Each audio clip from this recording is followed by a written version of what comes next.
Morning, we're going to call the August 3rd meeting of the Nags Head Board of Commissioners to order. And our first item is Ms. Hurdle. Will you lead us in? If we could we pray, please? Good morning, Lord. Thank you so much for the freedom and opportunity to be together today as a community with the purpose of making Nags Head the best it can be, to live, to work, to visit, and to raise our families. Please bless today's meeting and the decisions that are made. Give our commissioners wisdom as they serve the citizens of Nags Head, and give John wisdom as he provides counsel. I thank you so much for the willingness to be involved in the leadership of our town. I ask that you be with our citizens and our visitors and keep them safe as they enjoy the beauty of our area. Protect our police officers and firefighters as they serve and protect our community. Be with our public works employees as they serve and maintain our town. Bless our planning department employees as they strive to keep Nags Head the beautiful area it is, as well as keep the vision for the future. Bless all of our office and support staff as they serve and work to keep things running smoothly on a daily basis. And bless our town manager. I ask that you grant Cliff wisdom and knowledge in his service to the town, the community, the board, and the employees. And Lord, our community lost a special person this weekend. I ask that you be with the family of Phyllis Johnson and surround them with peace and comfort. She's touched so many lives and was a blessing to her family and community, and her presence will be missed. These things I ask in your holy name. Amen. Would you join us in the Pledge of Allegiance?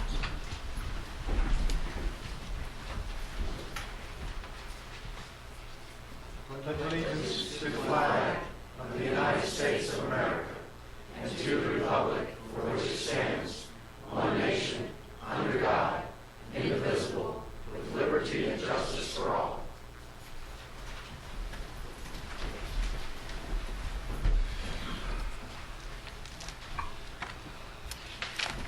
Our next item is the adoption of the agenda.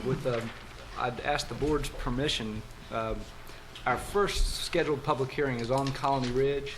Our attorney has just received the most recent draft of the lease, and he'd like a few minutes to look that over. So if we can shift on item number 9, which is the Colony Ridge public hearing, until after item number 12, which is the last public hearing that we have scheduled. Move to adopt as amended. Second. Further discussion? All those in favor, please signify by saying aye. Aye. All those opposed, like sign. This is the time in our meeting that we set aside for audience response, time for anybody to come and speak to the board. We generally reserve our answers until after we've had a chance to deliberate a little bit. If you would, come to the podium and give us your name and your address. And with that, I'll open the floor. Anybody care to come speak? We do ask that we do have several public hearings scheduled today. If you do have comments on the public hearing items, if you'll reserve those for that time period. Oh. Got to move faster, sir. Sorry. Hi, my name's Linda O'Neill. My mailing address is P.O. Box 1476 in Manteo. Make it short and sweet. My mother's been a resident of Colony Ridge since July 2010. She suffers from Parkinson's and dementia. Her condition has deteriorated since March of this year and has become a really difficult person to deal with for me, and especially for the staff that have to treat her. They've always treated her with respect and love, despite the situations that come up. If we lose Colony Ridge, me and a lot of other people who go 4, 5, 6 times a week to take care of their family and visit them, will turn it into a weekly visit. For a person like my mother, who doesn't eat, doesn't take her meds, it'll mean that she'd pretty much die in a short period of time. She has us to back her up, but there's other people that are there who have absolutely nobody, and who the staff is the only family that they have any contact with. They're the only ones who take care of her, take care of them, and do this job that's really not much fun. They do it well. If they close it, all those people will be unemployed, displaced. The decision on this shouldn't be what anybody thinks is political, personal, past history, any of that. It should be what's happening now. Principal needs to be given the opportunity to get a lease, make the upgrades, make the place a place that you're trying to turn it into. Throwing all those people out isn't going to do you, me, or them any good. Thank you. Yes, ma'am. Thank you very much for coming. And we're going to make it'll be done today.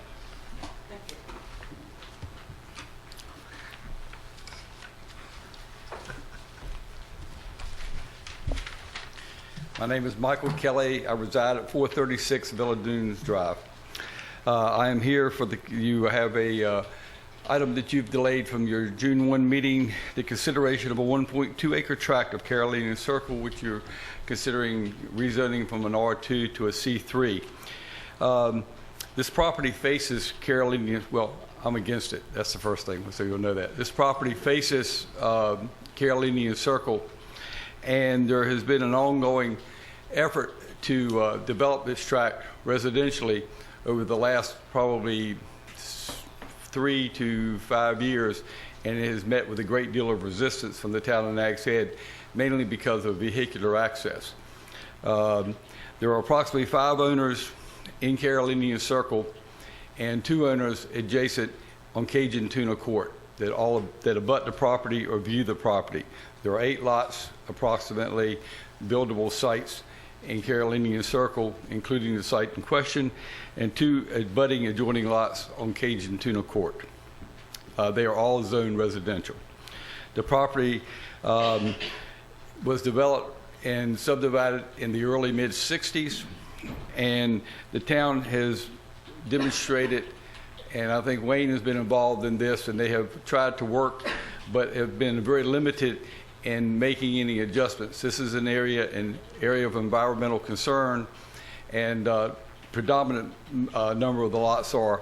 And I believe that with a little bit of effort, the town can begin to solve the situation with residential access, which has been the problem that the development hasn't occurred residentially.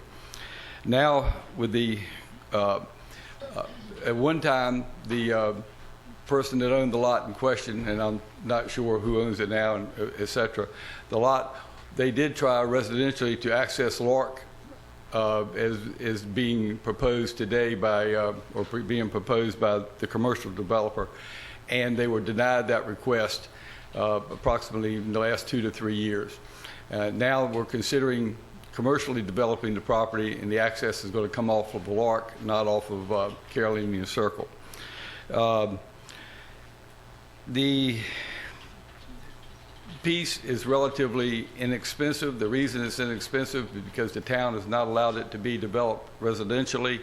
There is other commercial property in the area that can be developed. There has been a conversation that I've had with Elizabeth Teague about Carolina Circle and about some means of being able to develop it residentially as it has been proposed, and she was amenable to beginning to talk to it, and probably because of a lack of history and not having a whole bunch of things hanging on to her, she was able to see it a lot cleaner than most people see it in a lot of the baggage that I went in with. I would ask the staff, I'm not against the development, if we could not get Carolina Circle together and given a time frame, and this is not what the council would do, but if this time next year the council would allow us to go over a year and begin to talk about how we can get access to Carolina Circle and begin to develop it in a proper fashion, in the fashion it's intended to do, then if we could not do that, then I have no problem with the commercial development. It seems that right now, though, that we've been given up. Probably the council doesn't have the sense of history that myself, the people along with Carolina Circle. I know Wayne's been to numerous meetings and numerous items, and I think that it's something that can be done, and I would urge the council to turn down the request for the rezoning to C3. I would urge them to direct staff to try to get a meeting together with the residents of Carolina Circle so that the residents can begin to have a good planned development as it has been in the plans. This development may well be one of the oldest developments in Nags Head as far as being planned. As soon as it was incorporated, I think it was in the mid-60s. And that's just about it. And I know you refrain and keep all your questions to later, but I'll have schedule conflicts and I will not be here later. If there's anything that I can do, or you could welcome to call me at any time. Be more than happy to answer any questions. Thank you, sir. Thank you.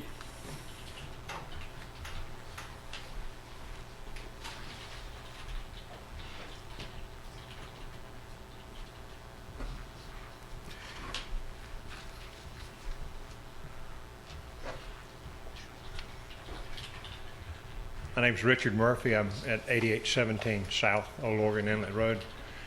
I'm here to once again commend the commissioners for staying on track and making beach nourishment a reality. Our beaches look fantastic. I walk the beaches every day. I've talked to a lot of our summer guests, and the vast majority of them are very, very excited about it. I ran into only 2 people in the last 3 weeks. One was renting a house. They were from New Jersey, renting a house that was a $16,000 a week house down in South Nags Head. He was very irate, said he was suing all the commissioners. He was suing the town manager. He was suing the county board of commissioners. He was suing the realtor. He was suing anybody he could. And after talking to him a few minutes, I explained to him that this had been in the plans, the information was out there, and the only claim he had was against his realtor if his realtor had not informed him properly. And I told him to not waste his time going against, you guys. I ran into one other group that said similar things. They were very upset the fact that they had to walk a couple of 100 yards down, to get over to the beach, and had to walk across the pipe. After a few minutes of talking with them, they admitted that, yes, they had gotten the brochure, because I tried to hand them one. They said they'd already seen it. And I said, did your realtor let you know? Well, they put something in the contract. I said, so it was actually in your contract and made you aware of it? And they said, yeah.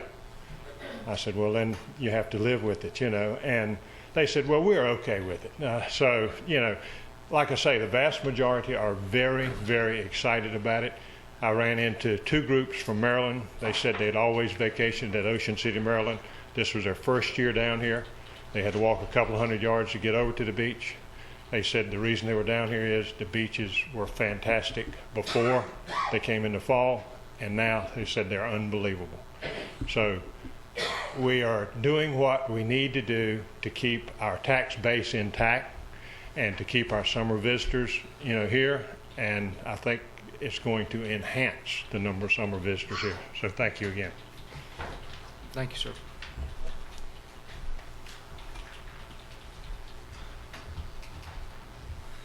Hello, my name is Tony Parker. I live at 201 Carolinian Circle.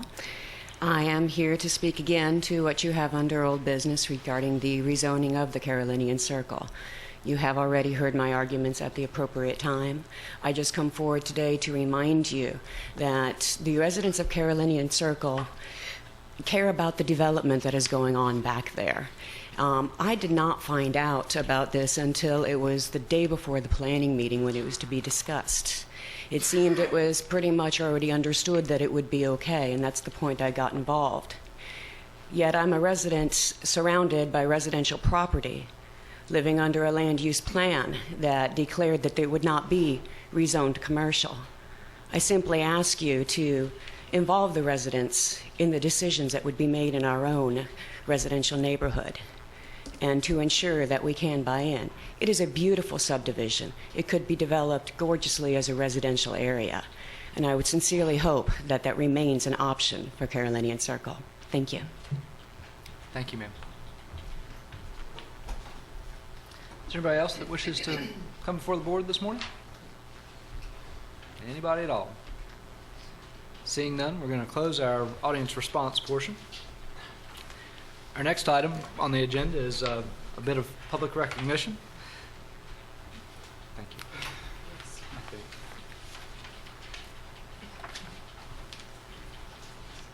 We're very honored to have Avery Stone and his parents with us today, and his scoutmaster, Dennis Stewart. We do have a certificate of recognition for Avery. He has achieved the Eagle Scout Award in Boy Scouts. That's the highest award in Boy Scouts. And his Eagle Scout project, which I think is probably the hardest part of getting your Eagle Scout, was a nice outdoor classroom at Nags Elementary School. And I thought he did a wonderful job with it. And I'd like to invite Avery to come up, and Mr. Stewart and Mr. and Mrs. Stone.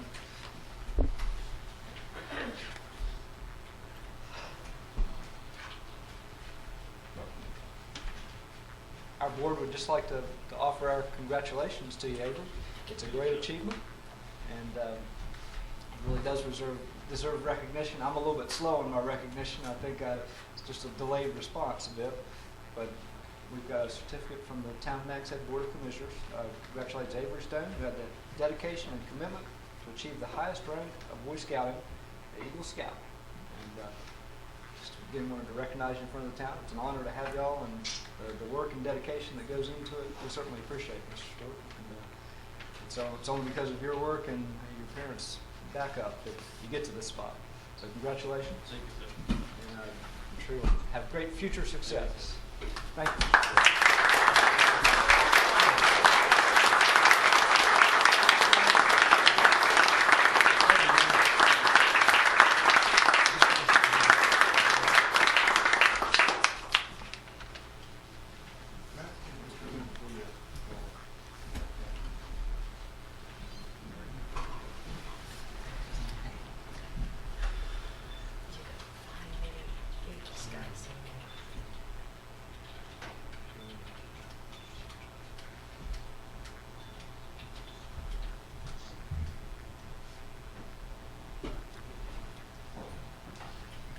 Congratulations, y'all. Mr. Ogden? Morning. It's my pleasure to stand before you with an employee who really needs no introduction to you. You all know Roberta Thuman, our administrative assistant and public information officer, very well. You know fully what she's capable of, what her worth is, and what an extremely valuable asset she is to the town.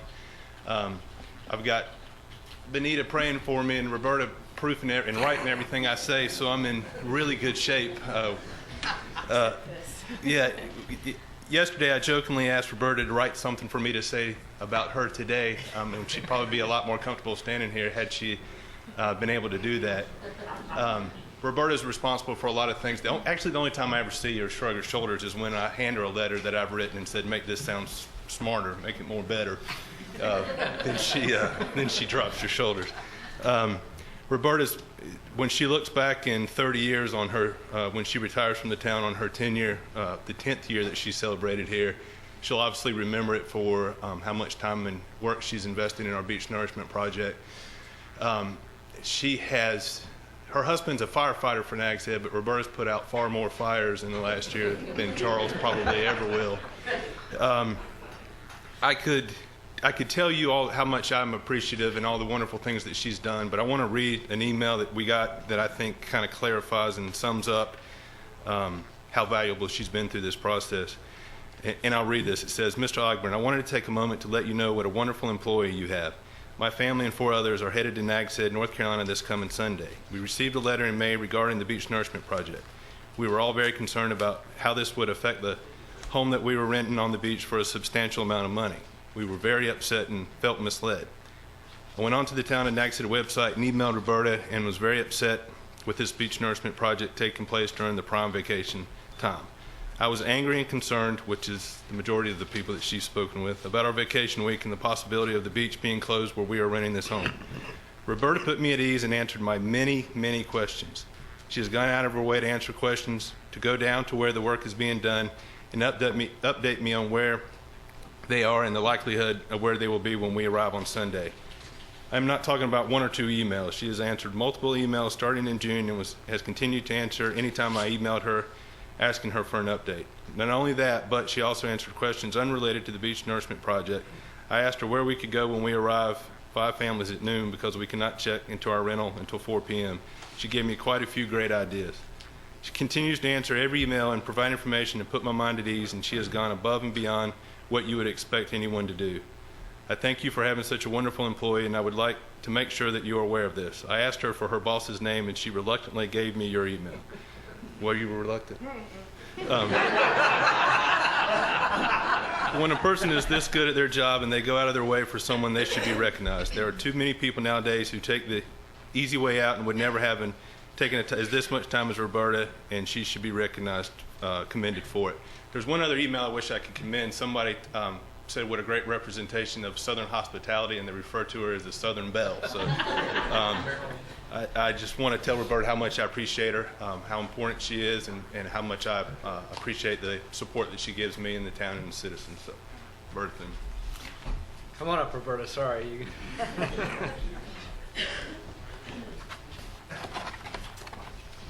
And we do have a lovely certificate of recognition for you. This certificate of recognition presented to Roberta Thuman upon the occasion of her 10-year anniversary. On June 25, 2001, you began employment with the town of Nags Head. You are hereby honored and recognized for 10 years of committed service to the citizens of the town. With your consistent devotion to your duties as administrative assistant / public information officer, you have contributed significantly to the town's efforts to provide better quality services and deserve this recognition. The Town of Nags Head Board of Commissioners extends its best wishes for continued success and many more productive years with the town. Hopefully they won't all be quite as much work as this one, but thank you very much. You've been a wonderful representative for us, and it really has eased the concern for an awful lot of folks. Thank you, ma'am.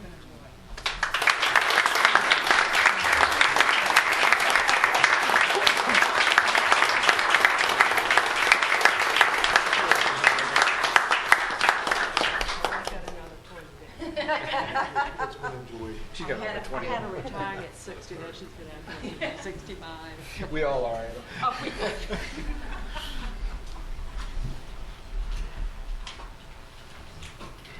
Next item on our agenda is a presentation by Transportation Engineer Carrie Morrow on a comprehensive transportation plan. Good morning. Good morning. Thank you for having me. I need to cue up my presentation on the screen. Oh, We got to ask Roberta. do it.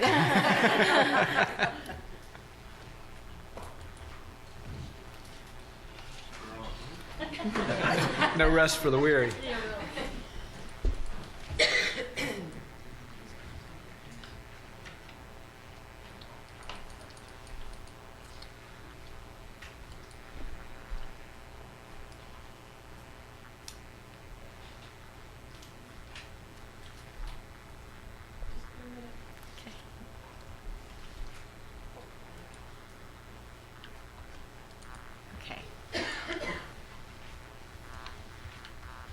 Thank you. I'm here today just to give a brief informational presentation on the comprehensive transportation plan that we're getting started this month for Dare County. So this presentation will just basically give a background and some steps in the process. Some previous studies that have been done in the area, in 1972 there was a transportation or a thoroughfare plan done for Nags Head and Kill Devil Hills. In 1988, there was one done for the entire county, and then there was one done for the Outer Banks done in 1995, but I believe that one was not adopted locally. Just to give you kind of an overview, the old way of doing a transportation plan was a thoroughfare plan. We now call them comprehensive transportation plans. The big difference being that it's multimodal now. We used to just focus on highway only, and plans were often done per municipality. Now with the comprehensive transportation plans, or CTPs, they're multimodal. They include different modes of transportation, and we try to do an entire county and have all the participating municipalities agreeing on one plan. So what is a CTP? Basically, it is a long-range multimodal transportation plan. So we're looking way ahead into the future, about 25 to 30 years in the future. is developed cooperatively between DOT, the local planning organizations, and representatives from the county and its municipalities. It emphasizes incorporating local land use plans and community goals, and it's adopted at 3 levels: locally by the county as well as the municipalities, regionally, which in this case would be by Albemarle Rural Planning Organization, and by the State Board of Transportation. I want to briefly explain how a CTP is basically used in the big picture, and the RPO takes a big role in that. CTPs are not fiscally constrained, so there's no funding attached to the projects that come out of the CTPs. Basically what happens is projects are identified in the CTP that will address long-range transportation needs and goals for the county, and then the RPO, which is in this case is the Albemarle Rural Planning Organization, and I actually have Steve Lambert, who is the RPO planner, with me today, and he's going to be working closely with me throughout this process. The RPO prioritizes projects from the CTP to kind of push those projects forward for funding in the future, which will be included in the TIP, which is the Transportation Improvement Program. And this just shows you, again, Albemarle RPO is the local rural planning organization, and it's a 10-county area that Dare County belongs to. Some components of the CTP. As I mentioned earlier, this plan will be multimodal, so the recommendations will cover public transportation, bicycle, and pedestrian needs. There's also a possibility of ferry recommendations if there is a need. I know Hyde County has a CTP being done right now, and they're currently looking into the possibility of a ferry recommendation for Ocracoke, so we will look at that as well. The finished product will basically be a set of 5 maps based on the modeled roadways for each mode of transportation, as well as a written report. The recommendations for highway are broken down into different categories, and that's freeways, expressways, boulevards, and major and minor thoroughfares. Also included in the final recommendations will be the strategic highway corridors, which basically it's just a set of roads within North Carolina that have been identified by the state as high mobility roadways throughout the state. So these will be included in my recommendations, and the ones that have, would affect Dare County are US 158, US 64, and NC 12. So these are just some examples of what the final maps will look like. The adoption map is on the left side, and it identifies all the adopting parties, and then the highway map is on the right. A couple more examples. The transit rail map is on the left here, and the bike map is on the right. And finally, these are a couple of examples of what the pedestrian maps would look like. This slide kind of just gives this slide and the next slide will give a general timeline for the process. Right now, I'm in the process of forming a small steering committee for the CTP to meet regularly throughout the development of the CTP. There will be representatives from the county and from each of the 6 towns in Dare County serving on the committee, so that there's local input at every step of the process. And it's going to be approximately a 2-year process. And on the left side of this slide is basically some of the more detailed technical steps in the CTP, collecting data, analyzing capacity and safety deficiencies, et cetera. And then on the right side of the slide, we get to the final steps of the CTP, getting it adopted, finishing documentation, and then again, the RPO's role of prioritizing projects for future programming. And that's all I have for you. This is my contact information. I also listed my supervisor's contact information, Steve Lambert's information, and Donna Creef, who I'll be working closely with. And I'll take any questions if you have any. Any questions for Ms. Morrow? I've got one quick one that you very possibly may not have the answer to, but Okay. you may not have been involved in the 1995 plan, No, but is there a reason that it was not, I saw that one was not was approved. not. That's right. And in talking to a couple planners, I think that I'm not sure who it was that told me, but I believe it was over 158, and I don't know the specifics of what the recommendation was, but I think maybe some of the towns didn't 100% agree on what was recommended in that plan for 158. Thank you very much. I have one question. Yes, ma'am? Your data, your collection and analysis, et cetera, and you said, I think it's going to take 2 years. Where are the funds coming from? Is it coming from DOT? or- Yes. Yes. Mhm. And a completion date of? I don't have a specific date. It is approximately 2 years, at about 2 years will be the completion. Okay, thank you. Thank you very much for coming. Our next item is the consent agenda. I'll entertain a motion. Move to adopt as presented. Second. We have a motion, we have a second. Further discussion? All those in favor, please signify by saying aye.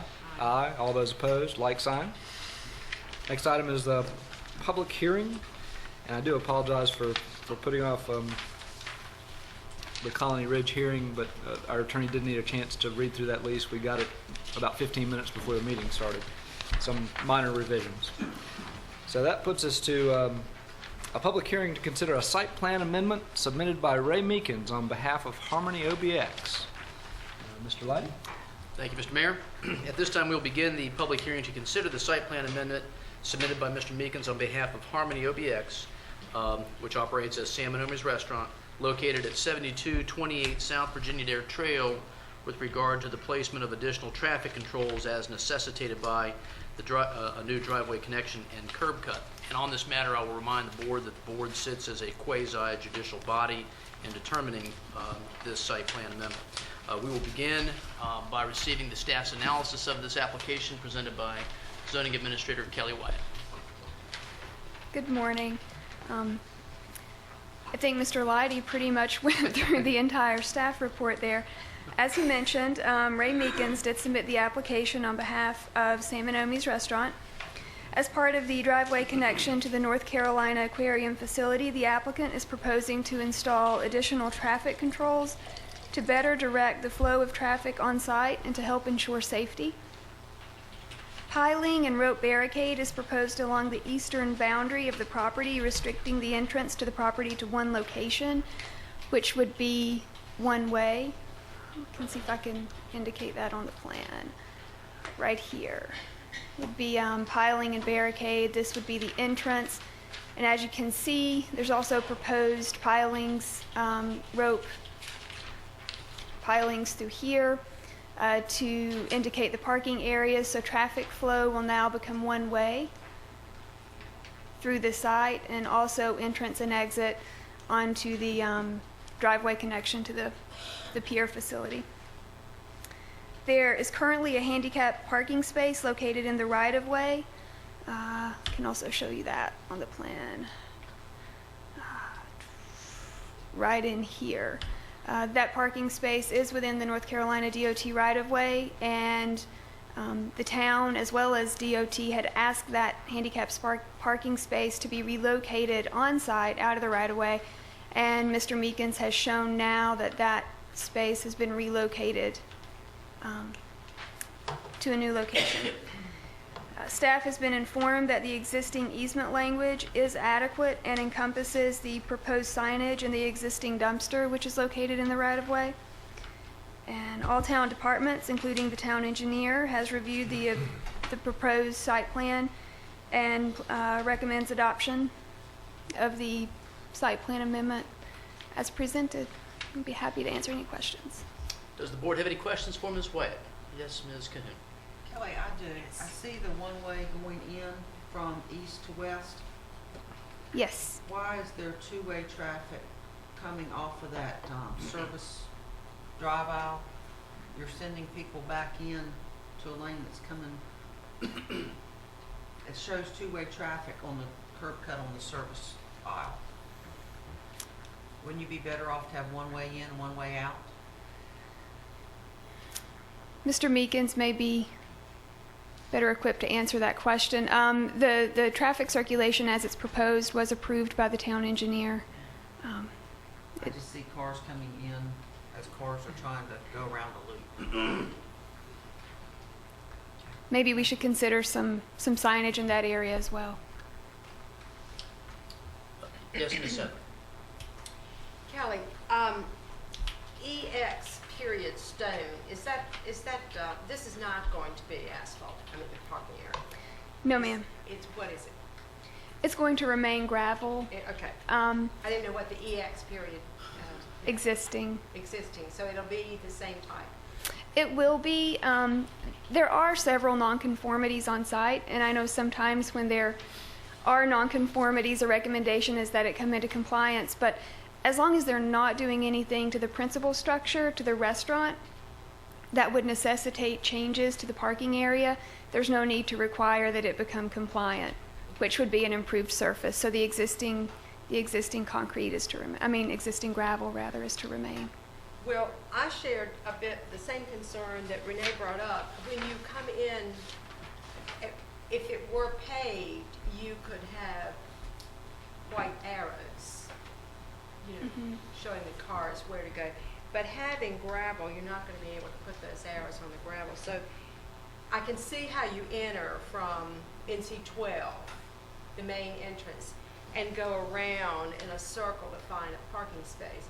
But when you see that you can go out and come in from the side street, there needs to be something really that shows that car that he can't go straight ahead. And I know that they do say a proposed sign, one way do not enter. But if that's a very small sign, it will be, it will cause some confusion there. So perhaps Mr. Meekins can address that. I don't know what size sign, or whatever, but that could be a little tight in there. And the other concern is that if I'm going to enter from the side street and I'm going to go right to follow the arrows, they're not there, and I decide I want to exit on Route 12 after not finding a parking space, that's a tight, if there's a car coming in on Route 12 and I'm going out on Route 12, that's a tight, especially if I have a big vehicle, that's a tight out. Do we have the correct measurements there that are going to allow, or do you see where am I confusing you? Are we speaking about this area here? Do you see where the beach road is, the main entrance into Salmon? Yes. Okay. Okay, so I'm getting ready to exit out where the car is now entering in. Have you got it? Yes. Is there enough room? That's a tight. I know. I think it says 18 feet. Does that give two big vehicles enough room to come in and go out at the same time? Because you will be exiting out there. Well, this is a one-way. This is an entrance only. So you can't go out there? No, ma'am. So you have got to go all the way back around and go out the side street. You would have to make that loop and exit onto the side. Thank you for asking that question, because I thought you were making a right-hand turn there. Is there going to be adequate signage there that says do not exit?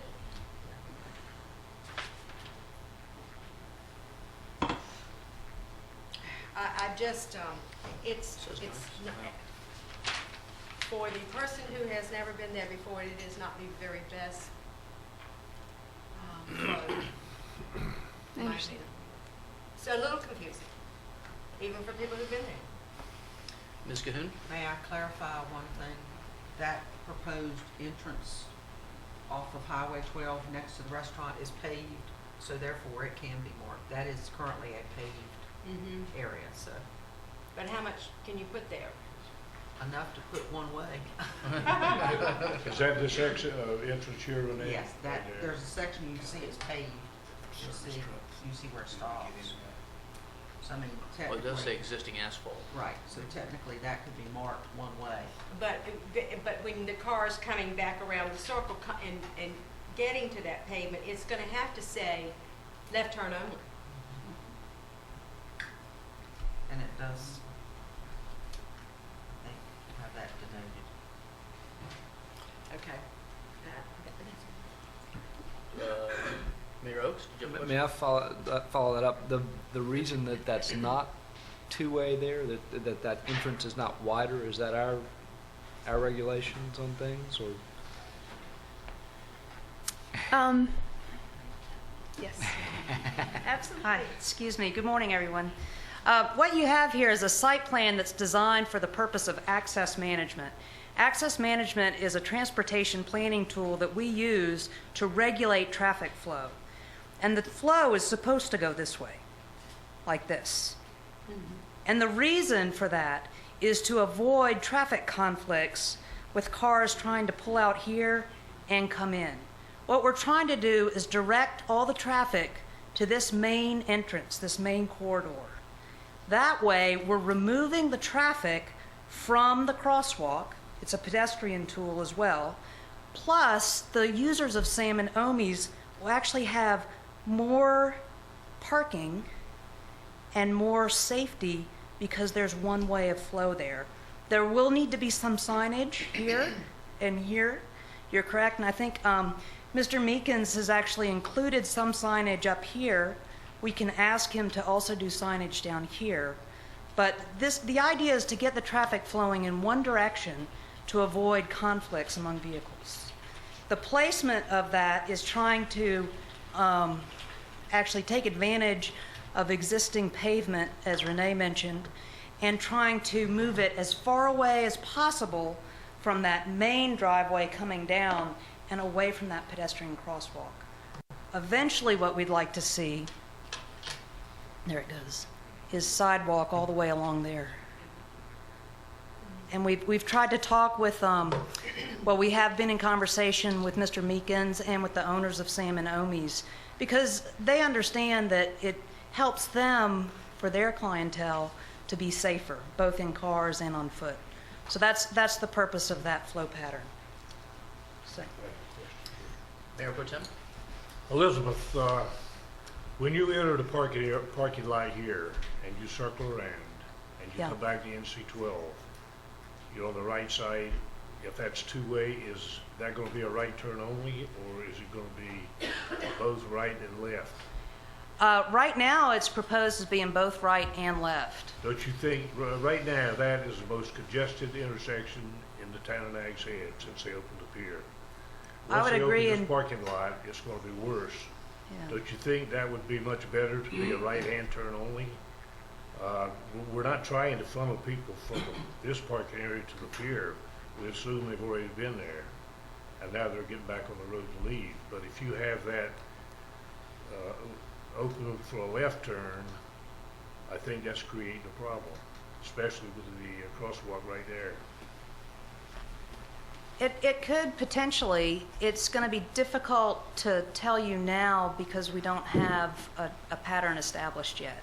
That might be something that we want to let this plan go into place and then give it a couple of months to see what the traffic counts are going to be and the flow will be, and then to make adjustments, because it wouldn't be too difficult to do a right-hand turn only out of that entrance if we felt like we needed to. At this point, though, I wouldn't want to put further limitation on traffic flow going into that main entrance, because that's also going to be the entrance to Whalebone Park.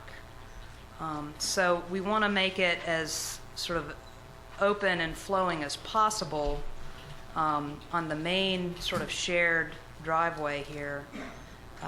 But we can certainly, but my recommendation would be to to implement this plan, give it a few months and see what's happening, and then come back and make adjustments later if we need to.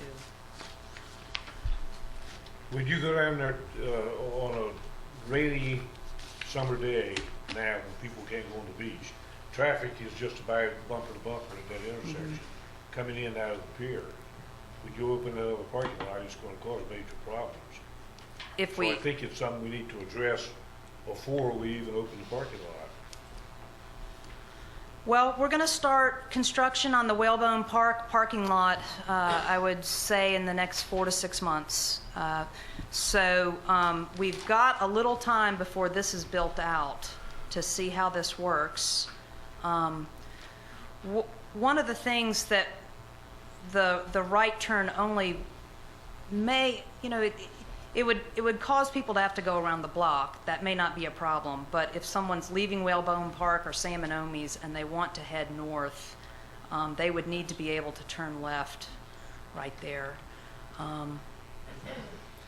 We can certainly, if it is a big concern for the board, we can also take the more conservative route and go ahead and sign it and see how that works, and then see sort of what the traffic flow is.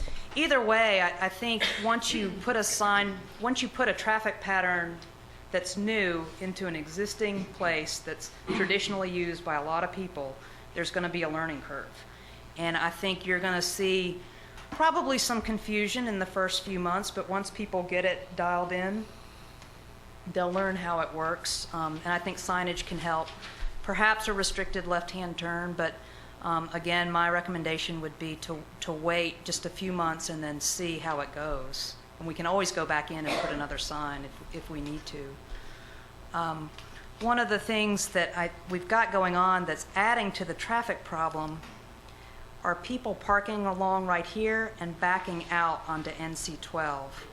They're driving up and pulling straight into the building, so that they have to back out onto the public right-of-way to keep going, and that's also causing some jamming up of traffic. So what we're trying to do is keep people from parking on the right-of-way and directing that traffic into the parking lot.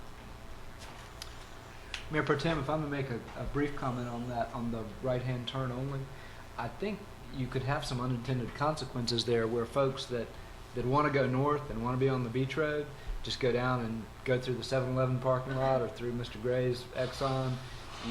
I think there's potential to create more traffic maneuvers in there with that right-hand turn only. So I would hope we maybe try it with both ways traffic and then see what we have. Ms. Kidder? It is. Elizabeth, I had one talk about people getting used to it. Yeah. This is a tourism area and we have new people every week, so you're going to have that problem. Two, isn't that crosswalk due to be moved? That It crosswalk is. is coming out, so that shouldn't be. We actually want to move it down to it so it's directly across from the sidewalk that comes out of Jeanette's Pier, which would put it about here, which is even better because it puts it further from this main entrance. And that'll actually make it safer for the pedestrians for those left-hand turns. But that way, we're trying to, like you said, this intersection is really problematic. We have that stop sign coming in from Old Oregon Inlet. And if we can get the Salmon-Omies traffic safely directed and further away from that intersection, I think we're going to minimize some of the traffic conflicts we're seeing now. We're wanting to make this work for Salmon-Omies, but we're also wanting to make it work for all our visitors. Yeah. The one thing you talked about was decreasing conflicts, and I think that takes me back to my original one. If we want to decrease conflicts, Up here? have people heading into a one-way drive aisle. Yeah, there should be enough room there. I believe it's 20 foot of width, a little bit more, and Ray can confirm that when he gets up here to do his piece. And so we wanted to create as much access to Salmon-Omies as possible, but that's certainly something we can revisit. There should be enough room for one-way traffic, but as you say, there's not pavement there, so you can't actually paint those arrows on the ground, which would help. There is some signage proposed there, but I'm not always sure that signage is adequate. Ms. Sadler? But I think Doug has this, let me let him go first, and then Okay. I'll just finish Commissioner up. Ramel? Well, I think we've kicked this about as hard as we can kick it. The, Now I think it well, I mean, the deal is that they're making an improvement there. It's gonna take some time. The whole area with the pier, with the inception of the pier and all the business that's going on down there, it's a traffic, I'm not saying it's a traffic nightmare, because in the summertime, there could be several intersections, several areas of the town that have traffic that people are really concerned with. I don't see it as a problem. I mean, he's got them going in, it's wide enough. People are going to go against the grain anyway. You know, it's going to happen. The inception of the park and the parking area down there, that's all good stuff. I think that the traffic is just an issue. That, we're going to have to work with. The other thing is what we really should be worried about is getting a sidewalk on the side of Sam and Omi's and getting that installed. Because once you move the crossover where it should be, there should be a sidewalk there, and that's what we should be pushing for here. I mean, I like, you really didn't have a whole lot to work with, start off with, but it's better now than it ever was before with those houses and stuff missing. So, I don't see it as a problem. Traffic down there is going to be a prospective, nightmare at certain times anyway. So, Commissioner Sadler? Further questions? Elizabeth, let me just point out a couple of things. You did note that there is parking now allowed in the right of way in front of. Right here, correct. And I'm like Doug, we need a sidewalk. When we move that crosswalk, we need a sidewalk over there. So I'm assuming that when a sidewalk is put there can't be parking there, because then you're going to run over the pedestrian when you back Correct. And hopefully with implementation of this plan, this parking's going to go away immediately. All right. Even before the sidewalk's built. Well, even like I said, I want to see the sidewalk, and I know we're working on the sidewalk plan, so that's my suggestion. And again, I go back to Renee's original concern. Since you can't do arrows on gravel. Do you remember that correction that we did on Admiral Street with that little piece? The bump out? Uh-huh. I don't know why when you come in from the side street that there can't be a bump out where you couldn't possibly go that north and get in that one way coming south. That little bump out, and it could be smaller, could prevent that. And of course the sign that says do not enter might help, which would direct your traffic to the right. Because that solution to Admiral Street has been a solution that was great. One of the things about this design is again, we're trying to work with Sam and Omi's, and if someone misses this entrance here, it at least gives them a second shot. We want to make Sam and Omi's easy to get to. We're trying to restrict entrances here along NC 12, be protective of pedestrians and automobiles, but we don't want to make it so restrictive that we're not providing as much opportunity as we can for Sam and Omi's customers to get to the restaurant. So this allows 2 points of ingress and 1 point of egress. And I'd like to keep that. And I think I've confused you. I think you have, because I thought I heard you say you wanted to bump out there. No. I want you to let the car get in there. Okay. But in order to force that car to make that right hand and go with the flow, you put that bump out right over there so that he's not going against the grain. This is one lane then. There's only one way. Truly, if you put the bump out right there, there's only one way in. No, I'm not talking about. I think she's talking about up here. I'm talking about over there. So inside the parking lot here? Yeah. Like an island? Yeah, just a little bump out where he doesn't have enough room to go straight through and get crossways of the traffic. In other words, he's not going one way the wrong way. He's not going against the grain. It would prevent him from going the wrong way on a one-way street. My only concern with that would be the cost. That would actually be adding a feature into their parking lot. We are trying to keep this low to no cost for Sam and Omi's, and that would actually be inserting hardscape into their parking lot, and it probably would take away one of these parking spaces. I think that said, the owners of Sam and Omi's have been very cooperative with the town. They recognize the need for improved safety here, and we can address that with them. But that would be a cost that I think if the town asked for it, the town would end up needing to pay for it, because that's not something that, in doing this, we've told them that we're not asking them to do anything additional to their parking space besides create this traffic pattern and maybe formalize some of these spaces. So that might be a problem in terms of cost and putting some additional burden on them. But that's it's up to the direction of this board. Any further questions?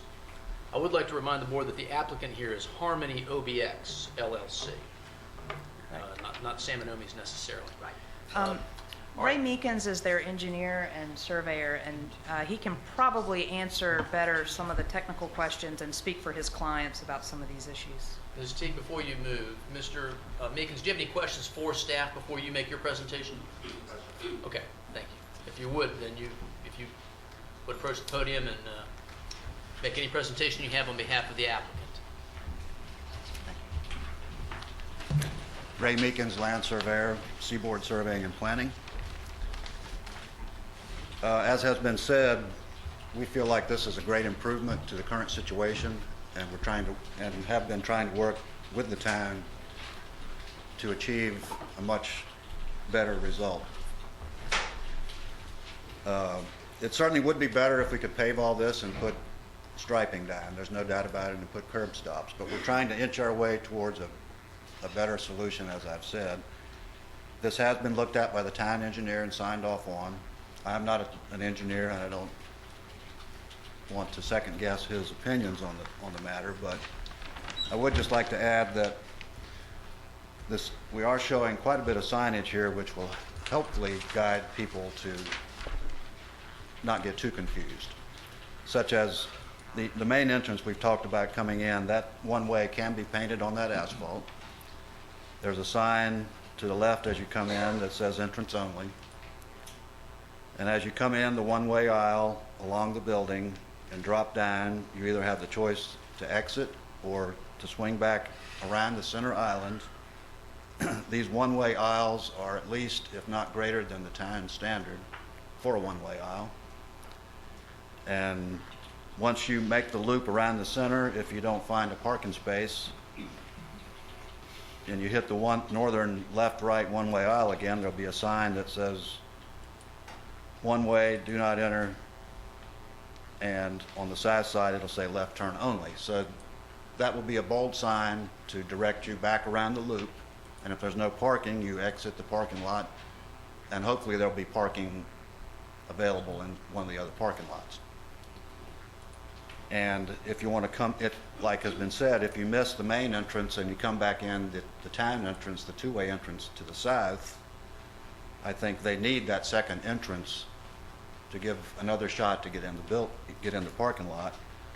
And once you enter that, you can either go to the right again on the one-way, or there'll be two signs to prevent you from going back in to the one-way entrance, or you can park on the left side where there's additional parking where the old building used to be. So again, it's not perfect, but I think it's a great advancement and improvement. And we've been trying, as I said, to work with the town to reach a better solution. All right, any questions for Mr. Meekins?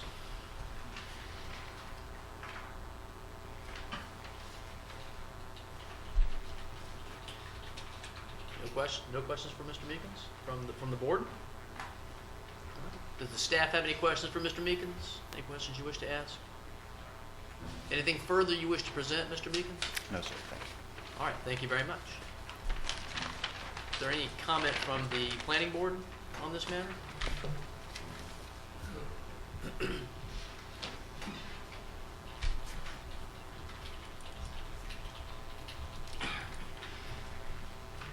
Good morning, Mr. Mayor, Commissioners.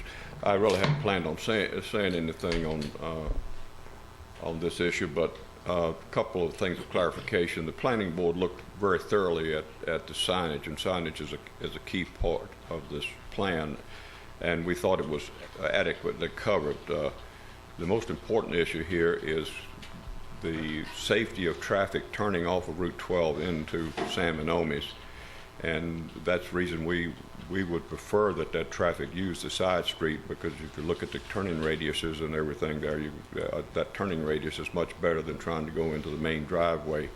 And that's the reason we would like to preserve that two-way entrance on the back part of the lot, and hopefully get as much traffic off of the side street as we can and get it off of NC 12.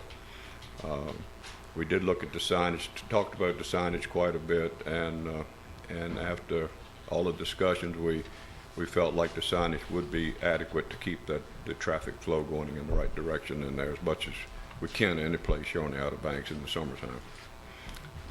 Does anybody have any questions? Any questions for the planning board? Yes, Mrs. Sadler. Bob, did you all not see any of the concerns that we brought up this morning? We've talked about all of them. Everything you brought up this morning. Yes, and we would strongly encourage the addition of that sidewalk through that area, particularly as you move the crosswalk, and with the addition of the park down that side street, we would strongly encourage that sidewalk be built as soon as possible. Thank you. Any other questions? All right, thank you very much, sir. Does any member of the public wish to comment on this proposed site plan amendment? Yes, Mr. Deal.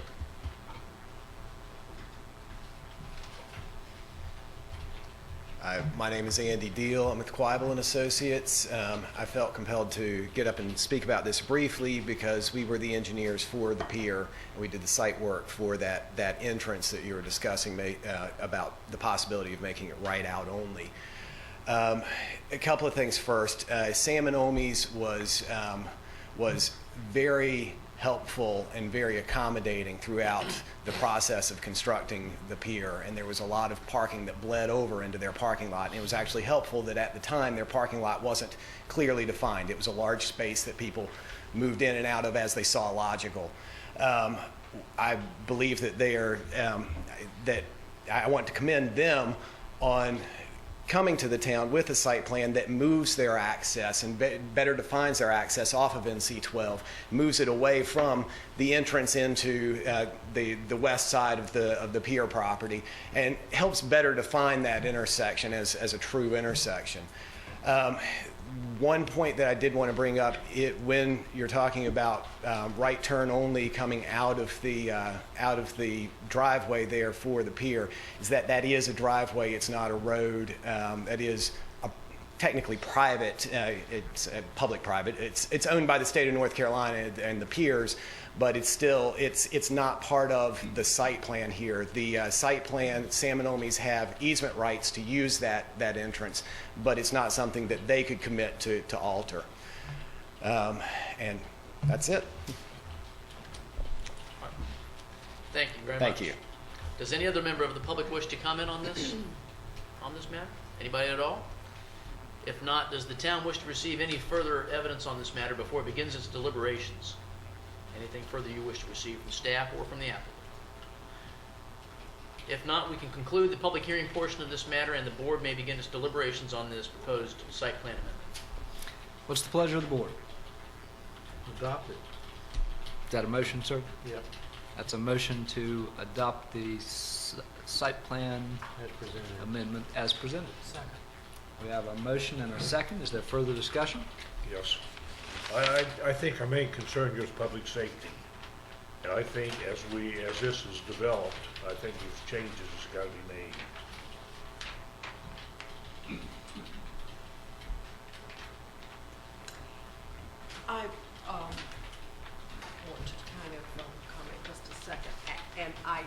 agree, this plan is so far superior to what is existing there now. And I do appreciate Sam and Amy's initiative here, as well as Ray Meekins. But I'd like for it to be on record that I do share Wayne's concern, and I'm glad Elizabeth said that that is something that we could revisit should we, and I don't think we're going to see a problem when it's completed. I think the problem that we may incur will be next summer, July and August. So I hope the board would keep an open mind as to the possibility of making that a one-way to the south, should it be deemed necessary by public safety.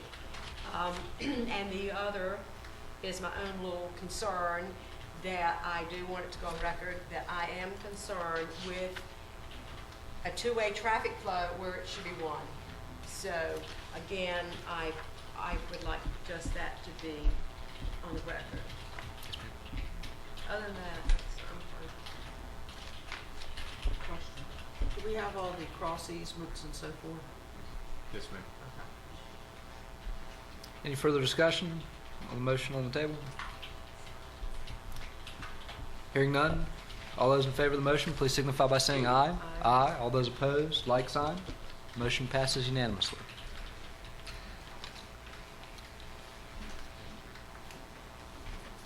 Next item on our agenda is item number 11, a public hearing to consider zoning ordinance text amendments to Town Code Chapter 8, Beaches and Waterways, Town Code Section 1-6, General Penalty Enforcement of Ordinances, continuing violations with regard to beach bulldozing. All right, we'll now begin the public hearing to consider this proposed zoning ordinance text amendment as described by the mayor, and we will begin with the with the staff's presentation presented by Elizabeth T. Good morning again. In your packet before you, you have some ordinance language that we're asking you to consider in order to limit the terms under which someone is allowed to get onto our public beach with a bulldozer and push sand for the purpose of what we call beach pushing, but for protecting property in imminent threat. This ordinance has been designed to be consistent with camera regulations, but to allow us a little bit more local teeth in terms of enforcement. For example, very recently, we learned that someone bulldozed their way through a dune to move sand at 11 o'clock on Friday night. Well, obviously, when that sort of infraction happens, we need a way as a town to better stop immediately what is happening. And a zoning office open Monday through Friday, 8 to 5, is not that enforcement agent. We wanted to be a little bit more effective in terms of how we enforce beach bulldozing.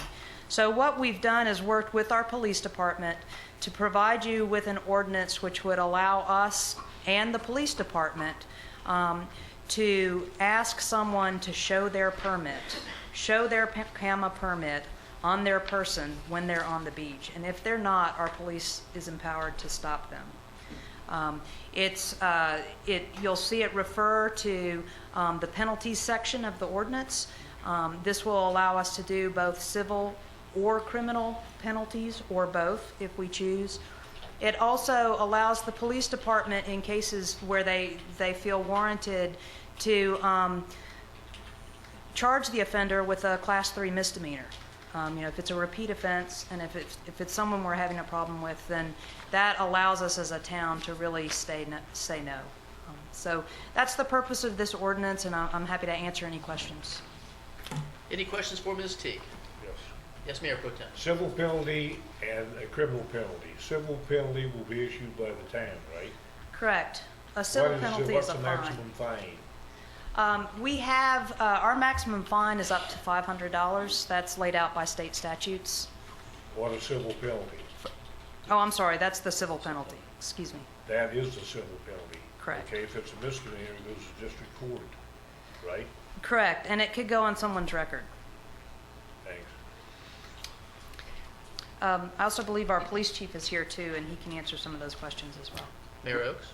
Elizabeth, did y'all consider eliminating number A3 and just completely eliminating the possibility of beach bulldozing? You mean they're under Part 1, A3 Yes, ma'am. altogether? And just for the publics, it says, when work is performed by a non-governmental person or entity to protect principal structures that are imminently threatened as a result of severe erosion. That's the place in our ordinance where we're trying to align with CAMA allowances for people to protect their property. So we don't want to prevent that altogether. We recognize that occasionally buildings are imminently threatened, but we want to have a little bit more local oversight in how that's done, who's doing it, and making sure that they have an approved permit before they're on the beach.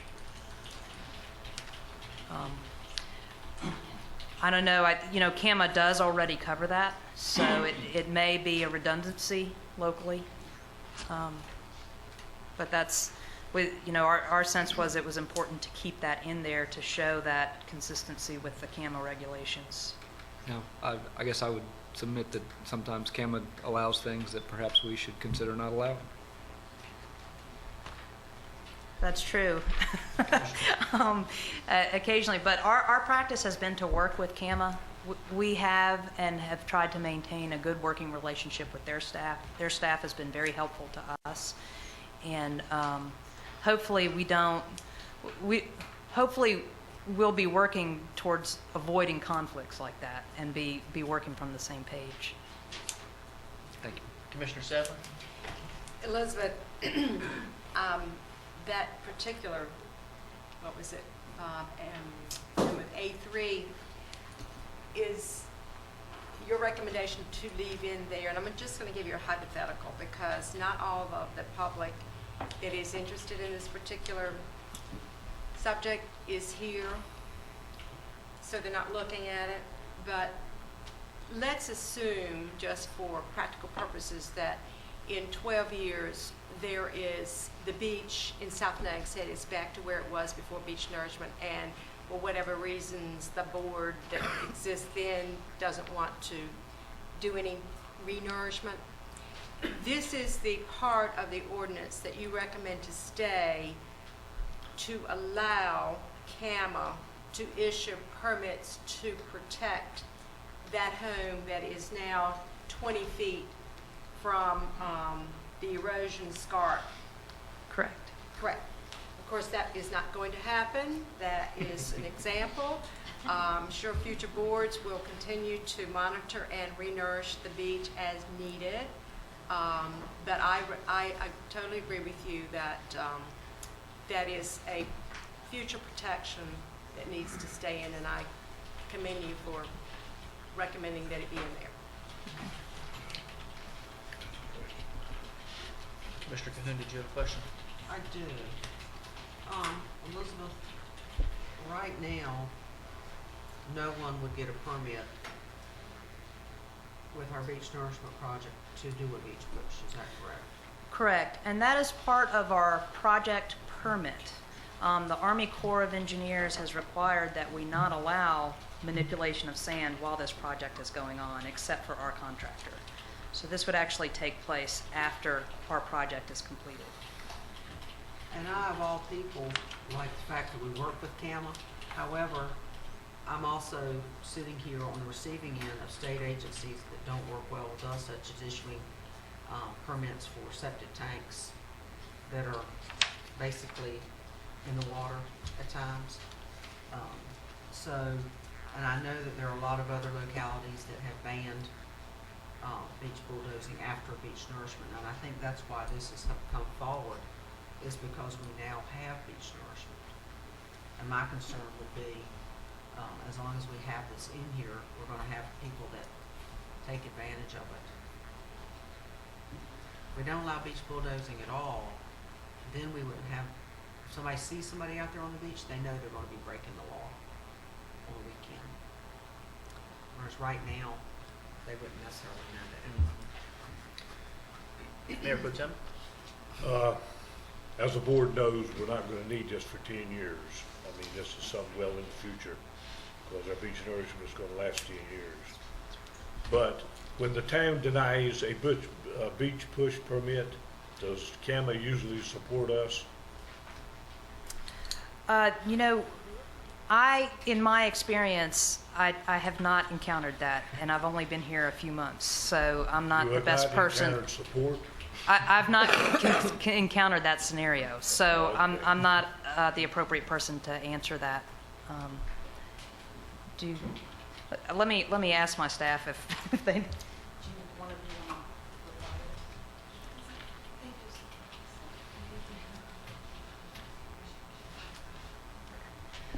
Generally, they have been supportive of our decisions. Okay. Further questions? Other questions at all for Ms. Teague? All right. Well, anything further from staff on this matter? No, sir. Okay. Thank you. Does any member of the public wish to comment on this matter? Or from the planning board, Mr. Edwards? Does the board wish to receive any further information on this matter before it begins deliberation on this proposed text amendment? If not, this will conclude the public hearing on this matter, and the board may begin its deliberations to consider this proposed text amendment. Move to adopt as presented. Second.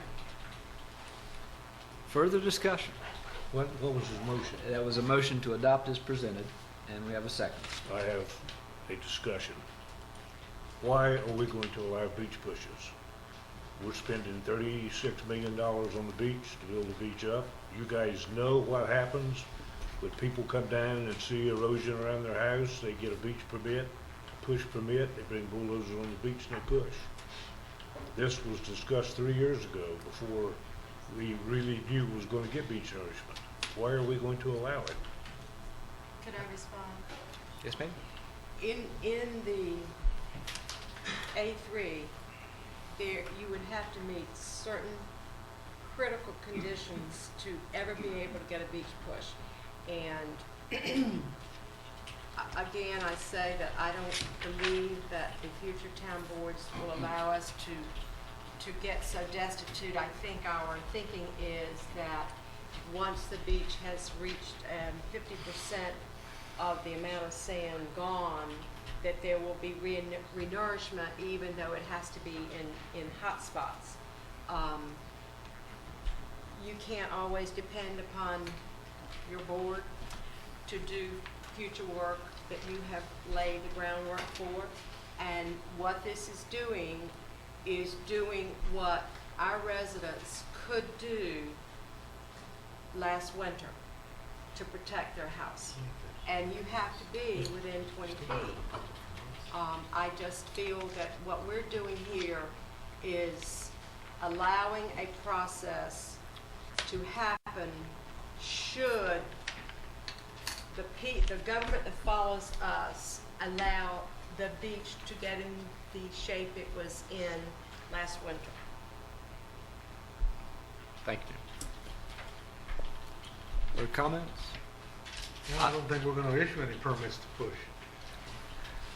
I'd be surprised. I would seriously be concerned about that employee's position that issued a permit to push on that beach.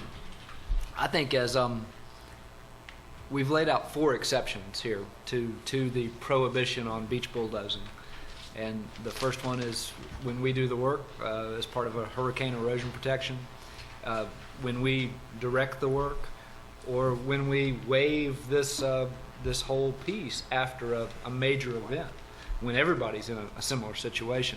I think there are other ways to protect your property besides beach bulldozing. I think Gary Oliver has probably shown that you can bring sand in to the system. Moving the sand around out there with a bulldozer, I think we should take that stand now and say, no, that's not the right way to do that. Otherwise, I feel like we're buying ourselves a problem 10 years down the road. And you're right, it won't come into play hopefully for a long time.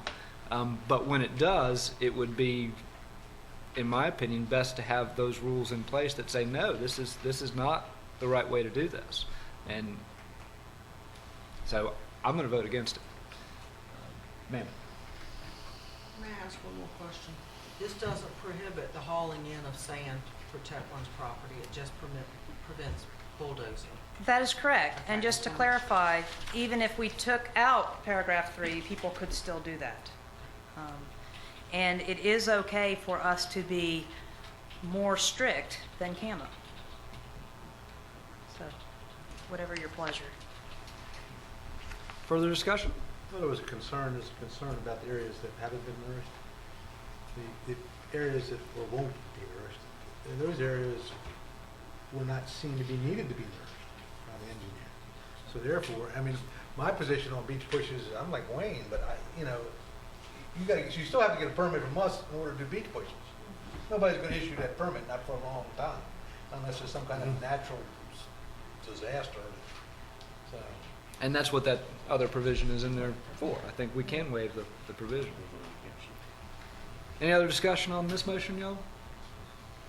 All those in favor, please signify by saying aye. Aye. All those opposed, like sign. Aye. No. Motion fails 3-2. I'd like to make a motion that we approve this with the deletion of item number 3 on there. I'll second your motion. We have a motion and a second. Further discussion? Further discussion? Yeah, No further- let me read this again, Bob. Sir.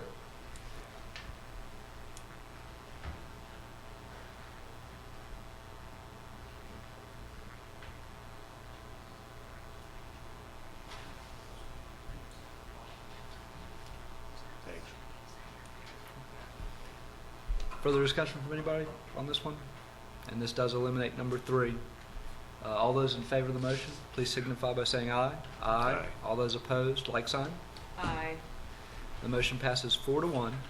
We're going to take a brief recess. We're going to bring our meeting back into order. Our next item is item number 12. It's a public hearing to consider numerous zoning ordinance text amendments initiated by the Board of Commissioners and the Planning Board to amend Town Code Section 48-442 SED 80, the Special Environmental District. At this time, we'll begin the public hearing to consider that matter. I would like to point out that there's another item on the agenda dealing with proposed text amendments to the same ordinance that were proposed by Kraus Gray on behalf of one of his clients. The town has previously held a public hearing on that particular proposed text amendment. It has not previously held a public hearing on these proposed text amendments, or the ones that the staff are getting ready to present. And so this is the public hearing to consider those that have been initiated by the Board of Commissioners and the Planning Board to amend the Town Code Section 48-442, which deals with the SED 80 Special Environmental District. And we'll begin this. Question, if that's the case, then the next item we don't have to worry about, right? Depends on what action you take, if any, on this matter. That's correct. We'll begin with the staff's analysis presented by Kelly White. Thank you. At the request of this board as well, as the planning board, planning staff has spent the last 2 months composing a draft ordinance amendment which would address many of the board's concerns as well as make the SED 80 ordinance itself more cohesive and understandable. I'll briefly outline the areas of the ordinance that have been revised. Town Code Section 48-442, subsections B6, which is the intent of the SED 80 district, has been modified to remove language concerning use compatibility with the ecological carrying capacity. Removing this language further restricts development within the SED 80 district, prohibiting commercial and industrial use of the land. Deleting the definition for surficial groundwater. This term is not actually used anywhere within the town code, including the SED 80 district. We have provided a definition for dry hydrant, dry well, environmental awareness area, and wetlands. The definition for dry hydrant was requested by the Board of Commissioners and provided by Fire Chief Kevin Zork. The Planning Board members requested further clarification of environmental awareness area and wetland, as it appears in the ordinance. We have deleted storage buildings as a standalone principal use permitted within the district. Storage buildings are consistently considered to be accessory uses, permitted only in conjunction with principal uses in other districts. The Planning Board did express an interest to allow the continuation of the construction of private docks as a principal use, so that remains. We have deleted boarding house as a permitted use within the district as requested by both Attorney Kraus Gray and the Board of Commissioners. Residential cluster housing has been amended to allow no more than 3 single-family dwelling units with a graduated scale for the number of units versus the total number of allowable bedrooms based upon the area of the lot itself, and at no point would the number of bedrooms exceed 14. We have eliminated the use of police firing range. This would result in the existing police firing range becoming non-conforming, and it may continue to remain as it exists today, but expansions and additions would fall under the 50% rule of non-conforming use. Medical offices, nursing homes, and convalescent homes will remain permitted by conditional use within the SED 80 district. The Planning Board recommended allowing staff housing and rehabilitation facilities as an accessory use to these uses.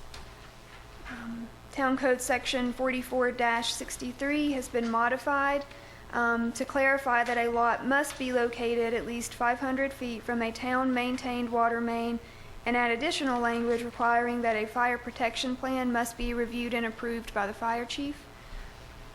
At their July 19th meeting, several Planning Board members expressed concern regarding language on the drawdown of groundwater to serve individual buildings on individual lots. It was after the meeting on the 19th that the Planning Board kind of went back and looked at it and decided that maybe we should have done something there. But having already made their recommendation, we couldn't revise the ordinance. This section is located in Part 6, page 11 of the proposed zoning ordinance amendment, and the Planning Board expressed interest in revising the language in such a way to make clear that swimming pools would be considered part of the dwelling, as pools are customarily found in conjunction with a single-family dwelling. Planning staff and the Planning Board submit that the proposed changes are consistent with the town's land use plan and would recommend adoption of the ordinance as presented. Before we begin with the board's questions, I do have one question myself for Ms. Wyatt. If we can go to Part 7 of the proposed text amendment, there's a change I'd like to recommend, unless Ms. Wyatt has concerns about it. Right there under Part 7, item number 2, it reads clusters of 2 or 3 units and other development. I recommend that the word unit be replaced with single-family residences to be consistent with what we have in number 1. Do you see a problem with that? No, sir. Okay, thank you very much. All right, any questions for Ms. Wyatt? Commissioner Sadler. I was still trying to scroll down and find your Part 7, since this is my first attempt to do this fast. So, John, I'm going to save my question. What did you do to that one in Part 7? We wanted the cluster, to make sure that it's clear that when we're referring to clusters of 2 or 3 units, we mean that any single-family residence is essentially a single unit. I think that's what's intended here, but I think it's more clear if we simply refer to clusters of 2 or 3 single-family residences. I got it. Okay. Kelly, you recommended that staff housing be added. Can you be a little more specific about that when you were talking about, and also rehabilitation facilities? Sure. Both items were brought up by the Planning Board. I believe Susie Walters had brought up the staff housing as an accessory use to nursing homes and convalescent homes, and she may be able to speak a little bit more to that, but I think the idea there was that the staff for the nursing home or the convalescent home, there would be a property, and I think in particular she was thinking of the CSI building. If down the road, possibly that be converted to dwelling units, that staff for the convalescent home or the nursing home could actually live on site. So, assuming that could work, are there guidelines for how that building would be redeveloped? I mean, is it all bedrooms? Is it shared kitchen? So are we just leaving it out there kind of loose? At this point, it is loose. Yes. Okay, thank you. Yes, Mayor Pro Tem. In discussion on SCD 80 in the past, the subject of groundwater, surface water come up, and I think the code stated that it could only be used to service the buildings. And you just mentioned that. I didn't catch what you said. What does the proposed change, what does it say? Like you said before, I think it had been understood that that just was to service the building itself. And the planning board, after they had already made their recommendation, came back and said, you know, we missed that language regarding groundwater drawdown. Let's go back and look at it, and let's clarify that language to ensure that as part of the single-family dwelling, a pool is considered as part of that dwelling, as it's customarily found in conjunction with a single-family dwelling. And I believe we have some proposed language that I can give to Roberta if you would like. Okay.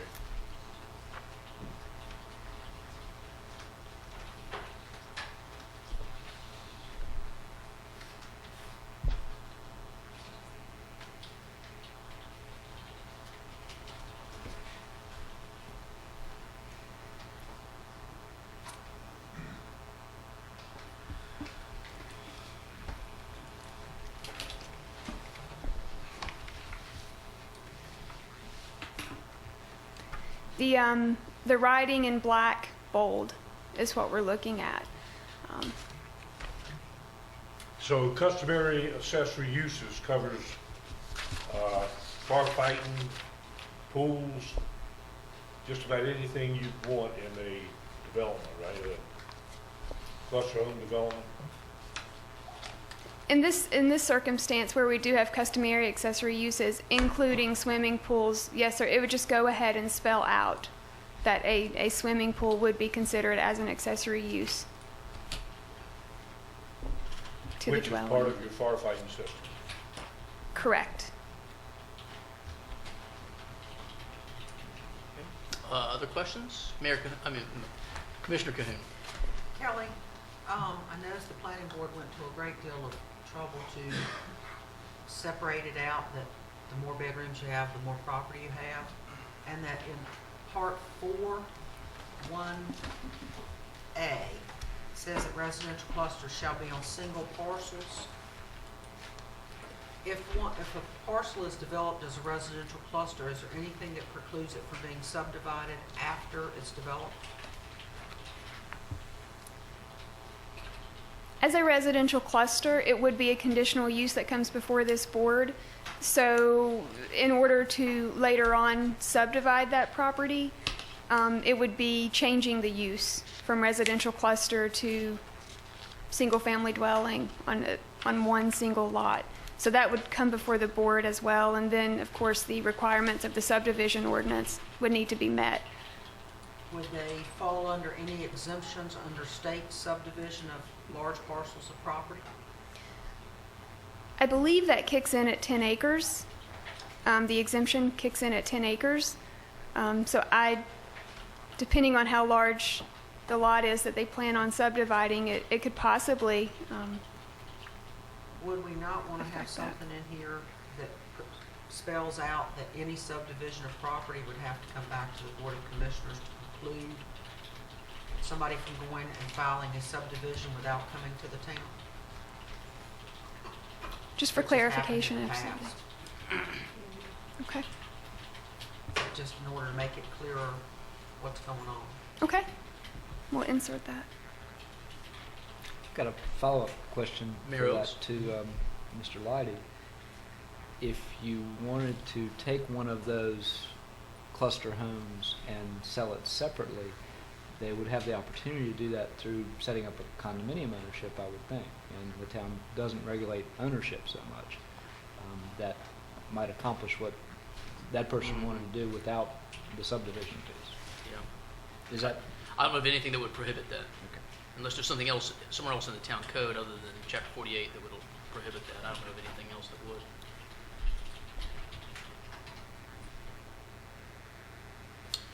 Further questions for Ms. White? The point in making police firing ranges non-conforming, should we do that to ourselves? I don't think we're going to set up another one back there. That was a request made by the planning board. So maybe if there's an opportunity for planning board member comment, they can speak to that. Okay. Anything further that the board wishes or needs from staff on this proposed text amendment? Anything further at all? All right. Thank you very much, Ms. White. Thank you. Mr. Edwards?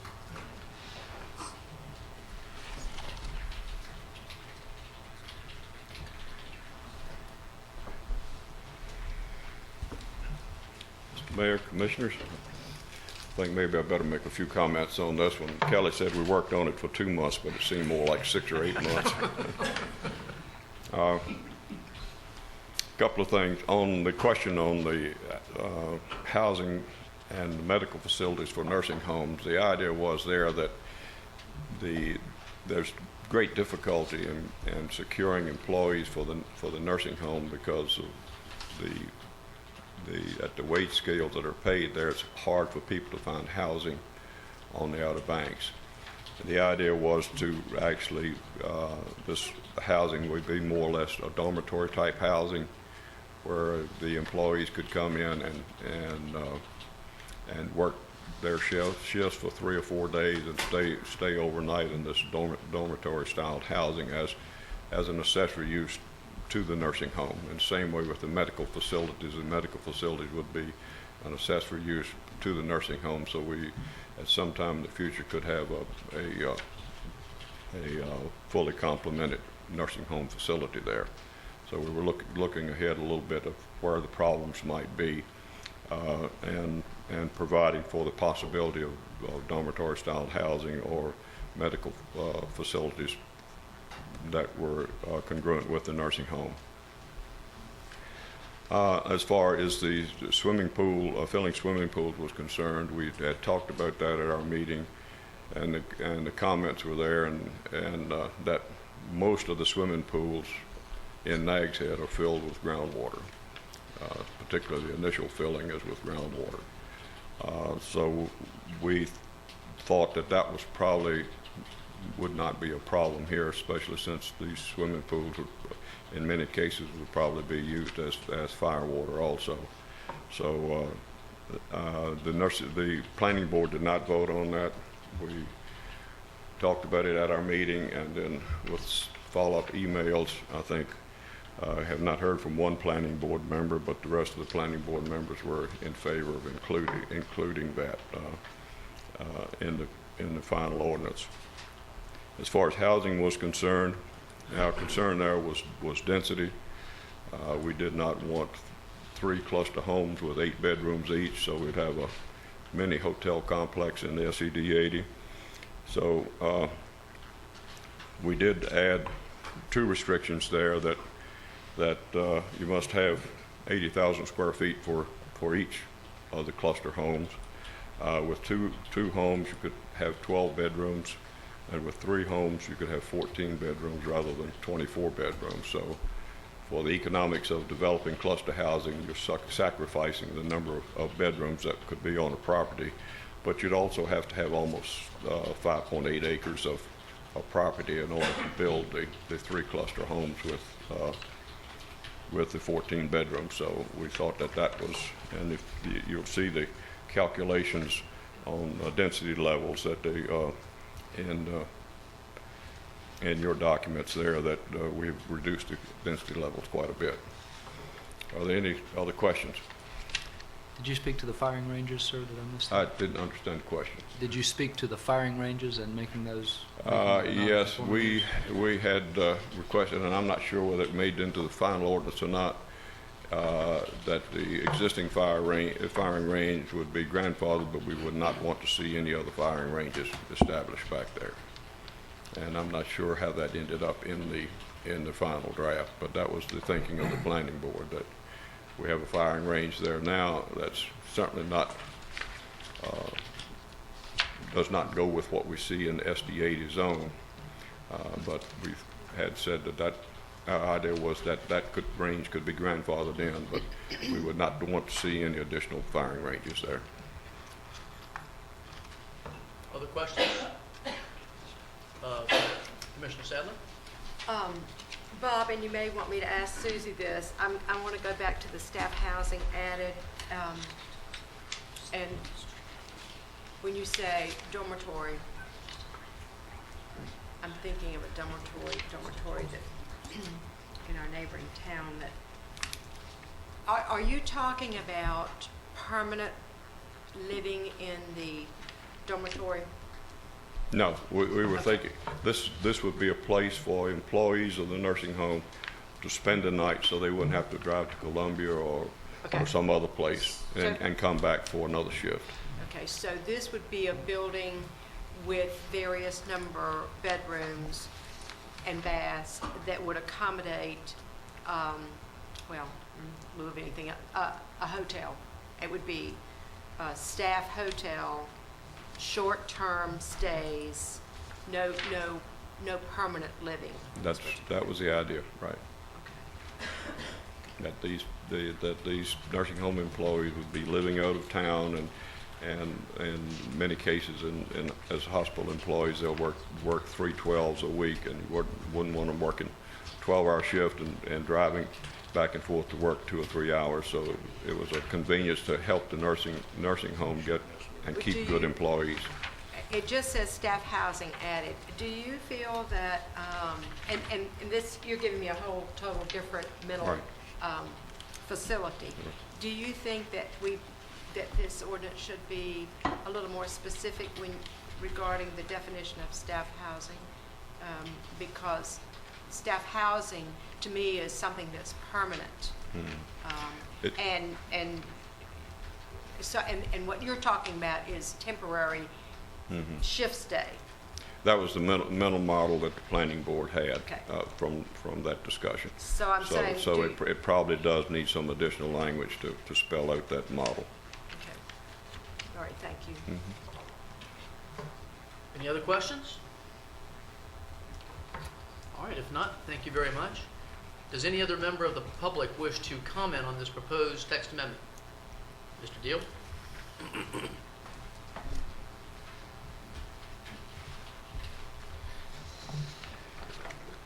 Let's see here. If I could just start with just a graphic here.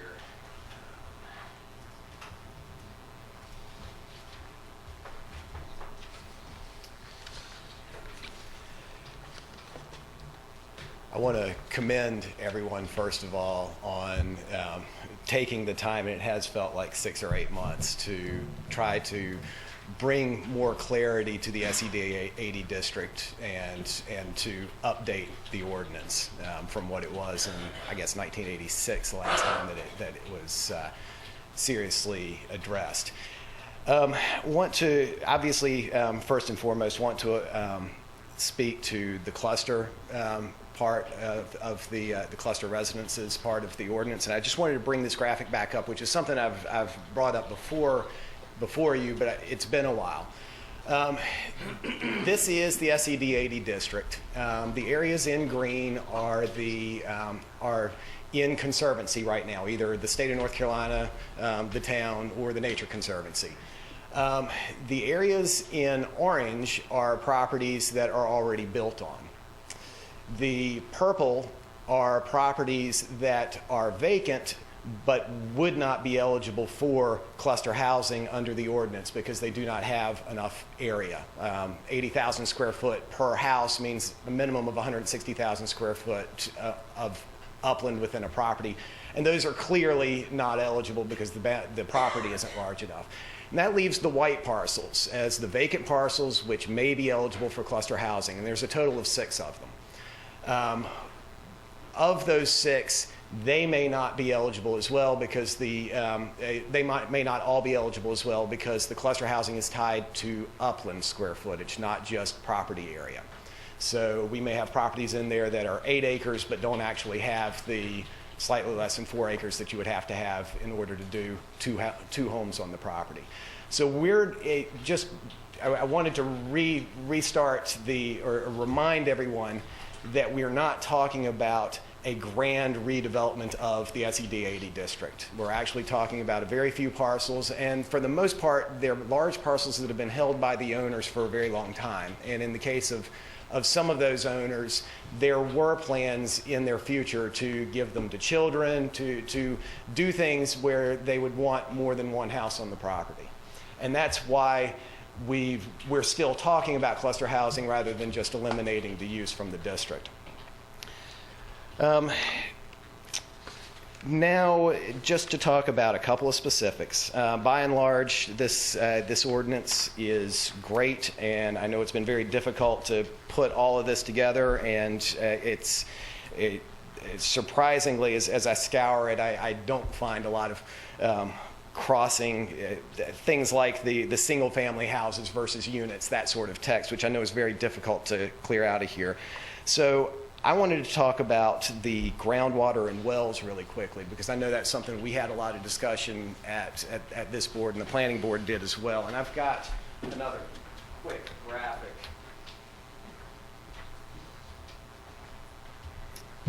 Just to put it in perspective, when reading the original language that was in the ordinance, it's the clear meaning to me, or the clear concern to me, of limiting wells in the SED 80 district is a concern about draining wetlands and altering surficial water conditions, basically the ecosystem.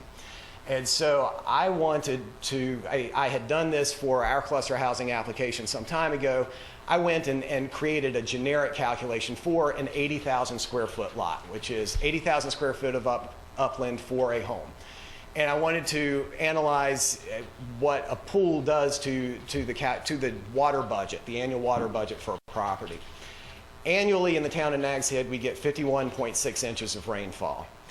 On an 80,000 square foot upland parcel, that's equivalent to roughly 2,500,000 gallons. A pool is typically not filled up multiple times in a year. You fill it up once and then you maintain it after that. So assuming an initial fill up once a year of 18,000 gallons, which is a normal residential sized pool, and then the daily loss from use of 50 gallons per day, and that's the American Pool and Spa Association that I get that number from, and that loss is only during the days of use, so that's assuming half the year using the pool, which is longer than we typically would have it.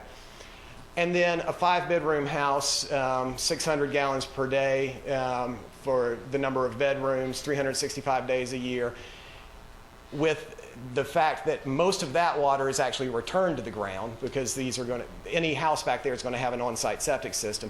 We end up with a total annual use of a house with a pool of 49,000 gallons. That's compared to 2,500,000 gallons of water budget annually that we have. So it's a very small amount compared to the annual water that falls on that property that goes into the groundwater system, into the overall hydrologic system there. So placement of a well is important. There are rules that govern that in terms of location relative to a septic system, relative to wetlands. But in general, wells on these sites for normal residential uses, including pools, are not going to create a water deficit on the surrounding properties or surrounding wetland. I agree with the recommended text change that was put in front of you a few minutes ago, that adds the pool to the language, just so it's clarified, so that we don't end up, so no one ends up 5-6 years down the road having that discussion again about whether a pool is included in the well language.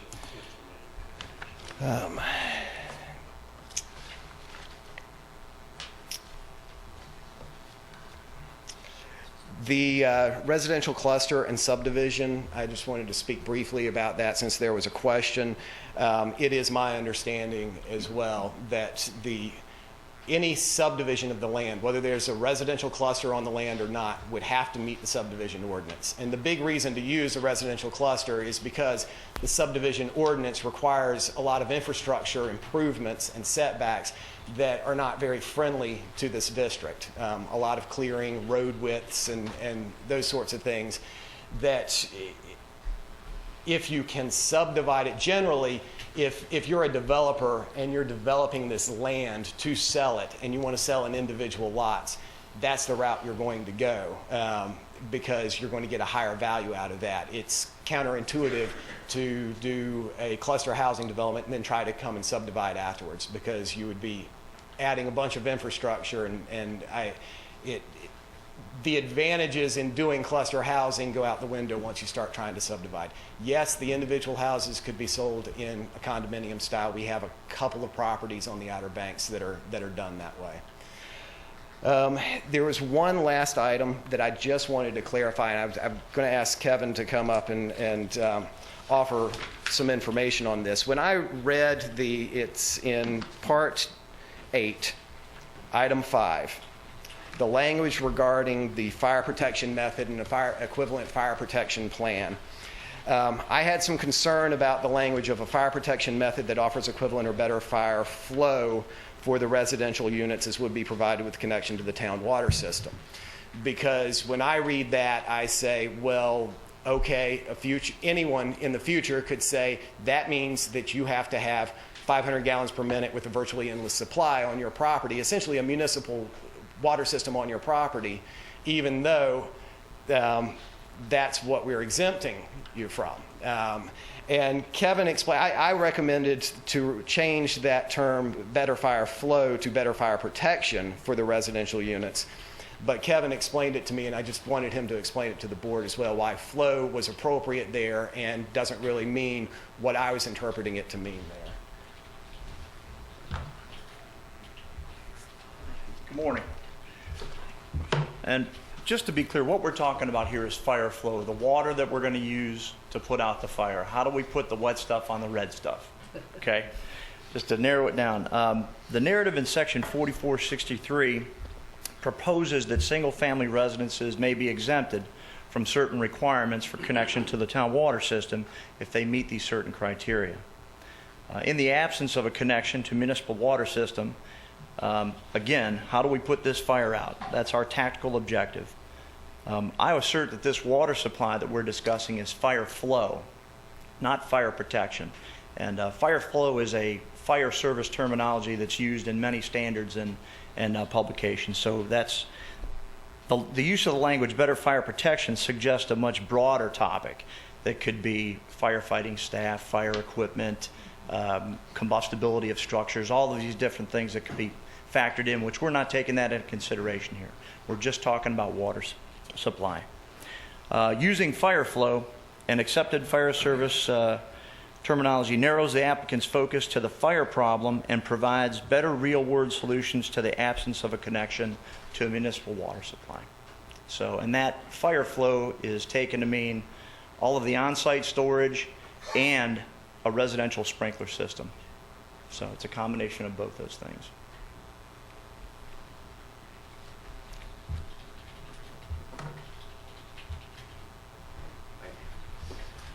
I'd be happy to answer any questions that y'all have for me at this point. Anybody have any questions for Mr. Deal? Thank you very much. Thank you very much. Does anybody else wish to comment on this proposed text amendment? Anyone at all? This is the public's opportunity to comment.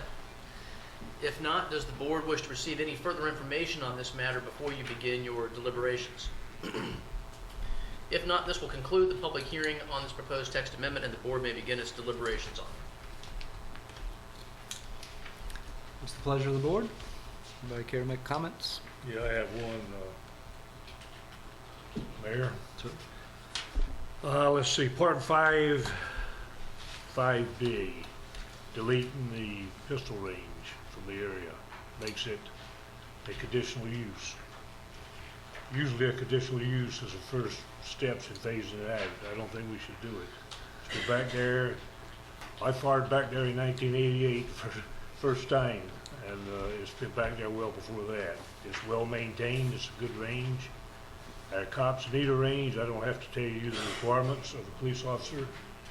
And to make it conditional, I don't think we should. I think it's permitted back there, and we should leave it that way.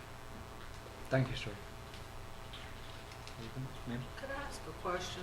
Kelly made a comment that it would be grandfathered until such time as it was 50% destroyed.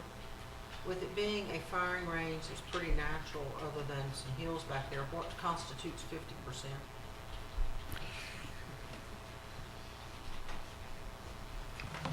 Good question. That would be a tornado. Well, deleting the use would result in it becoming a non-conforming use, and that means two things.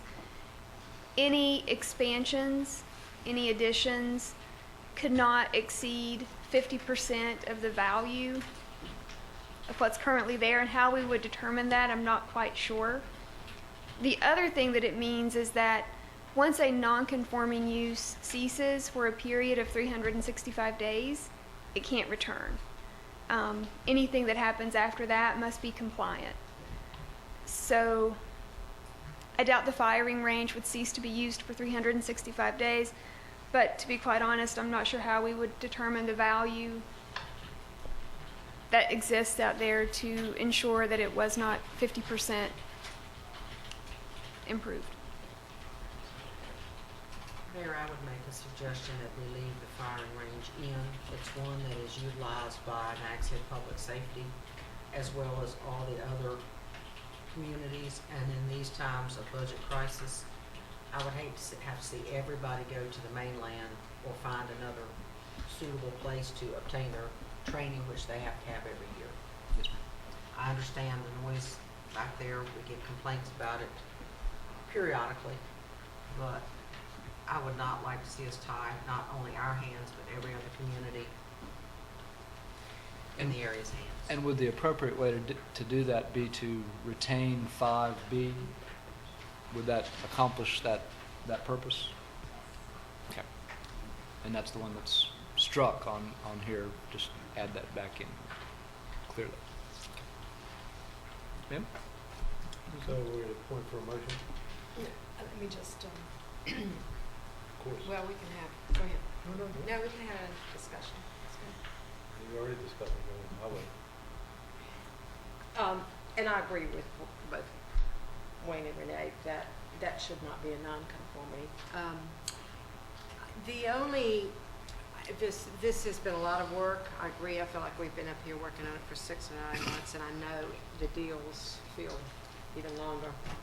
This is good work. I commend staff for bringing this forward today. I'm still a little, I think we need to define the staffed housing, because it leaves it wide. Staffed housing could be anything in that building. I mean, it could be permanent at this point. Without clarification, it could be permanent apartments for the staff. So somehow we need to make this exactly what Bob Edwards said. It's a temporary overnight or overnights for staff that need that rather than going. And I've tried to write it out, but I can't. I have no clue and wanted to know if maybe Kelly has an idea of how it could be more defined in the ordinance. Let's see, if I may step in here. Roberta, could you go to page 9 of the draft? And we'll just look at the actual language. It's number 7 up a little bit there. How it's currently written, you'll see there, it's for use by staff of government or nursing and convalescent homes only in conjunction with the services being provided. And my recommendation there, if you wanted to make it more specific towards temporary occupation, we could actually add the word in temporarily. And I would say something like dormitory for temporary use by staff. And that might be the easiest way to get at what you're saying. Our vision for that, and I'll ask either of the planning board members, I guess we have 3 here today, to correct me if I'm wrong, but it was, we have a lot of out-of-town nursing staff, and sometimes shifts change, they might need a place to stay, and if at some point in the future CSI were to become available, and Colony Ridge were interested in using that facility, we wanted to keep that door open. But we wanted to distinguish it from boarding house, which was a very particular use that people were concerned about. The other issue there too, of course, is hurricanes and emergency services. There may be at some point a need for town staff or nursing home staff to share space and to have a place to sleep. So that was the thinking. If the word temporary in there helps with that, by making it clear that that's what that intent is, we can certainly insert that. Would that help? I'd suggest that we do have some time to work on that, and perhaps we can send that piece back. I think everybody's on board with the concept.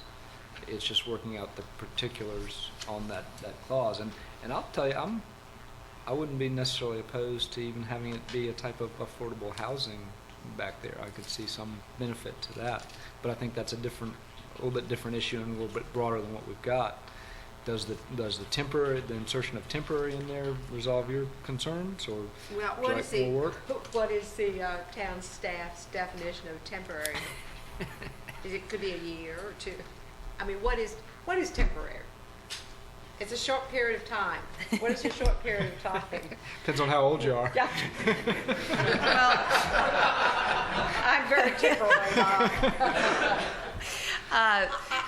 When in doubt, we always check with Daniel Webster, I think. And a lot of zoning is interpretive, unfortunately or fortunately. And for me, temporary is where someone couldn't go into a long-term lease independently of any of these uses. My major concern is there is a subdivision that you go through before you reach this area.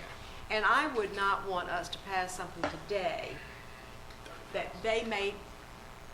may come back to bite us in that community 3 or 4 years down the road when CSI has been moved officially. And I want to protect that community. I don't want to put something in there, just zip it in there, and then it comes back.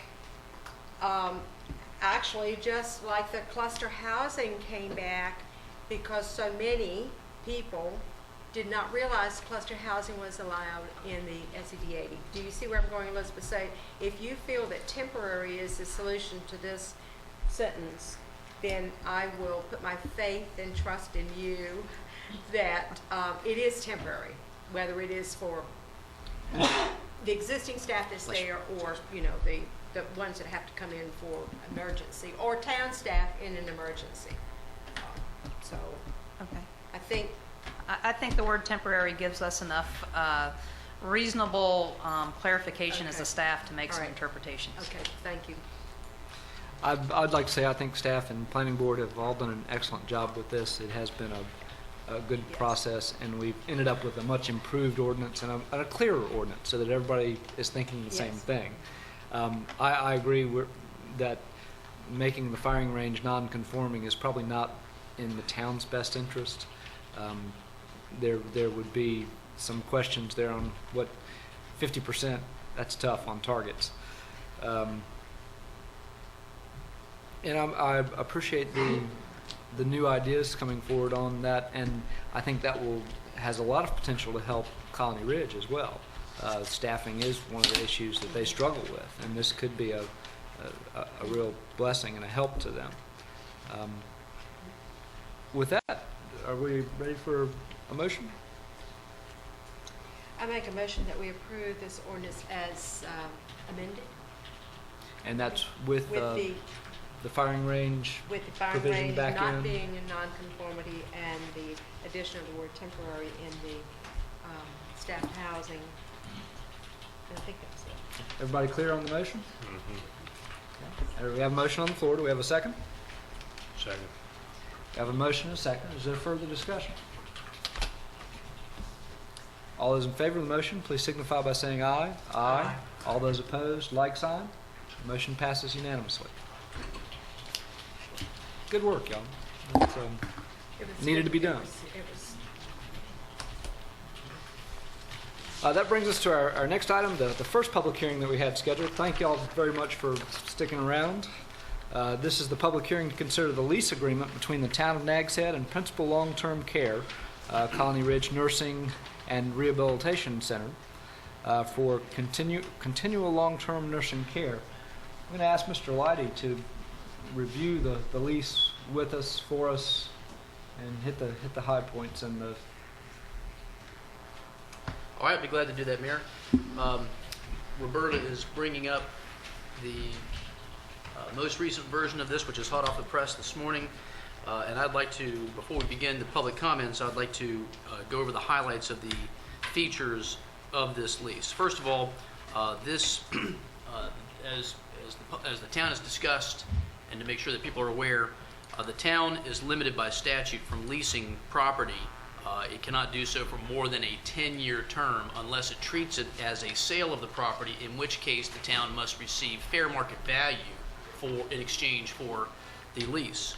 The town has previously negotiated with the operator of the facility, and I'm going to refer to them collectively as Bridhaven, since I think that's how they're commonly known, to provide for an attractive lease that only costs $10 per year, but has a limited term on it. The sticking point in these negotiations has been that Bridhaven wanted to invest some money for capital improvements in the facility, but did not want to do so if it knew it would only be able to lease the facility for a maximum of 10 years, which is what the town is bound by law to limit the lease to. So what we've negotiated for, and what is included in the draft that is before you at this time, is a 10-year lease, as well as a provision that requires the town to seek special legislation authorizing a lease for a longer term. And in the event that the town receives that legislation, then the lease would, in that event only, allow the operator to extend the lease for an additional 15-year term, and actually there would be 2 possible extensions. In the event that the town does not obtain the necessary special legislation, then the lease would be limited to its terms of a 10-year lease. The trade-off here is that in the event that the town cannot receive the necessary special legislation or other authorization to lease the facility for more than 10 years, then in that event, Bridhaven would become the owner of the certificate of need, which at the present time is the property of the town. At least that's our position. That is a matter that the parties apparently disagree about, but this would be a way of resolving that dispute in that event. However, in the event that the town did receive authorization to lease this facility for more than 10 years, Bridhaven would have the option to extend this for 2 different 15-year extensions. The town, under the version that's been presented to you at this time, would not have the authority to refuse a renewal if it had the legal authority to provide that. And that's one of the things I want to make sure that the Board of Commissioners is on board with, because that is a necessary term according to Bridhaven. But Bridhaven would have the option. So while this doesn't guarantee that Bridhaven will operate the facility for longer than 10 years, even if the town can lease it to them, they do have that option. A matter that has also come up and that I believe we have resolved is a provision that by which Bridhaven could abandon the facility, in which event the certificate of need would revert back to the town if Bridhaven has obtained rights to the certificate of need because the town did not receive the authority to lease for longer than a 10-year period of time. So in other words, that means that if Bridhaven for some reason decided to stop operating this facility and did so under a scenario by which the town was not able to lease it for longer than 10 years, although Bridhaven would become the owner of the certificate of need because the town could not lease for longer than 10 years, if they decided to stop operating this facility, then they would return the certificate of need and all licenses to operate the facility back to the town, in which event the town could try to find another operator.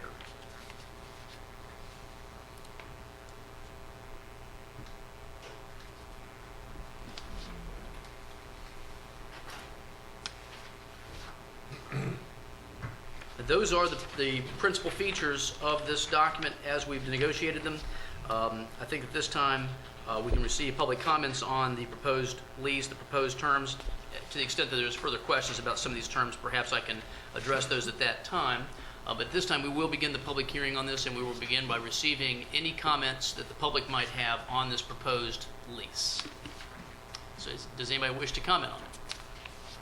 Yes, sir.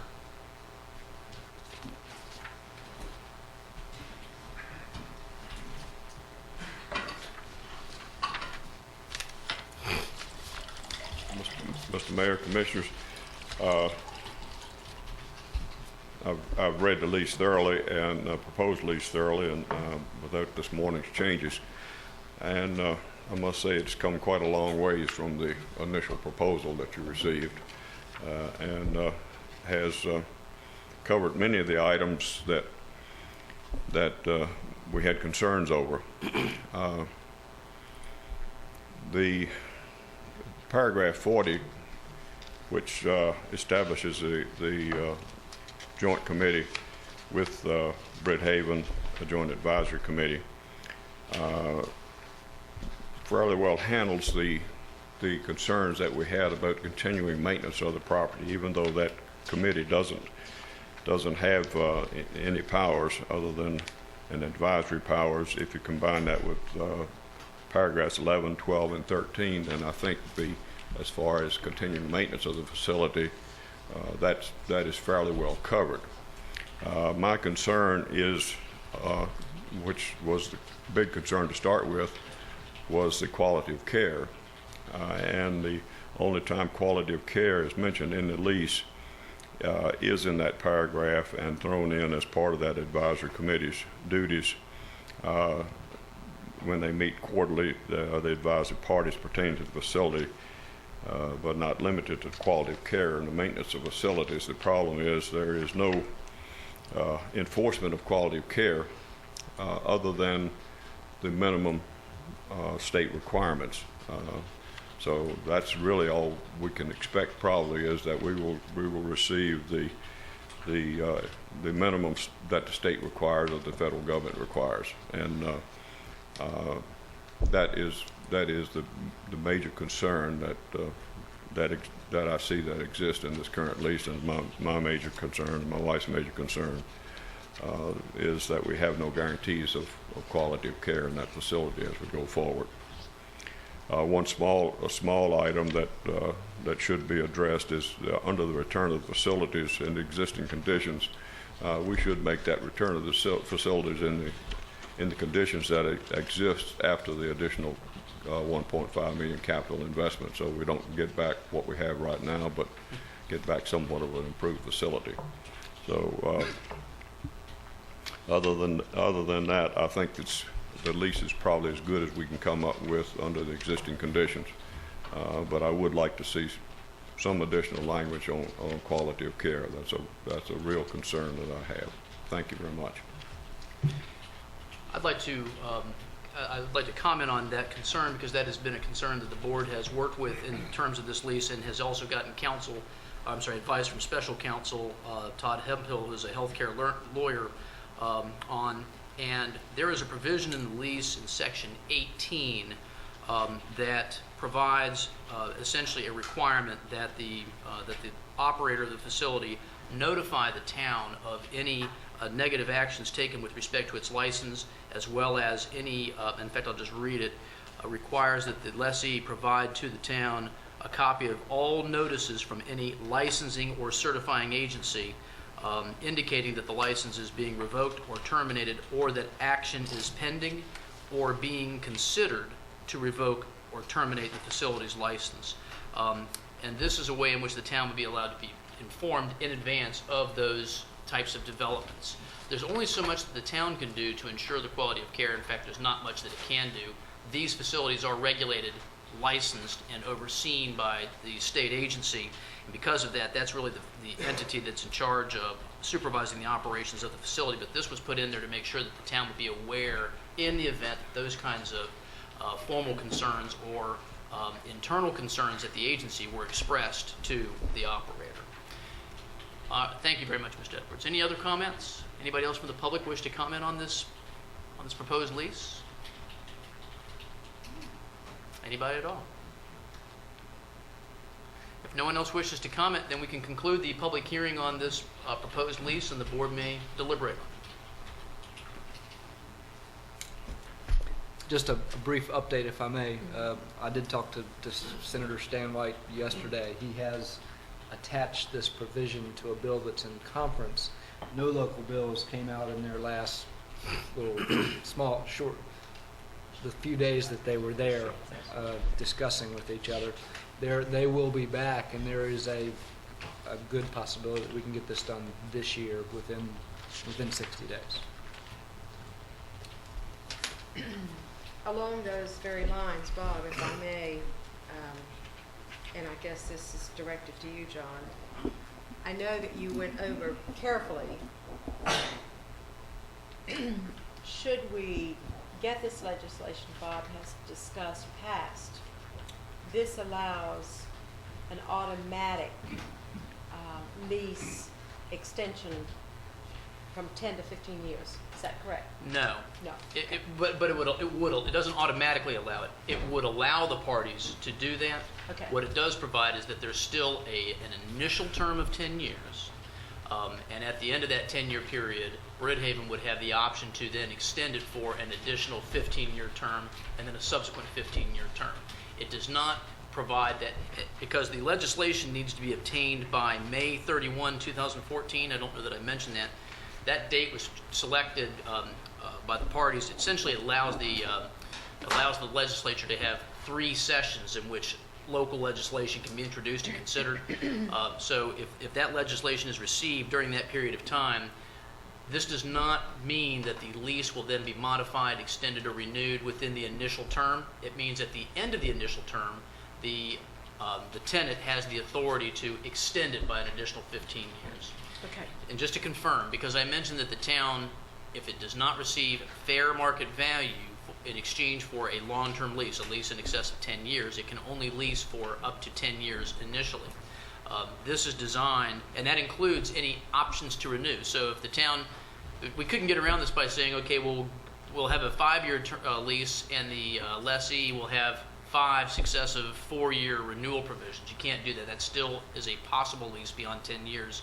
That would not be permissible. But this legislation would allow, at the end of that 10-year term, them to exercise their option to extend it for 15 years. Okay. 2 things. If they chose to take that option and renew it for 15 years, the town is obligated. Is that correct? That's correct. The town can't say no. And in that obligation, it is very clear that the CON remains with the town because we were able to acquire the legislation. Can you tell me what would happen if Colony Ridge should decide not to go that, even though we have it for them, and they've decided not to take that option? What would happen? The town retains ownership of the certificate of need. Okay. At the end of that 10-year term, if they elect not to extend the lease or renew it for an additional 15-year period of time, the town would still have the facility, would still have the certificate, and could find another operator. All right. The part where it says it, reverts back to us,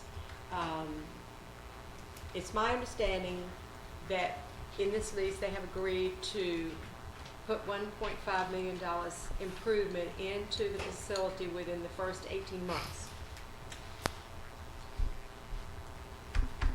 When we get this back, assuming that they decide to walk away for whatever reason, are all of those improvements attached and revert back to the town, or are they equipment, et cetera, that may be not permanent?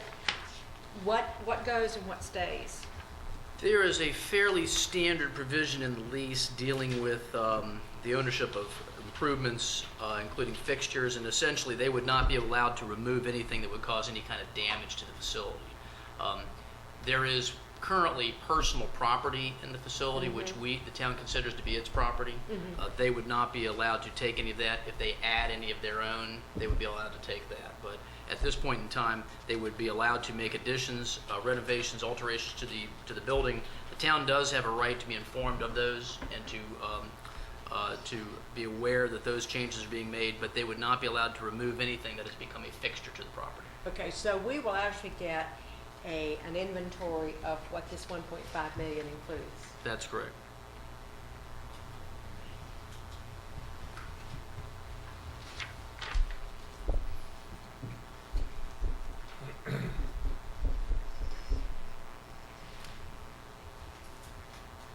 Other questions?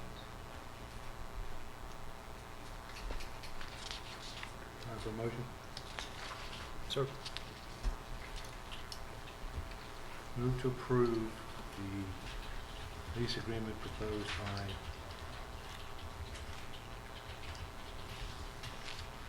Colony Ridge, I guess. As presented. We have a motion on the floor. Is there a second? I'll second. Further discussion? Yes. Mayor, I'd like to say you did a good job on this. You put a lot of time in this. You did a lot of traveling, along with the committee that worked with you. You got a lot of unjust criticism from a lot of people at Bridhaven, from a lot of the community that was concerned.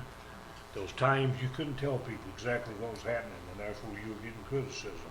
And the one thing I can say, you never lost sight of the fact that our interest was Bridhaven, keeping Bridhaven in Dare County. Again, you did a good job. Thanks.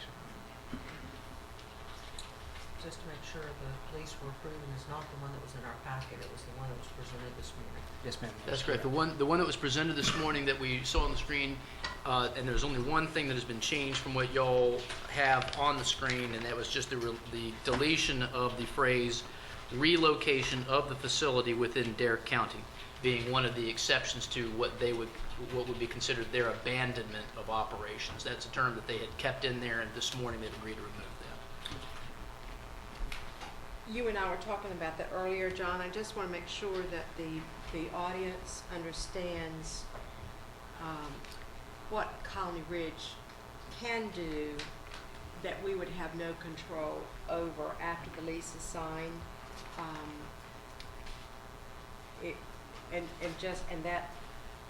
I'd like for you to reiterate, just for the audience's benefit, what does that mean? Okay. Again, in the event that the town is unable to receive the special legislation authorizing a longer-term lease than the initial 10 years, then in that event, Bridhaven would become the owner of the certificate of need. They would not receive that until the end of the initial 10-year term. But to make clear, in the event that they decide to abandon operations during the initial 10-year term, that's an abandonment, and they would not be allowed to keep the certificate of need. It would come back to the town. Initially, they had proposed an exception to what would be abandonment, and that would include, well, if we relocate the facility to another location in Dare County, that would essentially allow them to walk away as soon as the special legislation has been denied. They could contend that they have some rights to the certificate of need at that point, and they could operate a facility somewhere else, and the town is left with an empty facility. So by removing that phrase, that would not happen. Thank you. I think Yes, ma'am. what we have to bear in mind is they're going to put $1.5 million into the facility. There's very little incentive for them to just abandon it after they do that. And I also think you'll see the town and the advisory committee take a much greater interest than they have in the past.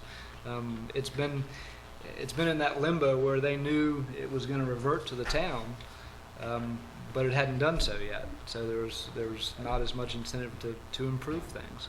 And I think between the committee and the improvements, we are going to end up with a better facility and better care and a continuation of care, which I confess was not. It was reinforced to me how important that continuation of care was and is. It really does affect a lot of folks. Well, in closing this issue, I am delighted that you were able to make sure that the director of Colony Ridge was aware of the concerns that the board had as far as the paper. And a lot of the residents of a lot of the families of the residents that are in Colony Ridge, I think they did not believe that we too were concerned with their relatives. But on the whole, it is it's our obligation to not only look at the short-term fix, but the long-term stay of a company that really cares. And I think through the mayor's negotiations with Colony Ridge administration, he has made it very clear that while we want them to stay, we want quality care and we want improvement for the people that are there. It's not the staff that we were ever in question of. It was the ownership and the operation of Colony Ridge. So again, I'm going to agree with the Commissioner Gray. The mayor's done a lot of work on this, and I can live with the lease that is there, and I hope that we will soon see improvements to the facility for the residents. It was good to have both parties meet in the middle and for the benefit of the patients. Further discussion? All those in favor of the motion, please signify by saying aye. Aye. All those opposed, like sign. Motion passes unanimously. Our next item is old business, items tabled from previous meetings. And number 13, consideration of a zoning ordinance text amendment submitted by Kraus Gray on behalf of Paul Shaver, trustee, to amend the town code to eliminate boarding homes and residential cluster homes from the uses allowed within SCD 80. This deals with the same subject matter of the ordinance that we just passed. So be brief, Kelly. Okay.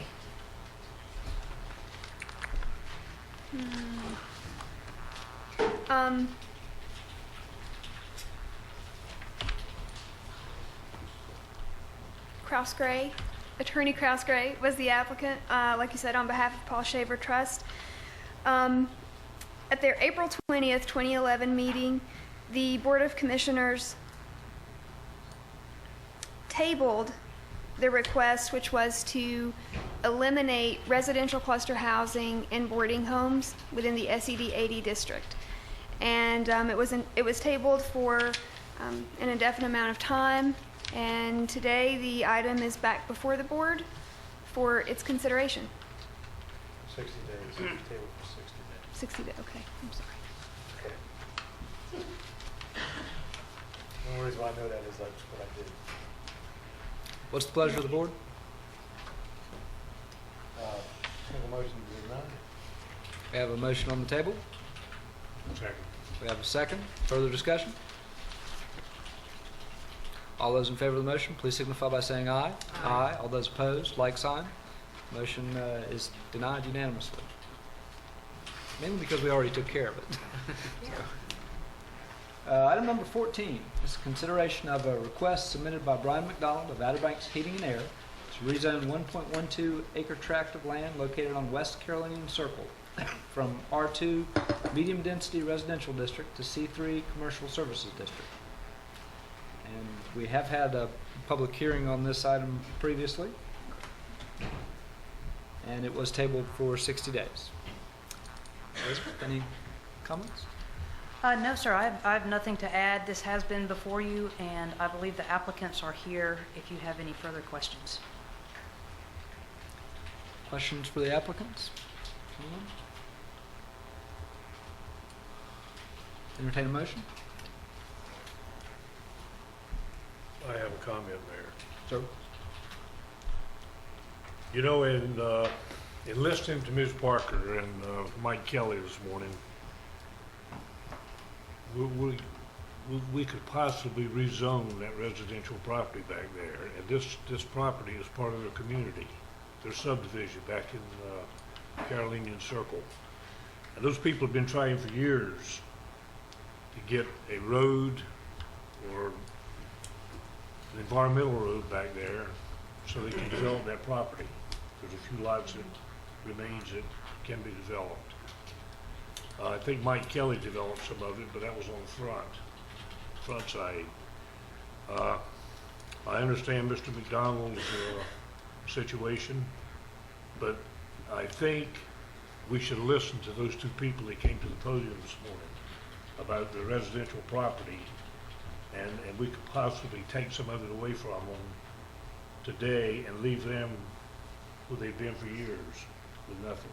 I think the town needs to meet with those people and discuss it with them again. We did 4 years ago, 5 years ago, and the town was not in favor of helping them then. And I think we should go back and look at it again and try to help them. And if we can't, then we can look at rezoning. But I think we should give them a chance to preserve their neighborhood. Mayor Pro Tem, I agree with you. I think we can do a better job there and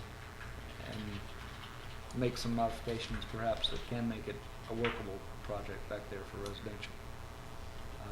I'm going to make a motion to deny this request for rezoning. I second. We have a motion on the floor and we have a second. Is there further discussion?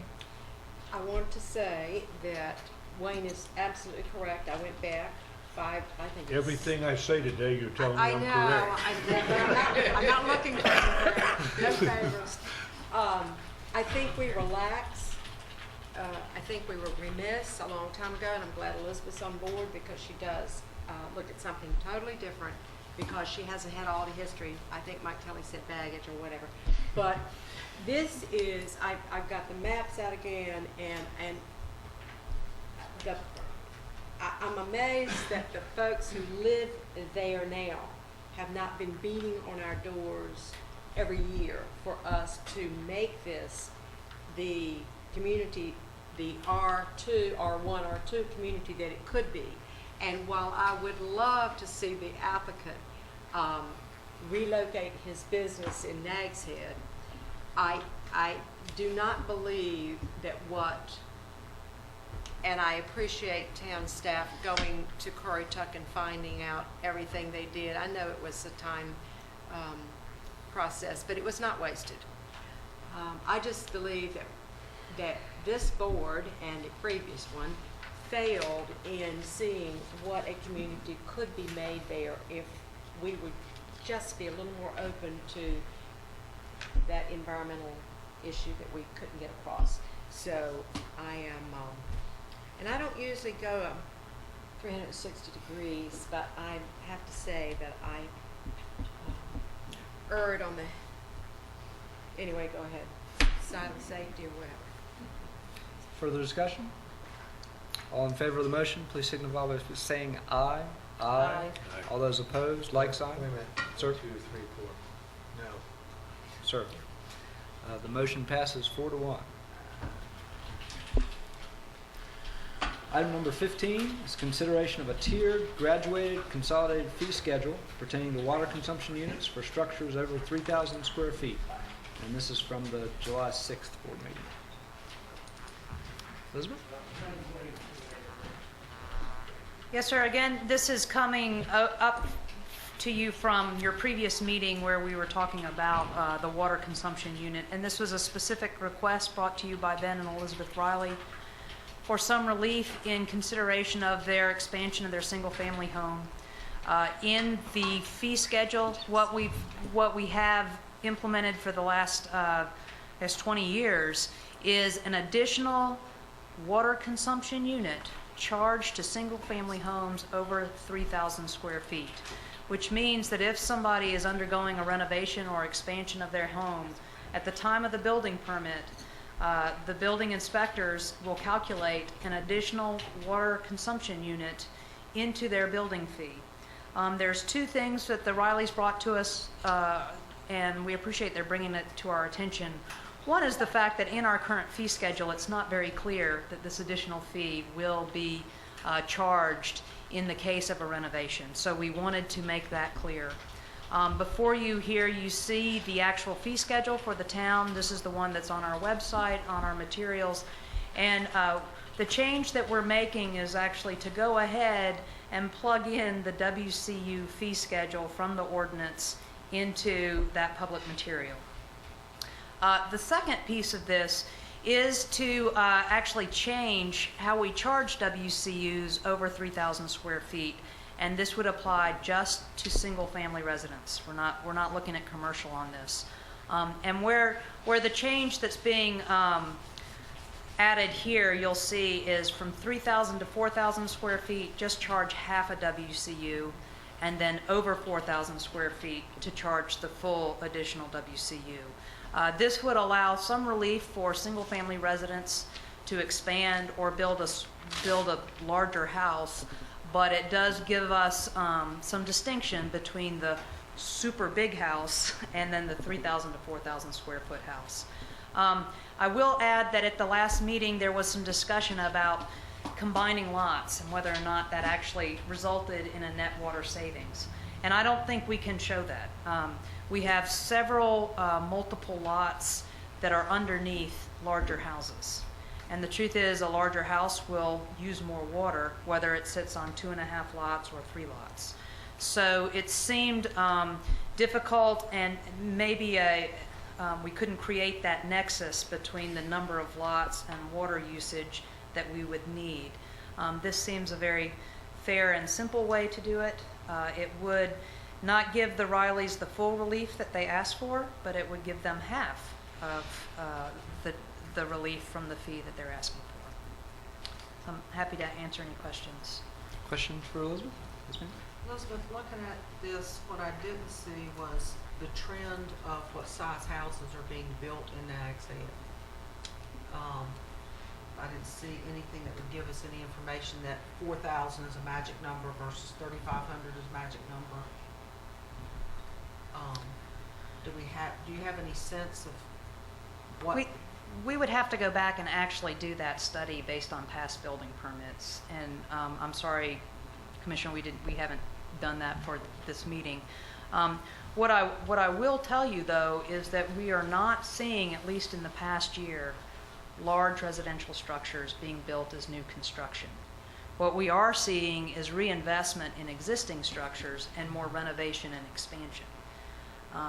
Last year, we actually had, in the last fiscal year, 4 houses that would fall under this expansion and the additional WCU fee. And last year, we had this fee raised something in the realm of $80,000 for the town. So it is an important revenue source, and to match the revenue to the trends we're seeing now, we'd need actually to go back and look at building permits again. So. Okay, you mentioned the $80,000 over the past year. Do you have any sense of what was there a break point between? I know the magic number was 3,000 last year, but was the average renovation to 3,500? Was it to 4,000? I'm sorry, I do not have that average. Now, we can go back and find that information for you and come back at a subsequent meeting if you'd like us to. I just wanted to know if there was a magic break point, and that should be something that we should have fairly, if it's in the last fiscal year. I do not foresee there being a magical break point. The break point that was identified and established years ago was that 3,000 square feet, and that's why the fee was structured how it was. I guess what I'm trying to get at is over the past year, have the renovations been for what we hear in this boardroom all the time, year-round residents or rental property? Do we have any sense? I'd have to go back into the individual files and see. Thank you. Other questions, maybe? Yeah, I have a question. Don't Commissioner. Go ahead, Anna. Thank you, Wayne. Would you go back mentally to your one house on 3 large lots? Right now, if you own 3 adjacent single-family lots and wanted to put one big house, you would have to recombine those lots before you did that. So what would I be charged for building a large house on those 3 lots that I have had to recombine? Would I be charged for 1 unit, and depending upon how big the house is going to be would depend on the price? Or would I be required to buy 3 units, water units, because I had the 3 lots, but because the town made me recombine, I really only have 1. So can you answer that one first? Correct. Okay. The water consumption units are charged by square footage of the house, not by the number of lots. Okay. All right. So no matter what, that's okay. Right. The other issue, no, because that would solve that problem too. Okay. That's it. Yeah. That's it. Thank you. Elizabeth, if this is adopted, when will it start? Today, when it's adopted, or back? What do we do? No, thank you, Commissioner Gray, for asking that. In the proposal, we're suggesting that we adopt it retroactive only to the permit where this request was brought up this time, which is June 17th. We've checked with our finance office, and this would allow us to absorb that cost from the last fiscal year, because it occurred in the last month of the fiscal year. And that we can do to help this particular request and then moving forward. If we were to go back further, it would be very difficult for us to arbitrarily determine when that date would be. It would also put a burden on the town to go back into past fiscal years and try to rebate people money that we'd already charged them. So it's a tough thing to know when to start, because, as I said, we have had past expansions in the last fiscal year that have paid this fee. But it seemed if we could just go back into the last month of June, we can do it that way moving forward. And then, of course, future construction on renovations or new construction over 3,000 square feet would get this benefit. My question may be more for the finance officer.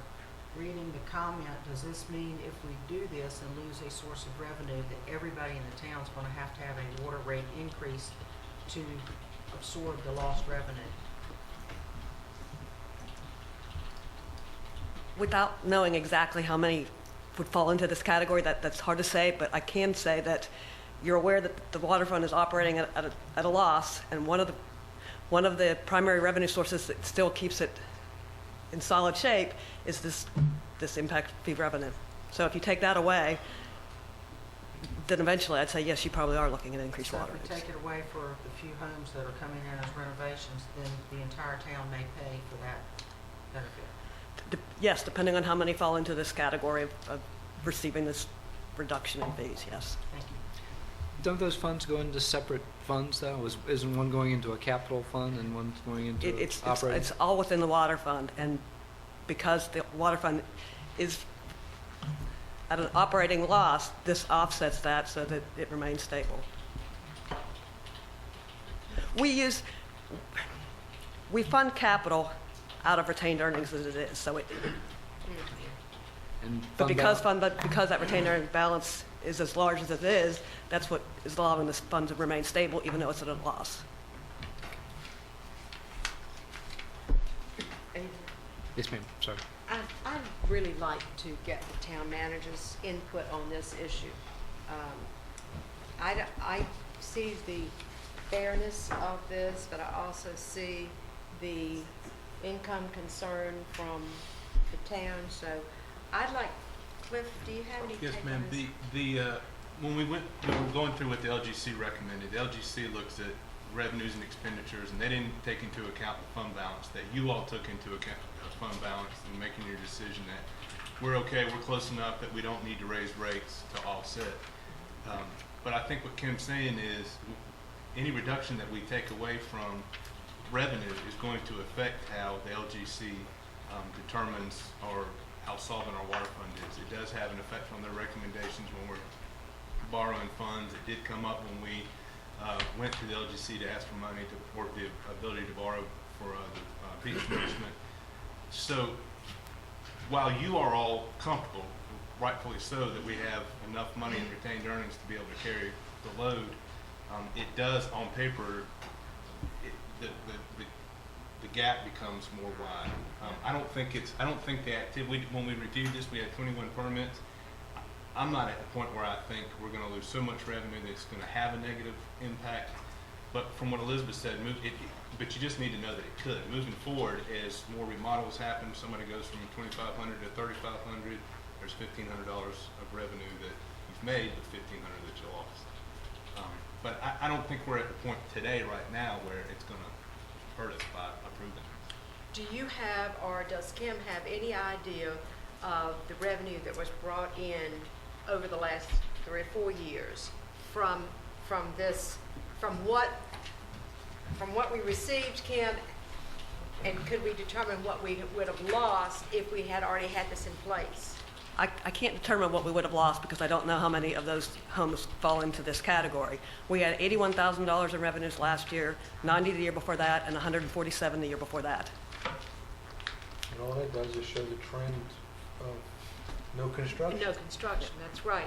But of that 100 and then the 90, we don't know. I don't know how many. We don't know what I don't know how those many figures- would have fallen into the 3,000 to 4,000 square foot or the 4,000 to 5. Well, you know, I think Renee has a good idea here that we might could entertain just postponing this until we have those figures, as well as what Elizabeth could look at and see what the trend is, because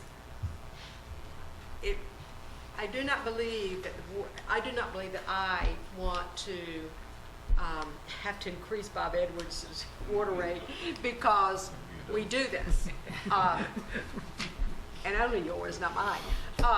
So I don't see this right here, right now, that we need to do this today. I really would like to have that information, if that's something that the rest of you would like before we make this decision final. So the information that we're really looking for is how many homes were between 3,000 and 4,000 square feet? Yeah. Is what you're looking for is how many, if we went back 3 years, how much money would we refund if we went retroactive back 3 years? No, that's not. Well, I don't think that's in anybody- addition I don't think to, anybody talked about refunding back 3 Well, I years. know, but I'm just looking at I the think dollar they're amount. looking for the trend, if I may. Okay. I'm looking for the trend of what the sizes homes were, the renovations versus new construction. How many would actually qualify under the renovation, not the new construction? And as far as new construction goes, were they 3,000, 3,500, 4,000, 5,000? Okay. but I'm looking at the money. I'd like to know, year 3 ago, what we took in and what we would have taken in if this had been in effect, the difference. And then in year 2 and then year 1. I mean, I think going back 3 years is fine. I think 3 years is fine. I just don't want to give anybody the impression that I we're understand. refunding. No, no, We used to no, use we're not. the term of refunding 3 years and No, that's on the we're not table. refunding. I would like to have the monetary information versus what Renee is asking. Right, if it is the pleasure of the commission, we'd like to come back to you at your next meeting with more specific data, looking at 3-year trends. I don't personally believe that 3 years is going to tell you anything. These past 3 years are going to be That's a different tough than the one. previous 3 years. It's a waste of time. You want to do a trend, go back 10 years. Go back before the downturn in the economy and find out what it was. I think it would be too significant, That Doug, would make and it I don't believe that you will. Well, I mean, I, the as a issue- realtor, do not believe that you will ever return to those days. But the issue- Take the average, you mean, out of the last 10 years? Well, but the issue here is one individual piece of property, starting, as she said, June, whatever it was, 27. We're talking about opening up Pandora's box when we have maybe 3 building, I don't know how many building permits have been issued, but, for renovations, but it hasn't been many. I mean, all you gotta do is read the monthly report. But you all do what you want to do. I mean, I'll support whatever you want to do. This is just another, let's establish a committee to find out something that we're not going to use. Well, let's gather that information, and we'll bring, if y'all will bring that back to the board at the next meeting, and then we can Happy to. press on. So with that said, would y'all like to table this till the next meeting? I make a motion to table this to the next meeting. We have a motion and a second. Is there further discussion? All those in favor of the motion, please signify by saying aye. Aye. All those opposed, like sign. Motion passes unanimously. It's a little after 12 o'clock. We did make some provisions on possibly ordering sandwiches out. I think we've done pretty well at moving through the agenda, however. What's the pleasure of the board? You thought we made provision. We don't have any orders placed. No, I understand, but they're pretty quick. Let's take a break and go eat lunch. I hear one take a break, go eat lunch. I agree with Wayne. Okay. Is that okay with y'all? I mean, as far as the agenda goes, I mean, what other items are you going to? We're looking at lengthy, Well, I mean, lengthy closed session. This closed session, okay. Yeah. Lengthy closed session. John, I don't want to speak for yourself. Go ahead. Tell us how short it's going to be. Well, lengthy is a relative term to a lawyer. Lengthy, kind of like temporary. Lengthy is a relative term for an attorney. I don't expect it to be more than a half-hour closed session. Okay.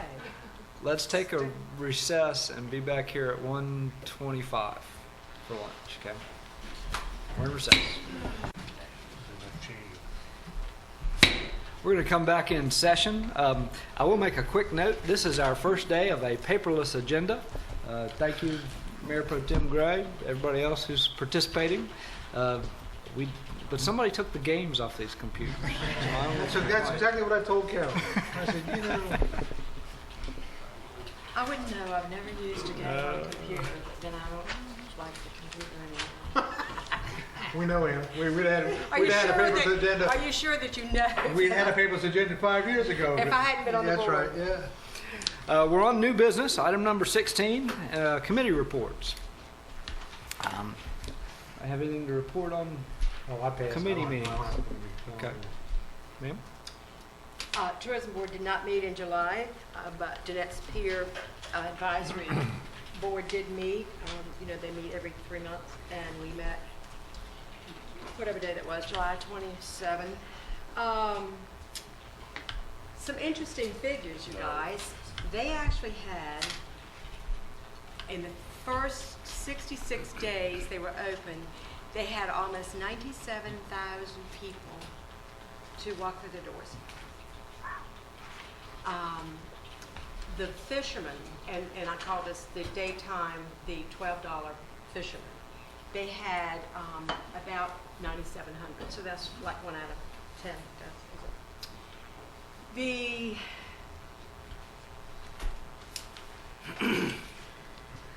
touchy subject here, the state fishing license. As we all know, the wheels of government run very slowly or quickly, depending on what side you're on. There is such an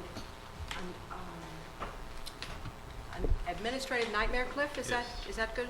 Yes. To getting set up for these licenses. They would have to change, I think, the whole state's computer software. So they finally decided, because it is their desire and their plan to sell the fishing license.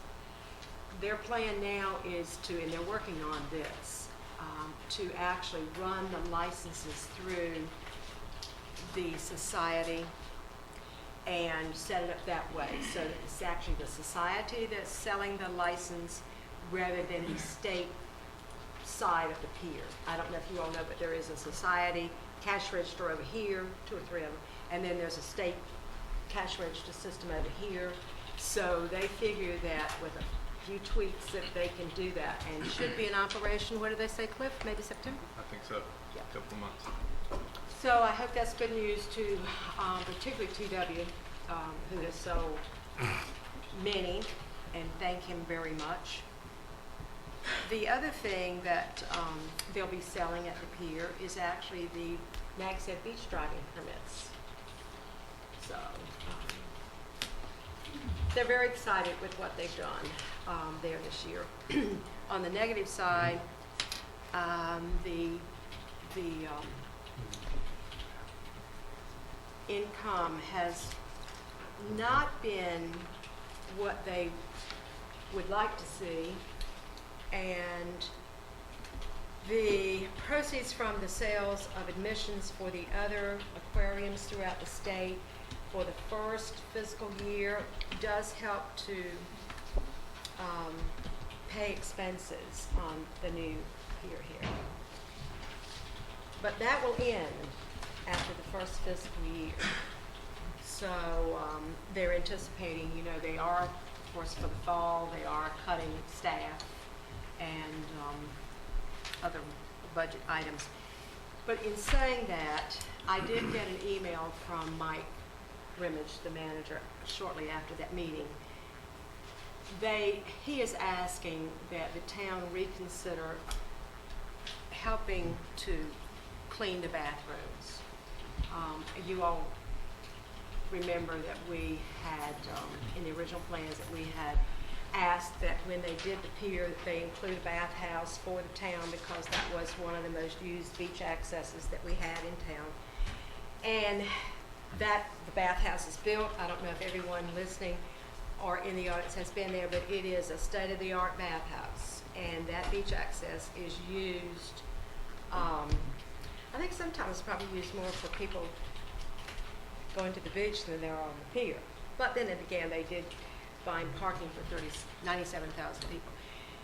The request is that we assist in the cleaning. Now, what they do right now is they're open dawn to dusk, and those hours are going to shorten as fall comes. Right now, when they open in the morning, they have two cleaners that spend a good hour in the bathhouse. Now, the bathhouse is attached, the men's and the ladies, with a laundry service supply closet that can be accessed from either one. So if you have a key to that closet, it would be easy to go in. Any cleaning service, any town employee or whatever could access and not have to go somewhere else to get toilet tissue, etc. The closing in the evening actually takes one cleaner an hour and a half. And he did point out that they are more than one halfway through the summer tourist season now, and because they are doing all of the cleaning as well as the maintenance, and this has nothing to do with maintenance, this is strictly cleaning. They've had to add an additional staff person for this. They have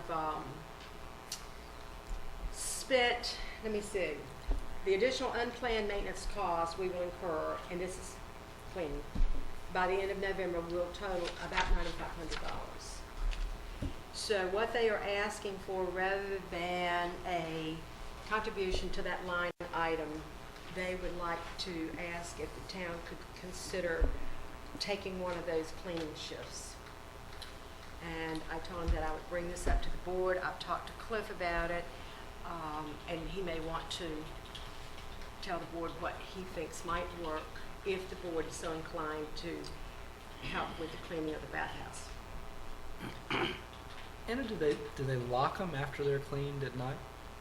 Oh, yes. When she goes in at night to do the cleaning, the security walks her there. She is locked in. She locks herself in. She cleans, and when she comes out, the security locks it up. She goes home. He goes wherever.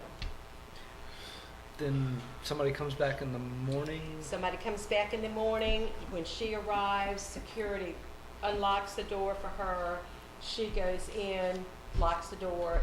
There's two of them in the morning. They clean, and then it's open to the public. But if it's been locked all night, how did it get dirty? I don't. Well, I can't answer. I'm sorry. I don't mean to be. I'm not trying to be flip. I don't have an answer to that. Yeah. And maybe I'm wrong. Maybe that when he says opening, two cleaners take an hour. Maybe it's open when the security gets there, and then when she comes, she cleans it. I'm not quite sure, and I'll clarify that. Because with my experience with it, if you leave it unlocked, yeah, you do. No. That's they when lo- your they bad have to things lock it. happen is after. Yeah, they have to lock, they have to lock it now. And during the day, see, this is the thing that I've run into, because I've gone down there several times to watch the beach nourishment and gone in the ladies' room. During the day, it could stand cleaning, but I guess you could perpetually clean all day. Would it be possible, would it be possible to get more information for our next meeting about the answer to the mayor's question about Yeah. if it's cleaned at night, why would, if it's I'll not? find out what time it's cleaning, because I know he told me that when she cleans at night, it is locked, it is over with. And I know it's probably a really dumb question, but Okay. one question would be find out how many custodians they have, because I think I'm interested in hearing the distinction between custodian and maintenance. Okay. And how many total employees are they? I mean, No, I'm not gonna get into well, that, okay, because then that's. custodian and maintenance, because they're asking for our help. Right, custodians and maintenance, but I will tell you that it was agreed that their staff not only needs to be cut, but, Mr. Griffin said that they would be cut, because they Well, I won't didn't know need if they that had many extra people hanging around that they couldn't. We reassign people all the time, and I didn't know if they could Yeah, reassign okay. people based. Okay. That's why I asked the question, because we constantly ask people to do things other than their jobs. You know, I think the question with us is, do we want to get involved in that? I don't think we need to. I mean, we've got our own beach houses we have to clean. We come to one board meeting and we're told we don't have enough people to do the work in our town. Why are we going to take on a job with the state? They can get their own people to do it. I just don't think we should get involved in it. I do think we've got a compelling interest in having it being clean, because we do have so many visitors using it. There are other ways to skin that cat too, though. I asked Commissioner Sadler if they'd considered subbing it out. I mean, there are an awful lot of people that do contract cleaning. Sure, let them do it. It's fine. Maybe cheaper to do that than it is to pay somebody all the time, but I would be interested, like I say, if you could, and I do think we have a compelling interest to take a look at it.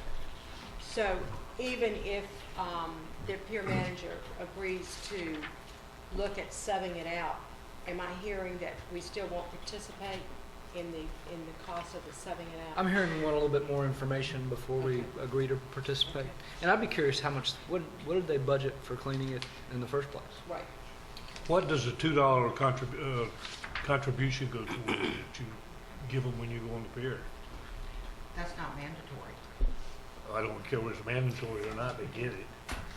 I mean, if I they've think that goes into admissions. If they've had 95,000 people on that pier and half of them donated $2, It I goes think to they the only got society. $12,000, didn't they? It's, Wayne, that money goes to the society.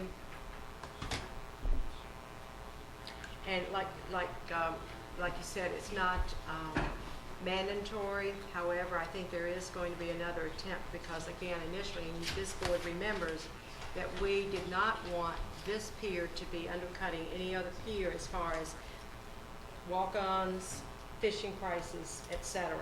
And with just a donation to walk on the pier, a lot of people don't donate, and the comparison there was actually a loss of $80,000 if they had been doing the $2 per person, even though some people would walk on there and were seen to leave $20, $50 bill.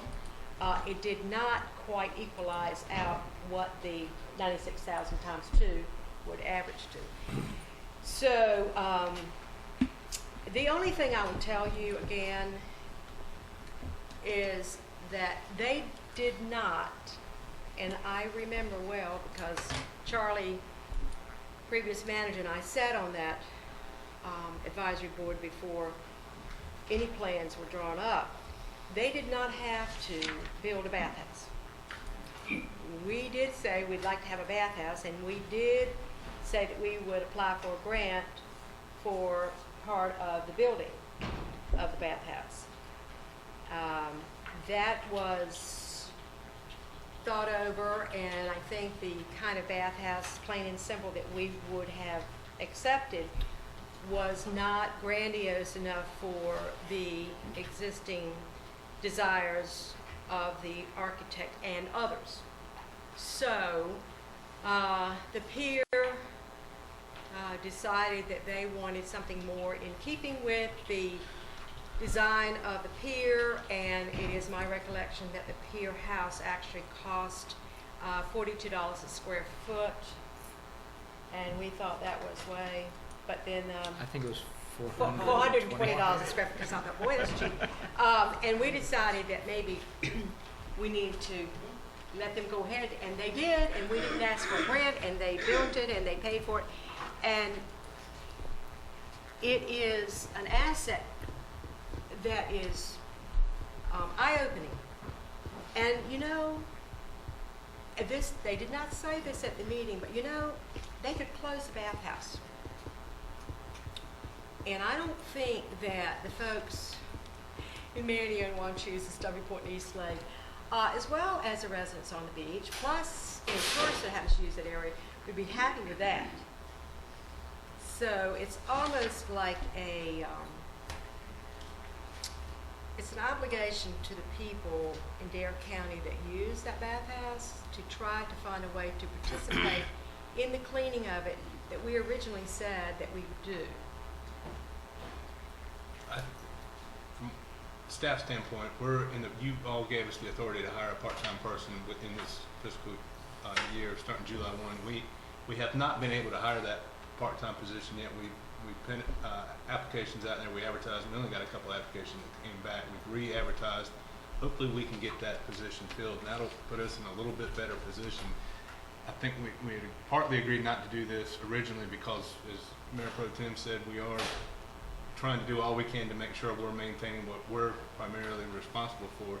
But also, there is some cost savings by not having that position filled. So hopefully, if we get this other information and we reevaluate, we may be in a better position to help next year than we are right now. Okay. And I'm sure I can get all of this information and bring it back. And I think everyone on the board recognizes what an asset it is to the town. And I'm not sure. We want to help where we can. But they were responsible for their budgeting, just like we're responsible for our budgeting. But I'm sure we can work something out to where it stays clean. They can be a mess to clean. And stays open. And stays open, more importantly. I think we're going into it with an open mind, but needing more information. Thank you. Anything else? Do you want my other comment now, rather than under a separate agenda? I know this was a committee agenda. Can we finish up now or come back later? What was your other comment? It's on National Night. Okay, please. Last night I attended the National Night Out, as a lot of the Nags Head citizens did, and I'm going to ask Kevin to come up because I think not only is that another great successful evening and good food and good company, but Kevin may have some ideas that next year's might be a little different. Yes, ma'am. We did. We held the National Night Out last night at Fire Station 16, and some of the other individual neighborhoods, including Nags Head Acres, had a big turnout. It was our 10th year celebrating National Night Out and our 17th year of Community Watch. So we've certainly come a long ways over the years. We appreciate the ones that were able to come out and join us last night. We had a really good turnout. Certainly appreciate Paulette from the fire department, Lisa Ward, office assistant with the police department, Dee Johnson, Tom Gillum and Trey Lipscomb did a good job cooking. So we certainly appreciate that. But going forward, we see, this is our 10th year during the National Night Out, and we, over the next several months, will be looking at trying to make some changes to National Night Out, try to draw in more participants, whether it be residents and visitors alike, maybe more hands-on demonstrations that we can do. It's something that I want to work in conjunction with Chief Zork with, as well as the Nags Head Community Watch board members. So in going forward, I hope to be seeking input from others in regards to that, and hopefully next year's event, our 11th annual, will be bigger and better. So we certainly appreciate everybody coming out and supporting us, though. Thanks, Kevin. Thank you. It was a nice night. That's all I have. Thank you very much for being there. I regret to say that I missed the Shoreline Commission meeting. That was my only committee for this month, and it's just one of those months. I apologize, but I will be there at the next one. Ma'am? I'm sure. Take care of that. Sir? Let's see, I got a couple of things. Roberta and I met with Dyer County Emergency Management about a week ago. The director, Sandy Sanderson, had a few things on his agenda. One of them, we discussed Hurricane Earl, the evacuation plan we had, how it was executed, how successful it was. At the meeting, there was people, a representative from every town in Dyer County, plus the county, and no one seemed to have a problem with it. It seemed to went pretty smooth. The next thing was communication. Sandy was concerned about how the 800 megahertz system's working.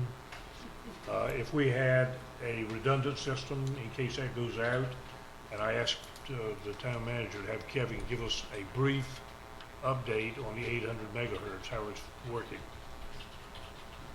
Well, he's coming up. If I could, if you don't mind, I've got something that Chief Zork prepared, that some written comments that we'll address. Dare County Public Safety agencies currently communicate with an 800 megahertz P25 radio system. Should all or part of that radio system experience a failure, the P25 radio system will revert to one of two scenarios: fail-safe or site trunking. In the worst-case scenario, fail-safe mode, all users will be required to switch over to the main dispatch channel or to the State Highway Patrol Viper system and locate an assigned channel. No emergency alert notification is available and fail-safe. However, should the radio communications go into site trunking, Dare Central Communications will switch to a backup 800 megahertz radio console and paging system, and all users will stay on their main 800 megahertz dispatch channel. All 800 megahertz portable radios will now work on state Viper channels. However, Viper IDs have not yet been obtained from the state for vehicle-based station units. Thus, a fail-safe Viper scenario would require all users to operate solely on portable handheld radios versus installed vehicle or station units. So I don't. That's kind of the document. Chief Zork and I have talked about this, and he had prepared a brief document. There is redundancy built into the system. Overall, on a law enforcement side, the system works very well for us.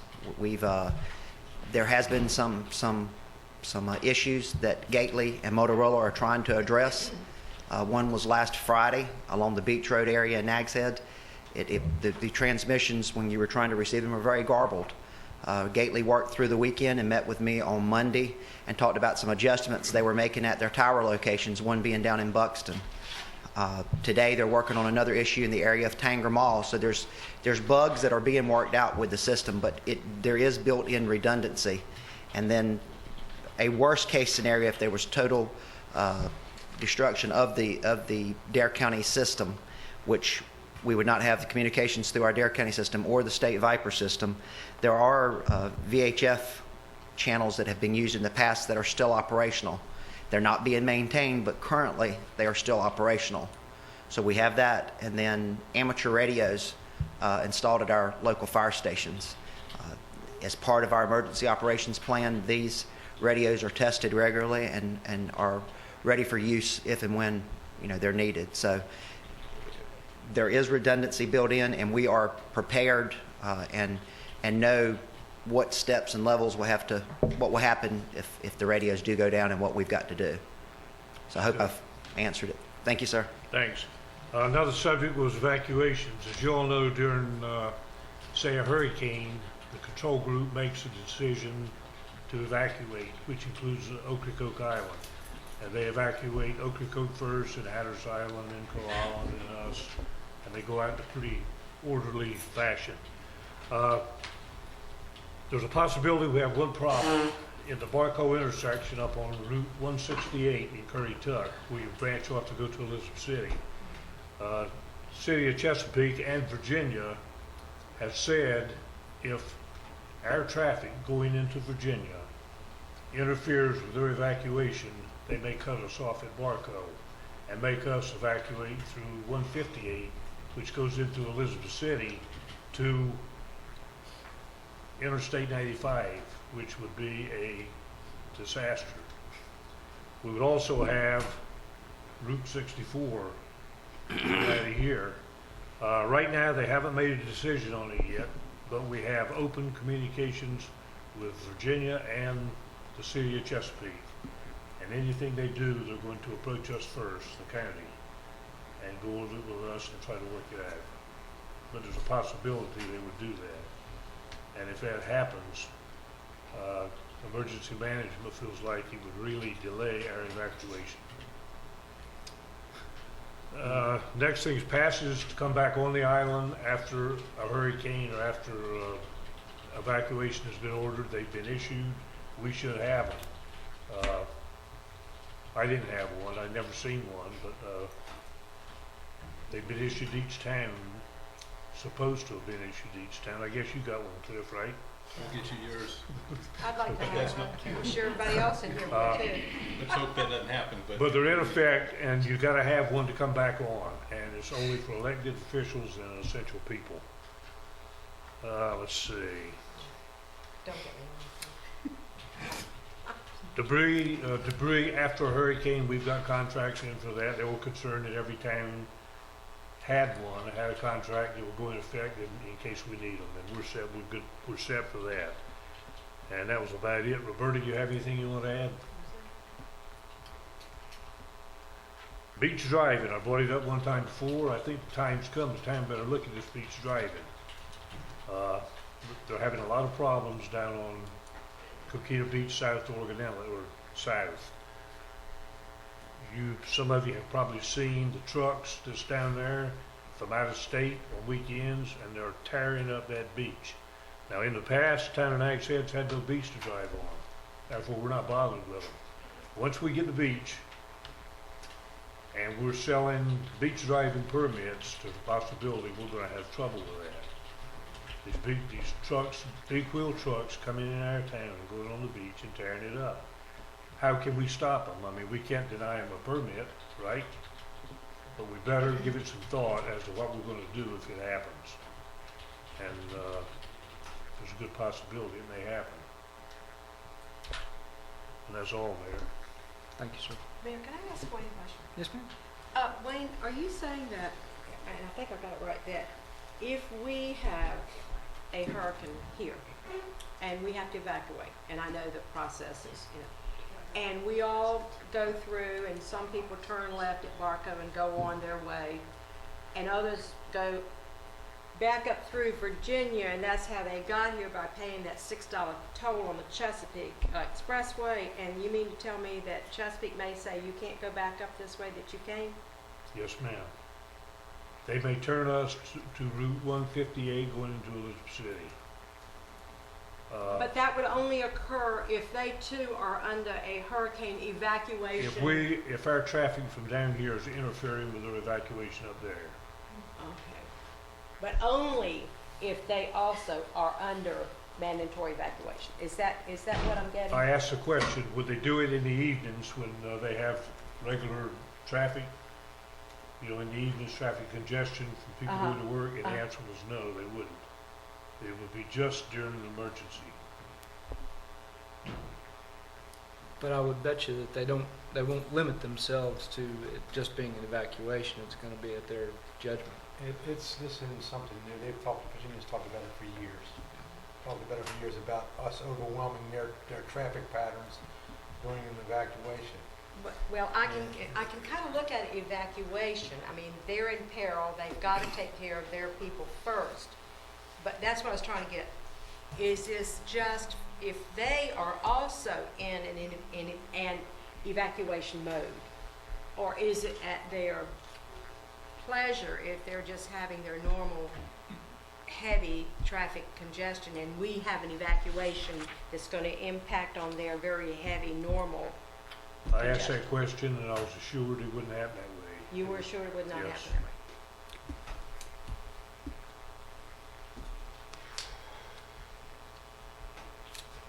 Our next item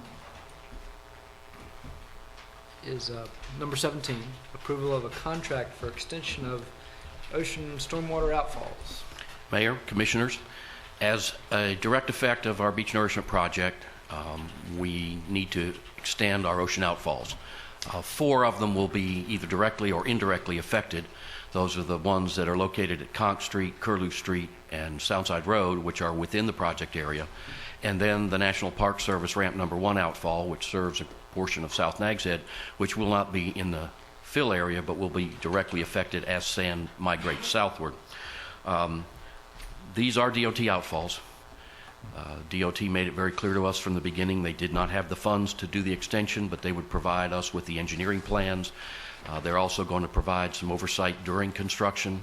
A portion of the system is going to be precast concrete, and they will check on those precast components at the plant at which they're being prepared, and they'll also occasionally stop by the project site, particularly early on, to make sure that the contractor is following the specifications and plans that were bid.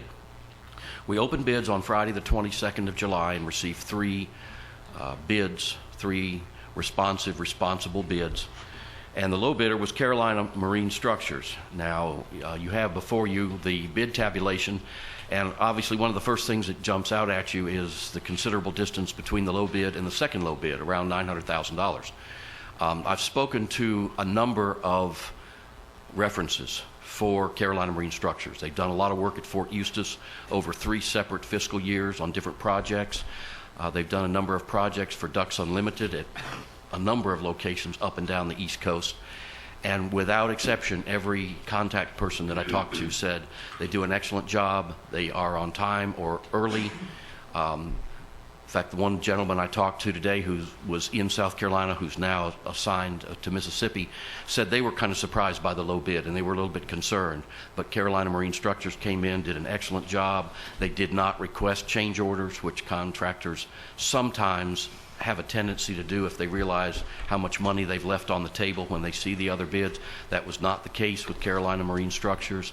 And again, because of the low bid on the projects that this gentleman was involved in, they were able to actually do some extra work because they had a project budget, which they had some money left over, and the additional work was also done on time or ahead of schedule without additional change orders being required. So I feel confident that they have the capability to do the work.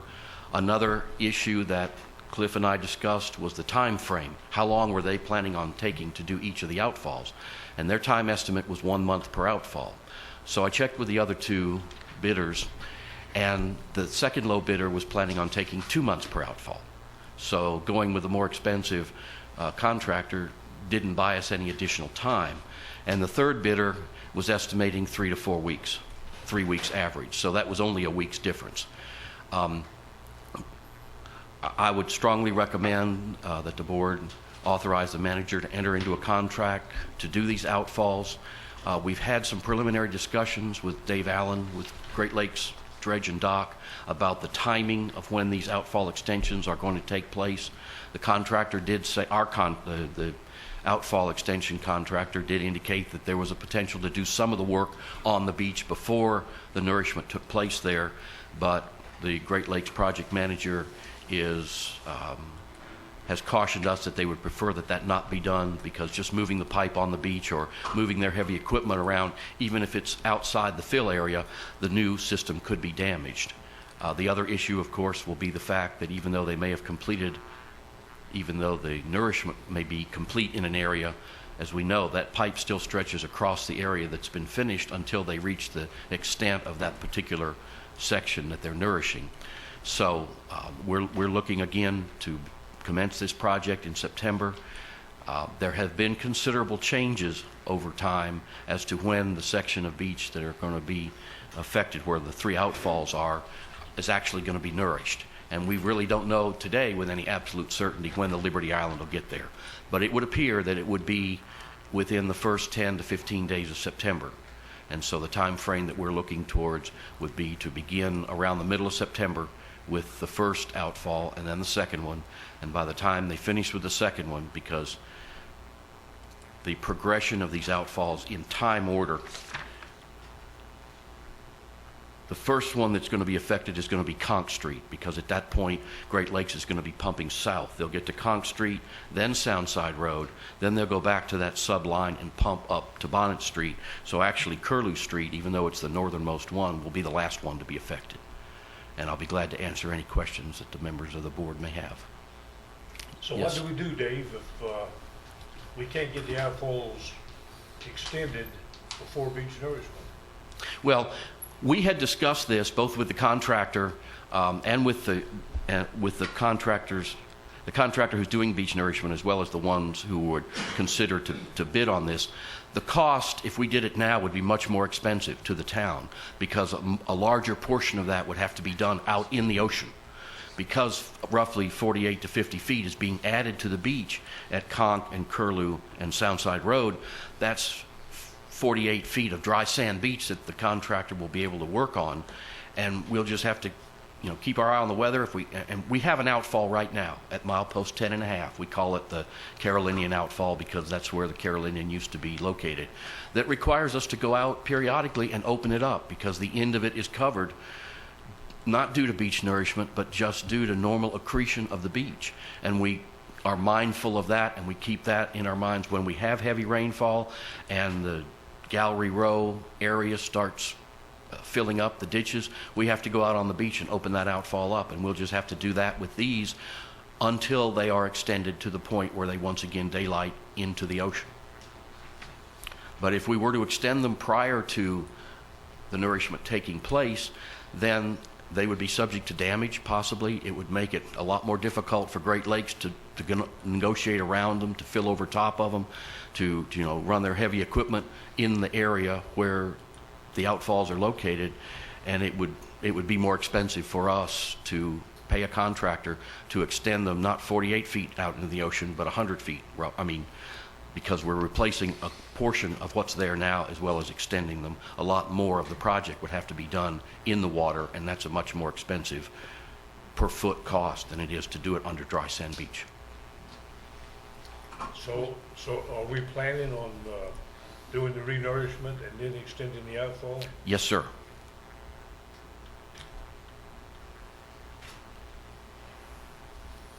Mr. Sadler? Dave, I think you and I had talked about this at an earlier meeting, that the renourishment is going to be done prior to the extension of the outfall, and it was due to the expense. My question, I guess, and concern still is the possibility that all three of those outfalls are going to be renourished, and there is not one of them clear, open, and extended before a hurricane comes. How are we going to get this ocean overwash back out through these outfalls that have been covered with 50 feet of sand in front of them? It won't be quite as simple as cleaning out the one at Carolinian, Right. at the old Carolinian, but can you answer that? The nourishment that is going to take place will not put 50 feet of sand in front of where the pipe's in now, because as we know, they extend out a considerable distance into the surf zone already. So the point at which the new beach drops down to the existing bottom, the foreshore is the portion that's east of the berm, that part is going to be very close to the end of these pipes. So there's not going to be a considerable amount of sand on top of the pipe. But what the purpose of the extension is not just to get the end of the pipe out into daylight again, but is to give us that same breathing room that we have now, where we have a defined separation between mean high water and the end of the pipe. So that even if that sand does move around out there and the beach accretes, we saw from November to May a considerable amount of beach accretion without the aid of beach nourishment, the end of the pipe that's there now is going to be very close to where the new sand will stop. So it will not be a major undertaking to get those pipes opened up. And as we have seen in the past when we have large amounts of rain in Nags Head, when we open that pipe at 10.5 mileposts, sometimes the water will shoot up in the air higher than your head because there's so much hydraulic head, the force of the water behind it. pushes it out, and it keeps it open. It will keep it open long enough for that water to drain out so that it won't, at the first high tide, get filled back in with sand again. Okay. Good, good. I got it. Dave, I understand it's easier to work on dry land than it is to work on water, and that makes perfect sense to me. The design from DOT, is there any negotiation with DOT? It sounds like they did a completely different design, and it was approximately twice the cost of what they estimated it at. They told us when we began this project, and we had the first meeting that included the DOT folks, and at which point they agreed to provide us with the plans and specs, that their design for these ocean outfalls had changed from the old wood pilings, wooden cribbing that we have out in our, on our beach right now. I guess we're kind of boxed in because they are DOT's outfalls, and the technology that they now are requiring us to follow is one that they believe will have a longer lifespan, because I have not seen a section of pipe get washed away here in Nags Head. But I do understand that the outfall at 10.5 mile post is shorter than it was when it was first built. And there are some old aerial photos that they supposedly have on file that show that that outfall has lost 1 or 2 sections of pipe due to storms over the years. They feel like this technology has a much better likelihood of lasting, a good amount of time. We won't be maintaining them. DOT will be maintaining them. They feel that this is an easier technology to maintain, as well as, unfortunately, the upfront cost, which is significantly higher, has been shifted away from DOT in this case to the town of Nags Head. DOT's estimate was for 3 or the original? Their original estimate of $877,000 was to extend all 4. Now, there was an additional 18 feet added at the Park Service, so it's now the full 48 that the other 3 are. But in the overall scheme of things, it would not have raised the estimate over $900,000, I don't think. So, I mean, it would have added a little bit, but not significant.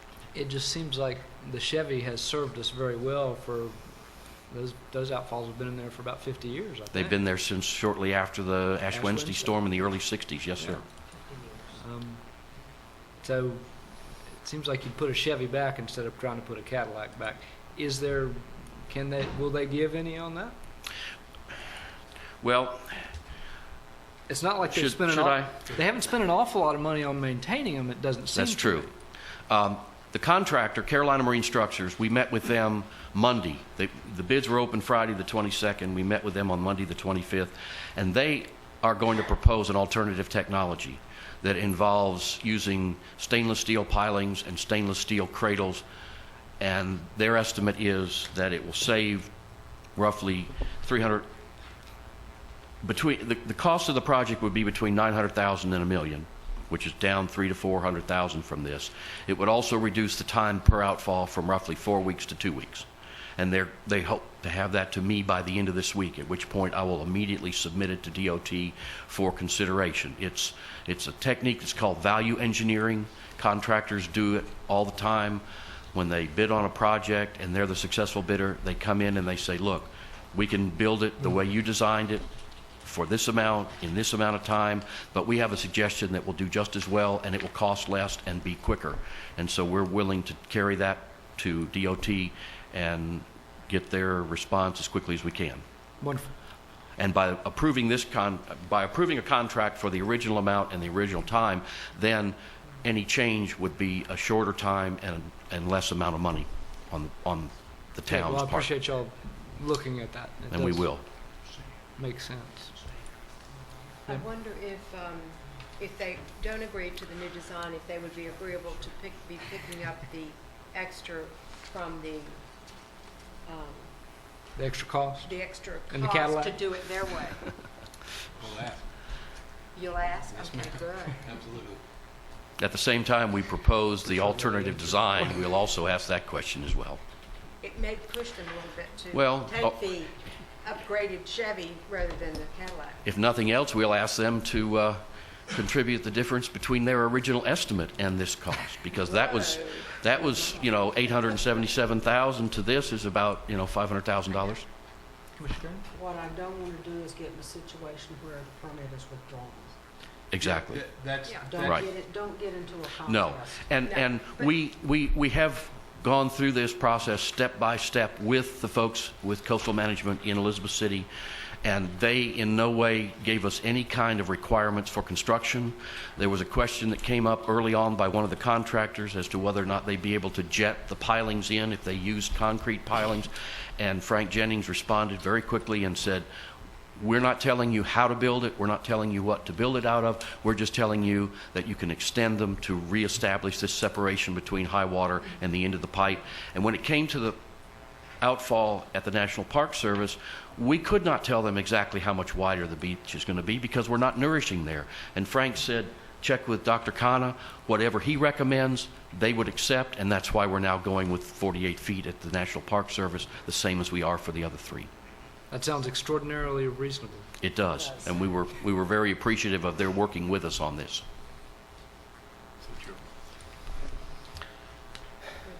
Yes, ma'am. I make a motion that we ask, that we give the town manager the authority to go ahead and accept this bid of 1.372162 from Carolina Marine's structure. We have a motion on the floor. We have a second. Is there further discussion? All in favor of the motion, please signify by saying aye. Aye. All those opposed, like sign. Motion passes unanimously. Thank you.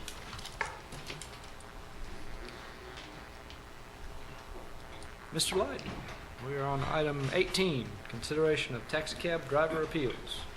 All right, thank you very much. I'm going to call upon Chief Brinkley to present the information regarding each of these appeals. Let's go through them in the order in which they are on the agenda. First one being Jacob Duman, I believe. Yes, sir. Mayor, Board of Commissioners, on June 29th, 2011, Jacob Duman appeared at the police department to complete an application for a permit to operate or drive a taxi cab in the town of Nags Head. In accordance with our town code on vehicles for hire and section 46-86, number 11, habitual convictions of traffic laws, I denied Mr. Duman his permit to operate a taxi cab in the town of Nags Head. Is Mr. Duman here? He is. Okay. Mr. Duman would be allowed to present information in support of his appeal. I want to remind the board that any information regarding criminal convictions can only be presented to the board in closed session. It's not something that the board is entitled to release under the Public Records Act. But Mr. Duman, you're welcome to go and present any information you have in support of your appeal. Mr. Lighty, quick question. Is a speeding ticket a criminal conviction? Yes, yes. Even a traffic offense is a criminal conviction. And if I may just add, Mr. Lighty, please, number 11 on 46-86, habitual convictions of traffic laws or town ordinances. So we're yeah, what we're talking about here is just strictly, there's another section that addresses criminal, and I agree with the attorney, but I did want to make sure that everybody knew that there was a different section on traffic convictions. Thank you, sir. Good afternoon, Mr. Mayor, Commissioners.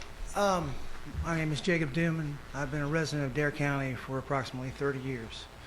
I drove a taxi cab here since the early 90s. I left Dare County in 2007 for a brief break. And I went to Wilmington, North Carolina, and drove a taxi down there. Probably one of the hardest places in North Carolina to get a taxi permit.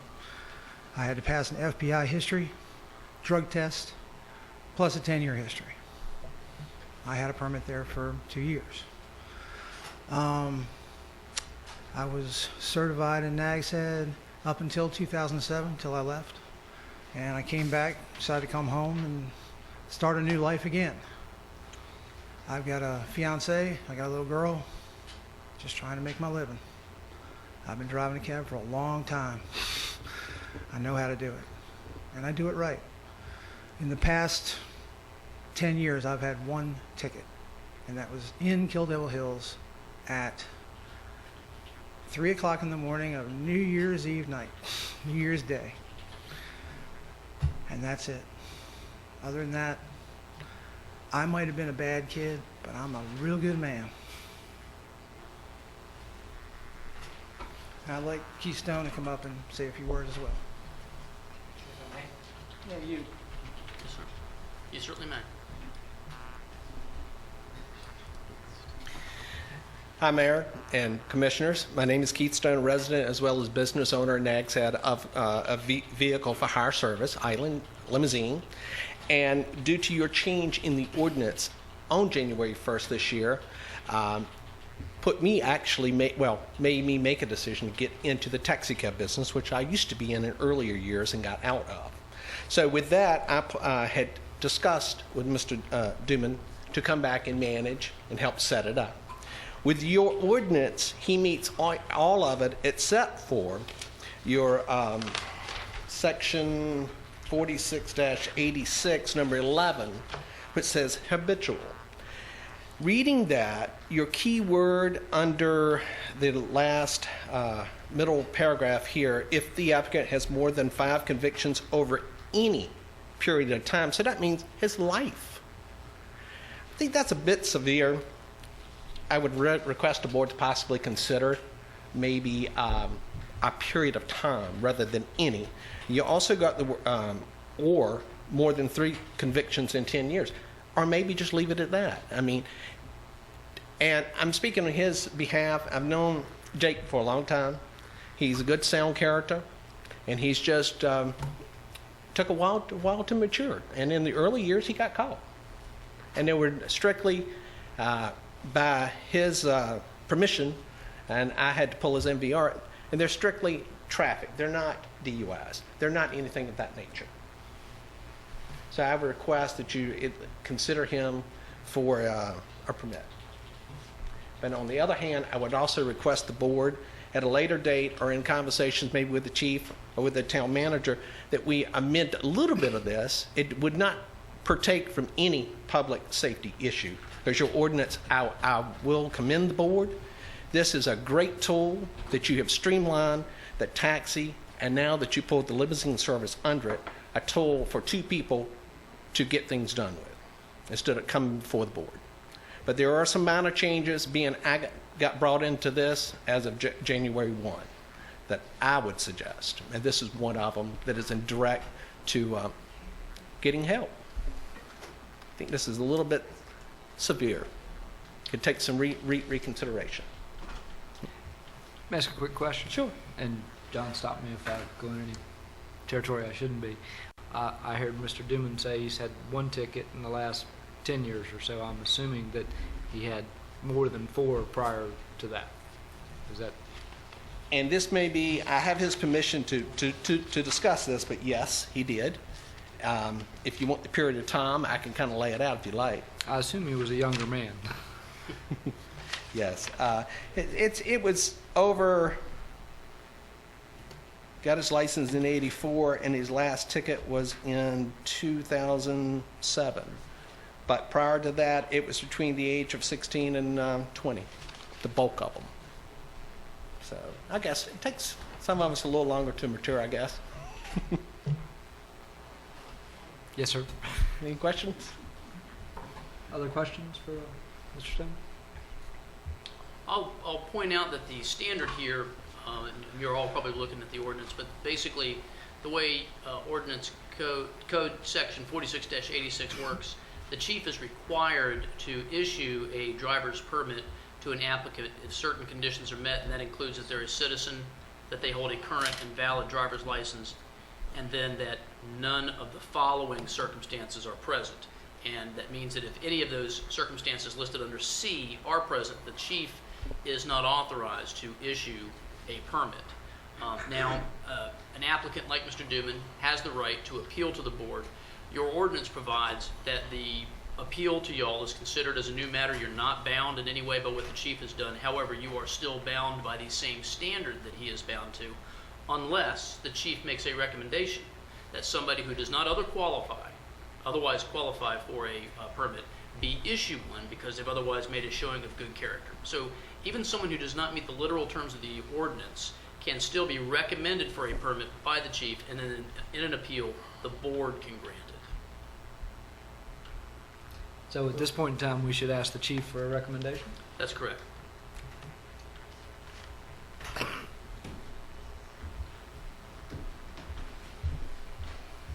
when Mr. Dooman spoke before, he talked about living here for 30 years. I've known him for probably over that long. And Jake is I've always known him to be an honest, respectful person.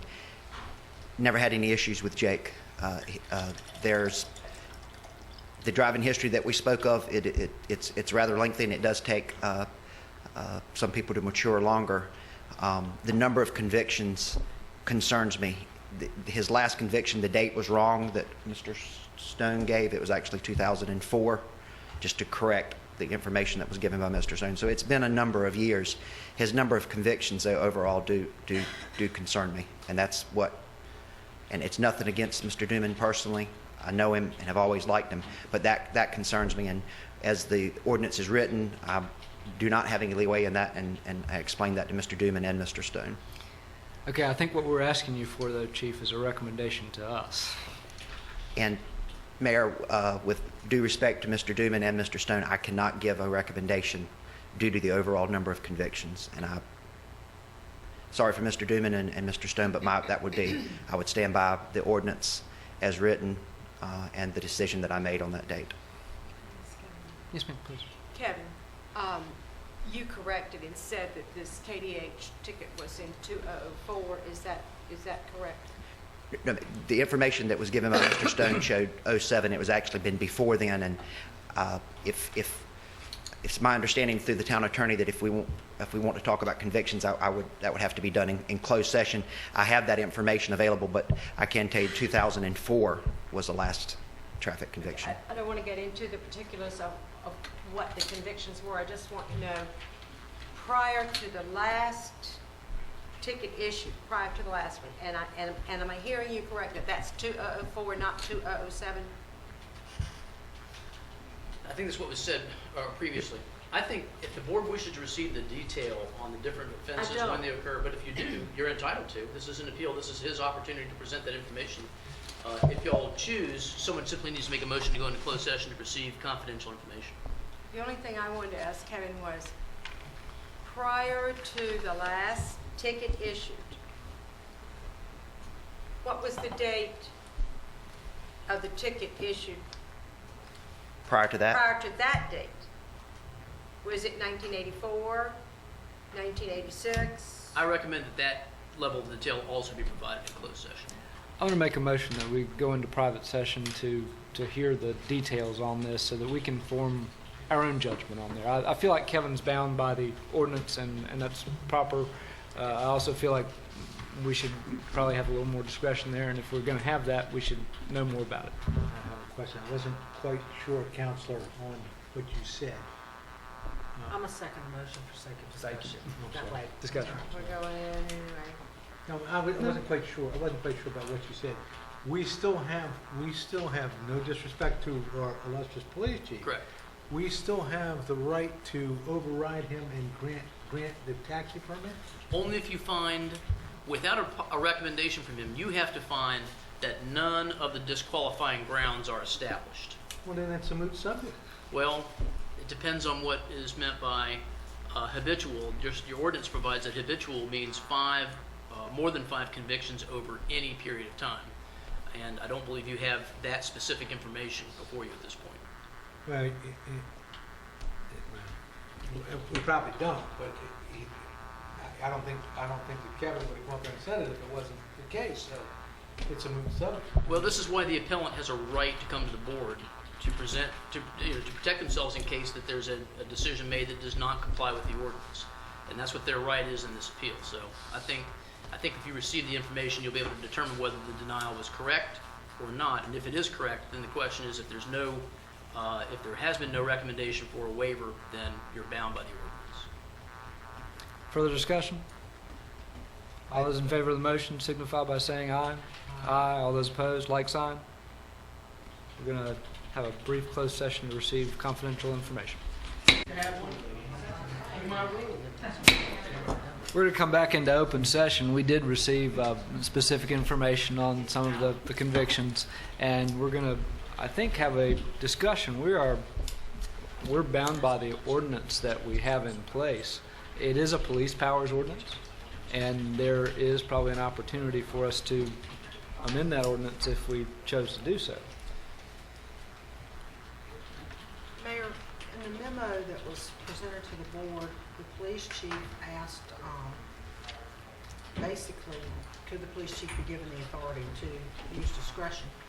In order to have that discretion, I think we need to perhaps modify our ordinance and delete the section that says 5 convictions over any period of time, and change it to some other, just delete that sentence and perhaps put whatever we want to in, or more than X number of applications within X number of violations, within 10 years of the application.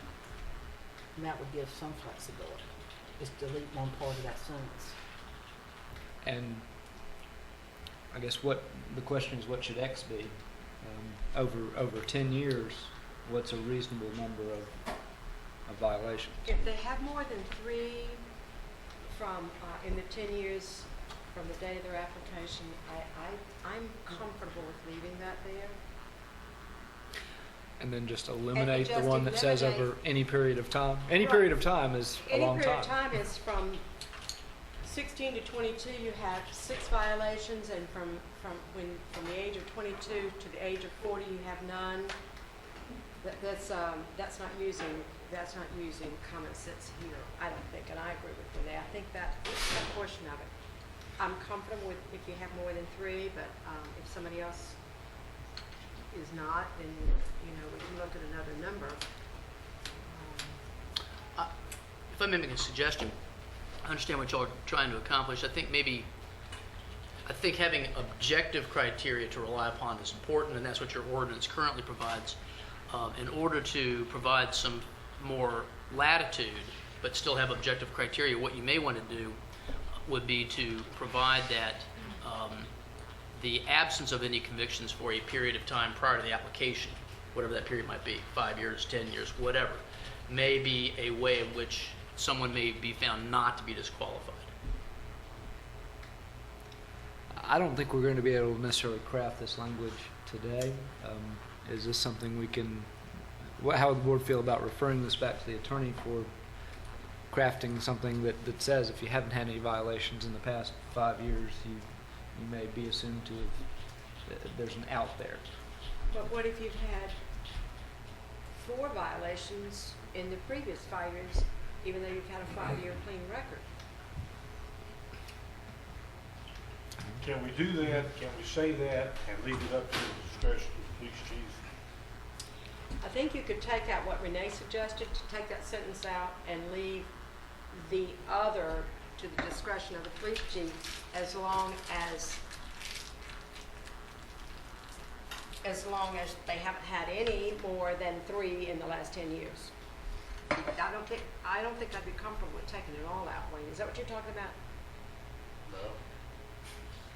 Somebody said if you had none in the last 5 years, but 3 in the prior 5, sometimes we're taking a kid 18 years old to 22 years old and penalizing them for life. One day they grow up. But I think one day we got to forgive them. I'm a little concerned about the length of time. I don't know when. I think we've had 3 persons that may be out there for the last year trying to figure out how they may be able to prove that they are qualified citizens to drive a cab. If you delay this again, I don't know that we can come up, even with John's help, with something that will be better than leaving half this in there and letting it be to the chief's discretion if there is a question.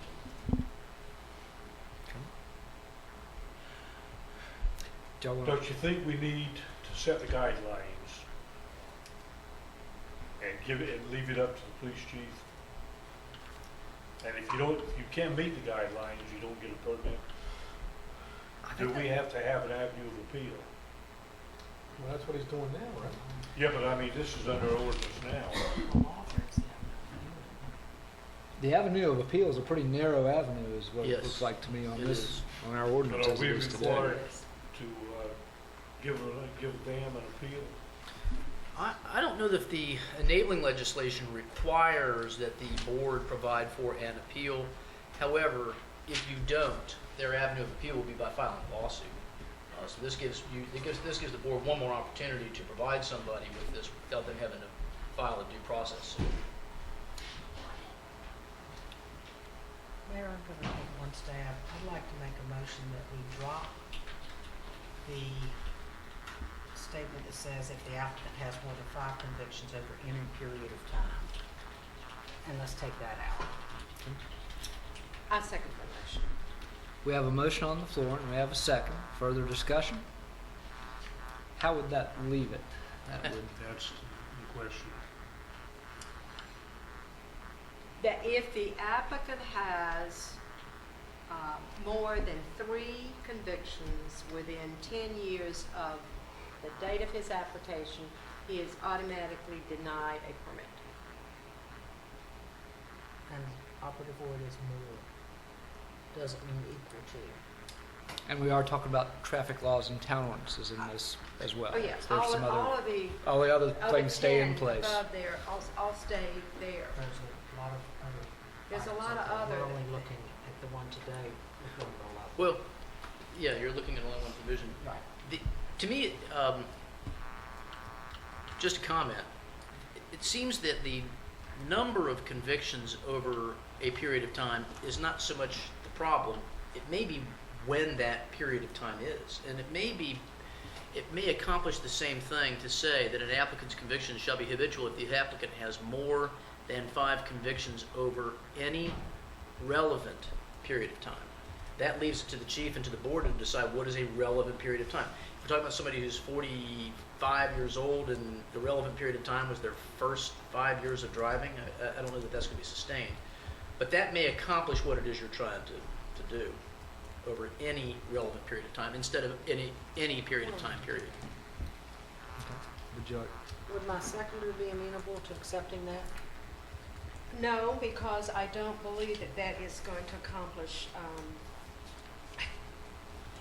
there could be one, John, I disagree with you, there could be one conviction within 6 months of that relative time that would then throw that applicant out, and it all still could be prior to the growing up, as Wayne said. Not if it meant all the rest of them up there. We're only looking at one section today. We're not considering the whole ordinance. I know, but I'm talking about the, If you're talking about one being more valid than another, that to me would be before section 10. Section 11. So the motion as it stands right now would have 11 reading habitual conviction of traffic laws or town ordinances. An applicant's conviction shall be habitual if the applicant has more than 3 convictions within 10 years of the application. Is that Right. correct? that's correct. And John, your motion to amend our motion would read how?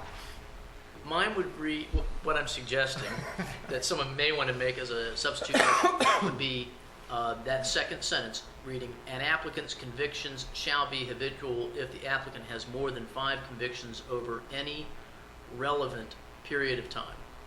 And you would leave or more than 3 or convictions. more than 3 convictions within 10 years of the application. What is, we're going back to definitions again, what is relevant? That's up for y'all, that's up to the finder to determine. The finder? The Who's chief it? in the Okay. initial application, and then the board in the Board appeal. on appeal. It would give the police chief some flexibility because basically all we're talking about is traffic because everything else is in another line.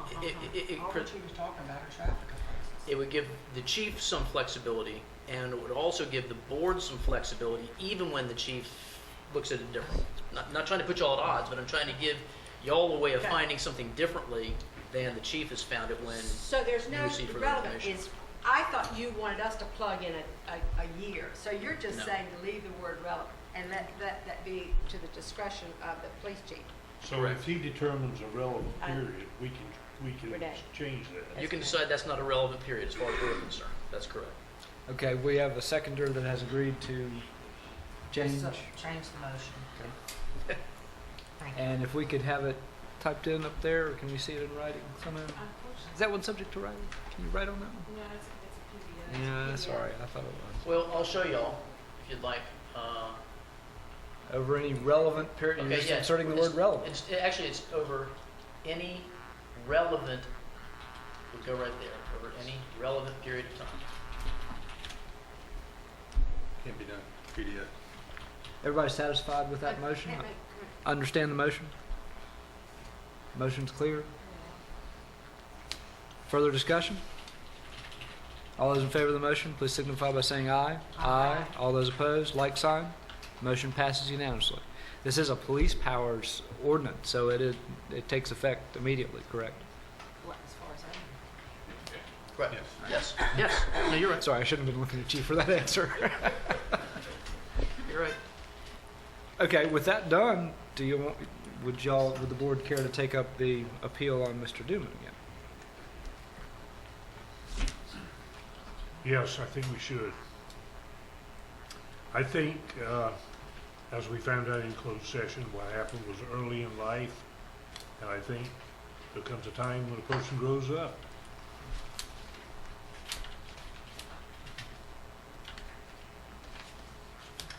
I agree with Wayne. Discussion. Anybody else? Further? Actually, we haven't had a motion yet. Excuse me. Oh, you had a discussion. I would suggest that the motion, if y'all are inclined to have the permit issued, I would recommend that the motion be to grant his appeal and to award him the taxi cab driver permit. I make a motion to grant Mr. Dooman's request for a taxi cab permit. I have a motion on the floor. Is there a second to the motion? Second. We have a second. Further discussion? All those in favor of the motion, please signify by saying aye. Aye. All those opposed, like sign. Motion passes unanimously. Thank you very much. Drive carefully and slowly, sir. I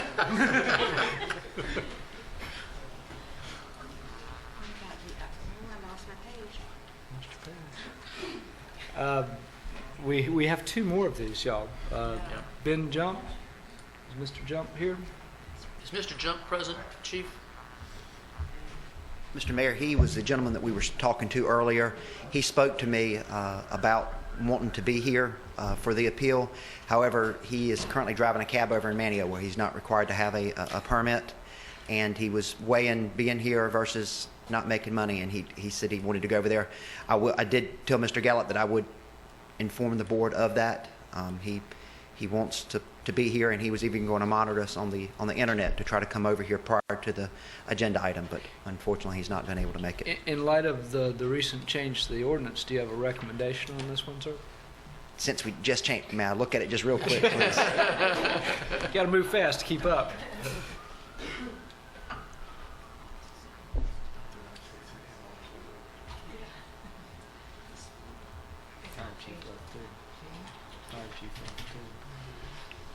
Mr. Lighty, it's my understanding it's just more than 5 convictions over any relevant period of time? That's correct.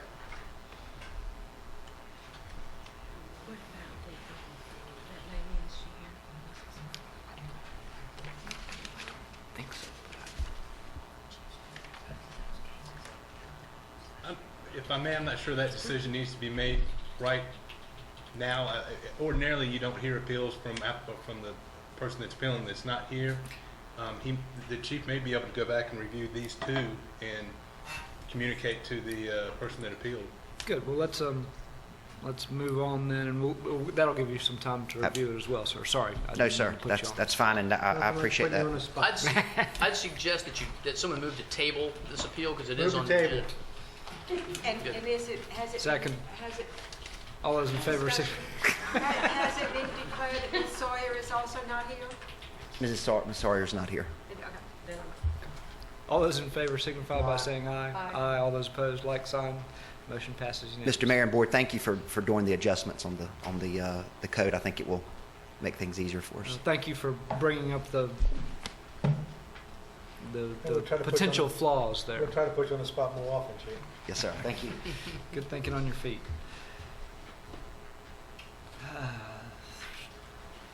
Did that result in the tabling of the Sawyer application as well? Yes, sir. Okay. Mr. Lighty, it's still your agenda, a request for closed session? I guess that's... Yeah, I actually have two things.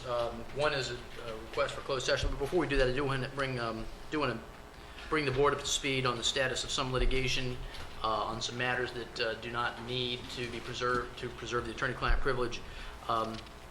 With respect to the Fisher case, that's the one involving the 44 some landowners who filed suit against the town to enjoin or in an effort to prevent the town from condemning their properties. Those folks, you may recall that the court granted our motion for judgment on the pleadings, essentially dismissing that lawsuit. They have appealed from that, and on Monday we received their proposed record on appeal, so that appeal is going forward. Secondly, with respect to the Sansoda case, I just want to point out that that matter is still moving forward. We have a motion to dismiss that remains pending in that case that was filed 6 or 7 months ago at this point. The court's not ruled on that motion. There's also a motion by the plaintiffs to amend their complaint a third time.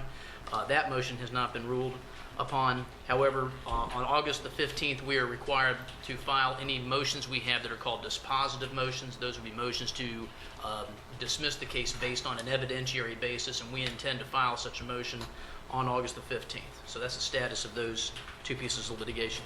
The further information I'd like to provide regarding the Sansoda case, the Fisher case, at the Deal case, and some other condemnation cases relating to the Nourishment Project, I would like to discuss those in closed session.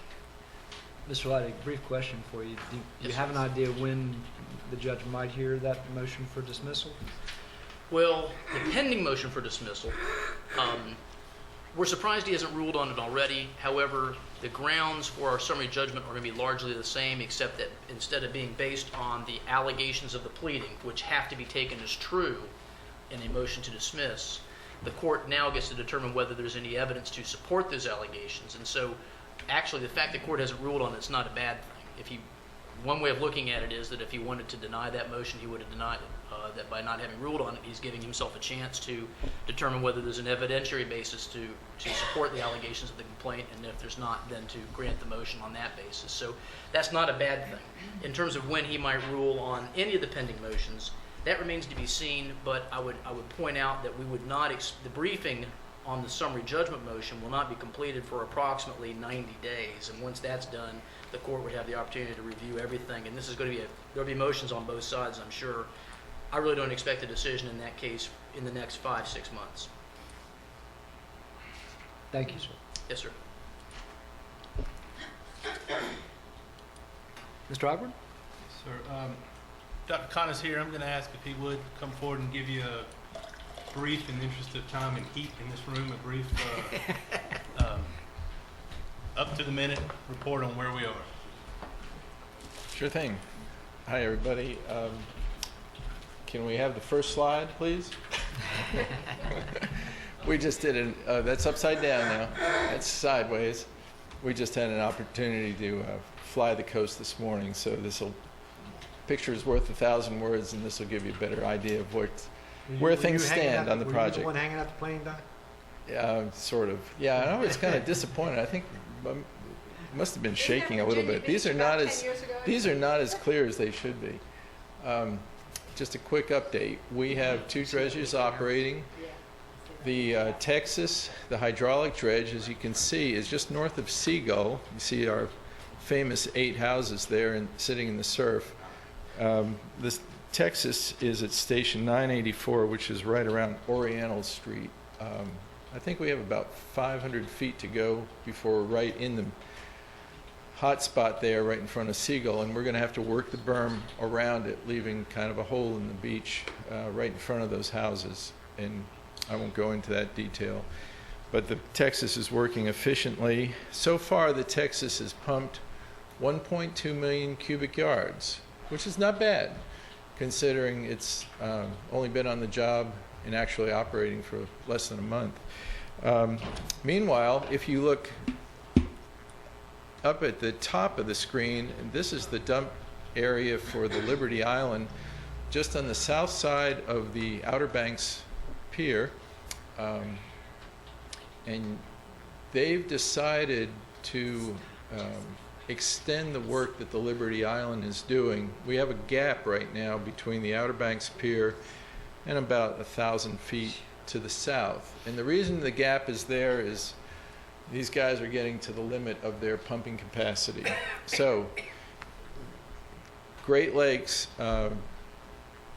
has made the decision to flip the pipe. They're going to actually bring in another landing pipe into that area, and the Liberty Island is going to complete it, I think, going north to fill in the gap. But before they do that, while they're moving the pipe, they're actually going all the way up to the north end of the project. So you're going to see a little bit of activity for half a day at the very north end, north of Forest, and then they'll come back as soon as they have the new landing set. So they have to get a landing pipe to the beach here. Do you know when that will take place? Well, it's happening like right now. Okay. They're moving landing pipes, and so if you see the Liberty Island way up at the north end, it's not going to be there for very long. It's going to then come back. It's just that they have a pipe hooked up, ready to go at the north end right now, and so they can keep pumping while they're waiting to move the landing to do this little hotspot.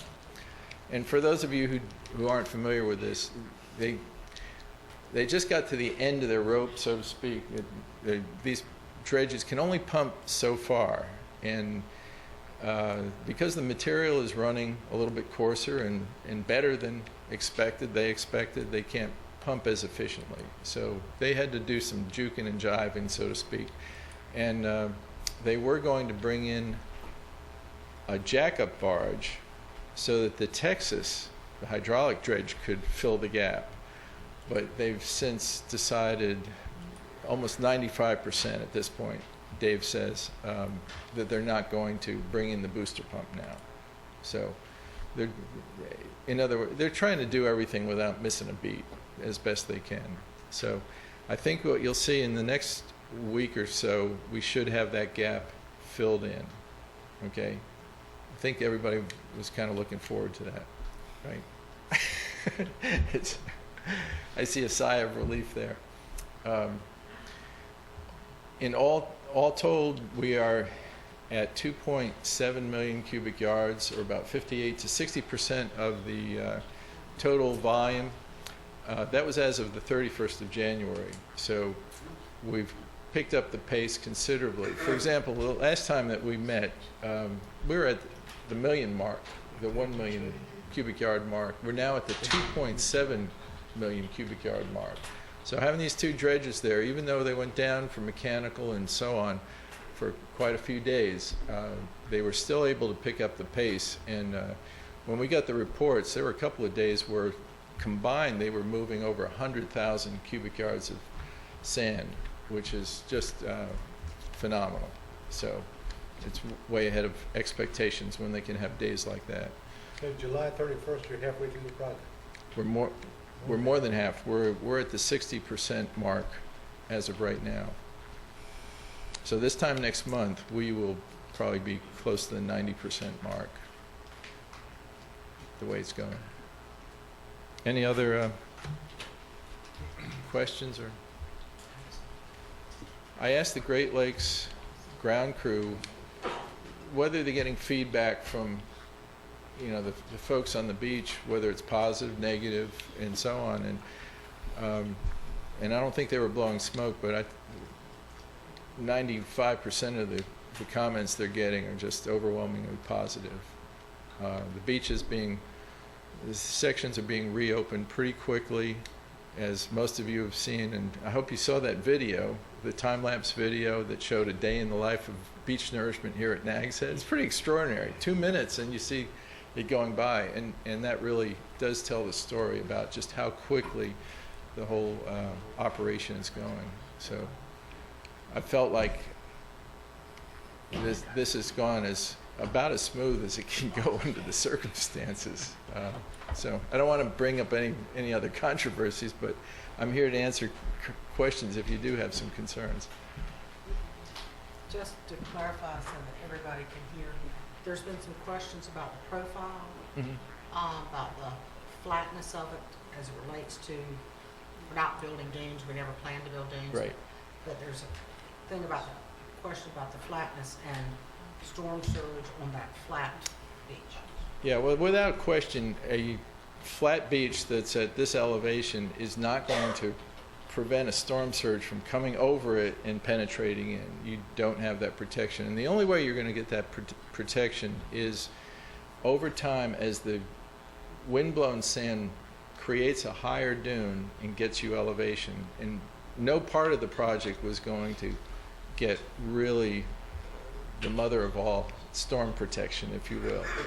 But what this does is it sets you up to allow those dunes to build up gradually over time. And you know, you have to play the probabilities, the laws of averages. Obviously, if we got hit with a Category 5 storm tomorrow, it would overtop this berm. It wouldn't take all the sand away, but it would overtop the berm and it would cause damages on the back shore. The only way you're going to avoid damages in a Category 5 storm is to have a humongous big dune that's about 100 feet wide at the base and about 20 feet high across that whole section. And then that could absorb the storm surge. And in time you could get that, but you have to have this beach in place first to do that. So this is the first step. You build the wide flat berm and then let nature build up the dunes. And we'll have a plan for sand fencing, revegetation, and so on. And each year you'll see a little bit more sand piling up where we now see sandbags all along the oceanfront. And you know, to get a sense of where you will be 5 years from now, go down to Bogue Banks. They nourished 5 to 8 years ago. And their dunes, they have a second dune line. It's coming up very nicely seaward of their old escarpment. And that's the sort of profile that you'll have in time. Tim, will we be able, number one, asking the homeowners that have land to plant seagrass? And I think it's my understanding that the town will put sand fence up and down the beach. Is that all? Is this all? Okay. Which will help to, like you said, to help over time build a dune of some sort. When Renee was talking about profile, I would like for you just to talk just a bit about the ocean's profile, how it was perceived that there was more sand, for instance, put on the beach when you started like north of Jeanette's Pier in that area, and then over weeks of wash, that it seemed that some of that sand disappeared. And I know somebody said to me, well, it's not working, we're already losing it. Can you explain to the audience how that sand is building that profile that you talked about originally, that you have to have one into the water? Yeah, think of it like an iceberg, and the base of the iceberg is below water. You can't see it, but without that base there, you wouldn't see the tip sticking out of the water. With an iceberg, 10% is out of the water, and that's the equivalent of your dune. The dune is the tip of the iceberg. Then just in shallow water is the base that we're building right now. But some of that base has to slide down into deeper water to really be stable over time. So remember, we represented to everybody that the average beach width, after everything equilibrated and after several years goes by, would be about 50 feet wider in some areas and maybe 150 feet in other areas. It varied. And the reason some areas are wider than like the north end is because they have higher erosion rates. We want the whole project to last and to feed on itself. So if that beach that you see there in the photograph, we just measured it off, it's 350 feet wide from where we started the fill. There was a little bit of a beach there. We started the fill, we went out to where it starts sloping off to the surf, 350 feet wide right now. But that's not the width that we expect 3 years from now, because some of that sand has to slide underwater. The reason we build it this way is we can control the sections. We can't control them if we put them underwater, and it also costs more to put them underwater. It's kind of a long story to explain that. But once we put it in like this, then the best thing can happen to us is to have a northeaster, quickly adjust some of that, narrow the berm a little bit, and shift that sand offshore. Then everything just starts sloshing back and forth. In the summer it'll come up, in the winter it'll go back, it'll just keep sloshing back and forth. And if a particular area is scheduled to get 100-foot width after the project equilibrates, and 4 years later you still have 125 or 150 feet there, you're way ahead of schedule. And we'll be looking for that, and we'll let you know as we monitor things. And we'll also let you know if it's narrower than we expect, for sure. Thank you. I don't know if that explained Oh, it. yes, it did. Thank you.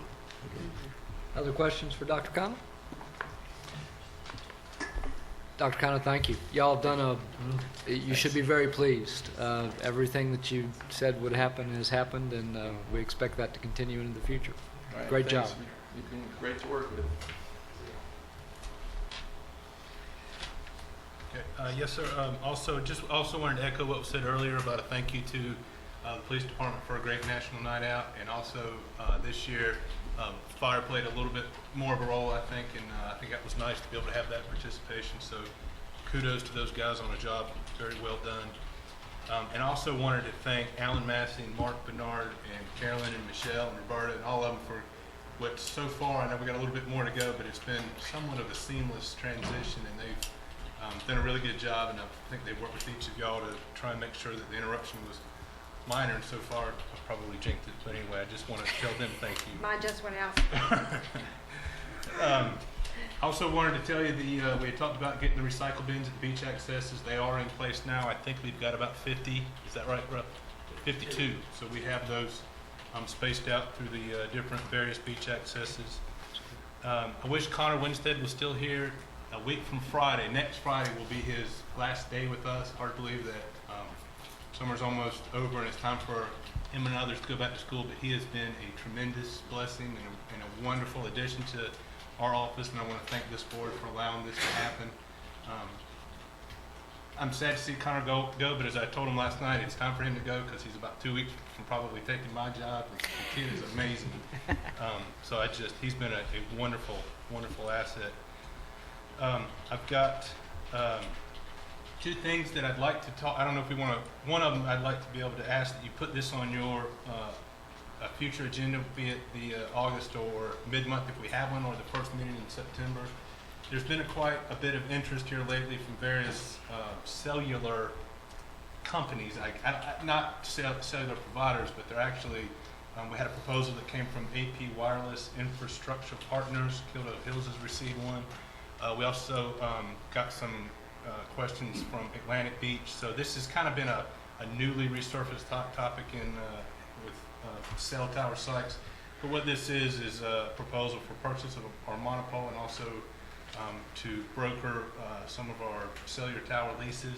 We just got this, so I'd like to be able to pass this out and then maybe discuss this. I think Kildo Hills is discussing the same proposal at their meeting next Monday. And then with the widening of our beach, I think thankfully it's given us an opportunity to look at some things that we haven't been able to look at before because it just kind of didn't really apply. Beach driving, weddings on the beach, and in particular, we've got a nice new wide beach. I think we want to, going into next summer, we want to do some things to try and better educate our visitors and our residents of how we might be able to better take care of our beach. Unfortunately, sometimes you have to put things in place where common decency maybe should take place or common decency should prevail. And one of the things that's come up recently is things left on the beach overnight. We've gone through and polled some of the different, all of these coastal communities, and I believe there's 20 other ones. Some say it's a good idea, some say it's kept their beach clean, some say it's kept the beach open, and others say it's an enforcement nightmare and it's something you don't really want to get involved in. We try and evaluate things that are left on the beach, be it those that may come back the next day or somebody that's just clearly abandoned, and what I'm talking about specifically is a canopy. there's two different things, I think, two different issues with this. One is trash, if it's left. The other is it's a public beach. And I think if someone does lay claim to a public beach and that's their section for the week, it's not, there's two different issues there, but I think one ordinance could handle both. Right now, I'm not in a position where I would find proposing an ordinance favorable to you because of that enforcement. But I think it's something we have been asked to look at by our visitors and our residents. I'd like to get some more information, and also like if Mayor Pro Tem and I could maybe, we look at the beach in the morning, rarely do we go out and evaluate the beach at night, which I think that would give us a better perspective before we could come and propose something. But at some date, if the board chooses, we'd like to have a more concrete discussion and recommendation for you moving forward. Questions for Cliff? A comment, if I could. You and I looked at the beach the other day, and there is clearly some structures that are trash on the beach and broken lounge chairs, and I would like to recommend that either your lifeguards or whoever is patrolling the beach that day make sure that the town, that Public Works is notified that day that there is something out there that's been abandoned, and let's get it off that day rather than that particular structure at Jeanette's Pier was out there for a number of days. Right. I again would encourage the board to look at structures left on the beach overnight, you know, and we all know that most of those structures are the frames for the tents that people are beginning to leave in numbers. And I see this, I know it's going to be probably an enforcement issue. It can be done, and it can be done through education from our property management companies that actually check in their tourists. And if we're going to do anything, please allow them to know this fact, ordinance, or whatever, before they start confirming their reservations in January, so that we are not blamed for not letting them know in time. I truly believe that the rental companies will work well with the ordinance should we pass one, if they know, because it does make a mess of the beach if you walk out there every day and there are 18 framed canopies and right in front of, I don't have a house on the beach, right in front of your house on the beach, and you have to walk 100 yards down to get to a free beach area. That's my comment on that. I agree with Cliff. We need to go on the beach to see it at night, and then we know what we're talking about. We're going now on hearsay. Just one other comment. We've gotten, I feel like, a much better line of communication with our property management companies that have homes in Nags Head. And Roberta's somewhat responsible for that. Ms. Parker in the audience is somewhat responsible for that. But I think we can put that word out that it is a concern and address it informally to start off with, even before next year. So I think people do want to be good neighbors. They sometimes they're just, it's so hot out there and hauling that thing back. Hauling that thing back. Does Duck have this ordinance? Duck and Southern Shores are, I believe, both have that ordinance. Yes. Anything else, sir? That's right. Very good. Mayor Pro Tem, update on town drainage issues. Town drainage. A while back, we authorized drainage work in Vista Colony and North Ridge. North Ridge was supposed to have been finished. Dave, give us an update on that, if you will. I'll address the Northridge issue. Ralph is more familiar with the Vista Colony issue and where we are with that project. The Northridge project is under construction. The contractor has the 12th, a week from Friday, a complete mandatory completion date. As late as this morning, I was assured that he will be meeting that date. The route has been cleared. They've begun excavating for the drop inlet, and the pipe should be delivered first of the week, and they will get it installed and meet that contractual deadline. So it's going to be finished? Yes, sir. Okay, how about Vista Colony? The Vista Colony project has been designed. It required permits from the state, and those were applied for. An issue came up dealing with easements, and we were able to obtain all the easements we needed across private property, with the exception of an easement from Britt Haven, now Colony Ridge. And that was held up by the fact that the town and Colony Ridge's ownership had not reached an agreement. We feel more confident now that we'll be able to get that easement now that the town and Colony Ridge have reached, as of this morning, an amicable agreement as to the long-term occupancy and use of that facility. And so we feel confident that we'll be able to get that last easement and then move forward with the construction phase of the Vista Colony project. So 1 October, we won't need an easement, right? I mean, we own the property. We have the potential to start work before 1 October. In other words, the plans are close enough and to go to bid and get bids and start working. So we've had some discussions with the engineer that we contracted with to do the design and permitting phase, and a decision has not yet been made definitively if we want to go ahead and get that easement and start work before the 1st of October, or wait until the 1st of October when the property reverts to the town and we no longer, we may need some type of an agreement, but it would be something that the town would issue, and therefore it wouldn't require an easement from a private owner. But we're going to do the project. Yes, sir. Yes, Okay, sir. how about Nags Head Acres. Nags Head Acres down by George Amsel's house? The southeast corner of Nags Head Acres, there's a lot there that's been on the market for some time. It has a price tag of $125,000. That's what it's being listed at on the multiple listings. There's an excellent resource that's available from the UNC Environmental Finance Center, which lists all of the possible sources of funding for water, wastewater, and stormwater projects.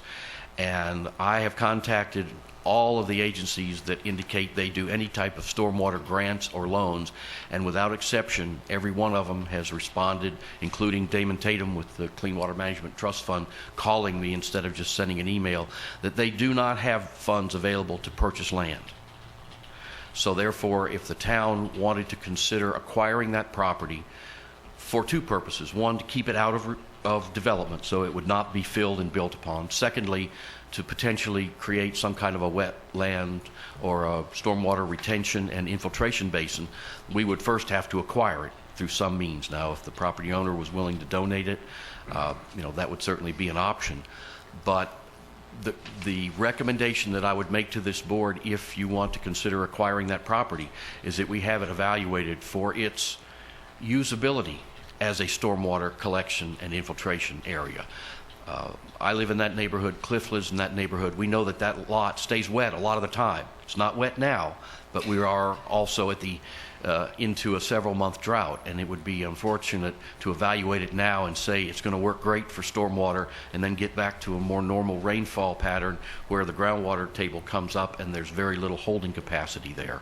But I would suggest that if the board wanted to consider that we have an engineer evaluate it for its potential to see if, in fact, we could use it for that purpose, to divert stormwater to get it off the road, try to divert it from those lots, those properties in the southeast corner of Nags Head Acres. Another thing that Ralph and the manager and I have discussed is when we implement the Vista Colony solution, when we build that, there may be some potential to connect that corner of Nags Head Acres into the system that we will have built in Vista Colony. That's something we want to look at. So we may be able to look at that as a possible solution just in that corner of Nags Head Acres, the southeast corner on Bridge Street, where flooding occurs now and where there is concern about development on that vacant lot. What those people are concerned about is someone purchasing that land and filling it in. Absolutely. And that's going to cause a major problem back there in that small community Yes, sir.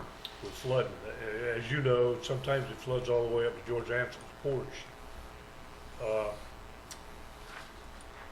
They were here a year ago at a board meeting, a group from Nags Head Acres wanted to know if we would do something about it. And we told them we'd take a look at it, and so far we've done nothing. And I think that we need to go in there and take a look with intentions of giving them some relief. There's got to be some way we can control the flooding in there, because it's affecting quite a few people, even down the other road, the east-west road. What is that, Pilot Lane? Well, the east-west road it becomes West Bridge Lane. Yeah, It transitions Bridge from Lane. South Bridge Lane to West Bridge Lane. That road has ditches and culverts under the driveways, pipes. So drainage will be no problem if it'll drain. If we can get it to a central I don't point know and if then it'll move it drain. out. But, as a board, we need to take a look at that because we told those people a year ago that we would. Take a serious look at it. Mayor Pro Tem, I do have a recollection of having some of that discussion about the purchase of that lot. We did. And I think we weighed basically a year's worth of stormwater collections versus how much of a problem it would solve. And my recollection is we decided that really wasn't the best use of that $120,000. Well, now you say that, but we then took over 100,000 and put on the street up just north of Wellbone to give two people relief. So I mean, was that worth the money we spent there? Well, I think there was some difference in that situation. I think they were looking at something that the town had done or allowed. But we didn't do it. I The business understand. across the street did, if you remember. Okay, But up here, you've got about 10 or 12 families, people that live in Nags Head that need help. Dave, did we take some action to clean swales out in that neighborhood? Because I We- remember your neighborhood, for example, sir, where we went in and cleaned the swales out. That really solved a lot of that problem. Yeah, but see, we had drainage all the way to the highway, down the ditch, to the culvert, to the ocean outfall. We opened up we did open up some ditches at the end of Bridge Lane. Right, and there is a pipe that drains from the southeast corner of Bridge Lane out to the bypass. And I mean, we have tried to make sure that that channel stays open to the extent that our equipment will allow us to, and keep the ditches open as well. But they didn't connect to that, Dave, when they put the culvert in, did they?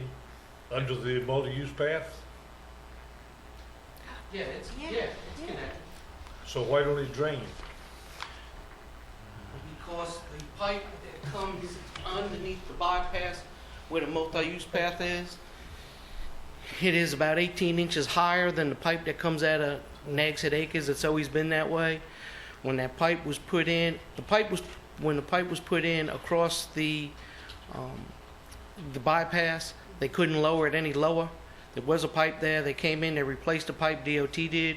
They couldn't lower it any lower because if they did, then the water from Memorial Street ditch would flow back into Nags Head Acres. So that was as low as they could make it. And that put that pipe at 18 inches higher, which the original pipe was about 2 feet higher. They were out to get another 6 inches when they replaced it from the pipe that was coming out of Nags Head Acres. So now we've got a pipe coming out of Nags Head Acres, tie it in to the drain pipe on the west side of the bypass. That's no good at all. Tied into the ditch, not the drain. No, it still flows into the ditch, and that ditch still flows into that pipe that goes underneath the bike path. I mean, it's always, we didn't change anything. The pipes were never hooked in. The only thing we did to allow water to get out even a little bit faster was go ahead and pipe it in that ditch down to that other pipe. So now it flows right out of that other pipe. When it gets up about 18 inches high in the ditch that's on the bypass, then it can flow across the bypass to the Memorial Street ditch. So do we have any drainage in Nags Head Acres in that Yes. southeast corner? Yes. Yes. Before we put the drainage in, I put the drainage in.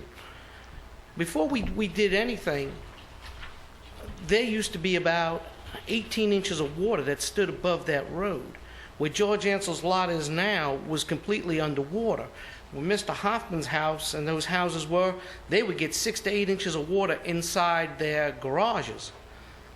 We went in, we piped it, it goes down George Ansell's property line, and then it turns to the south. It goes all the way down the property line till it hits almost Vista Colony. Then it turns again to the east and goes out along between those property lines and the Firefly restaurant.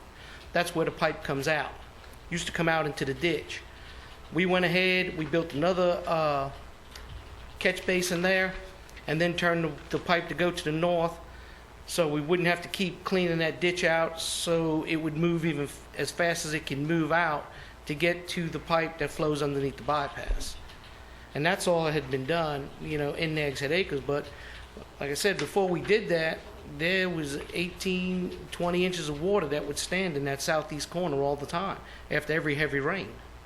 So we're saying they really don't have a drainage problem back there. They do have a drainage problem, but the problem is it's an elevation problem. It was because that land there is lower than it is out at the bypass, so it just takes a while for that water to get out of there.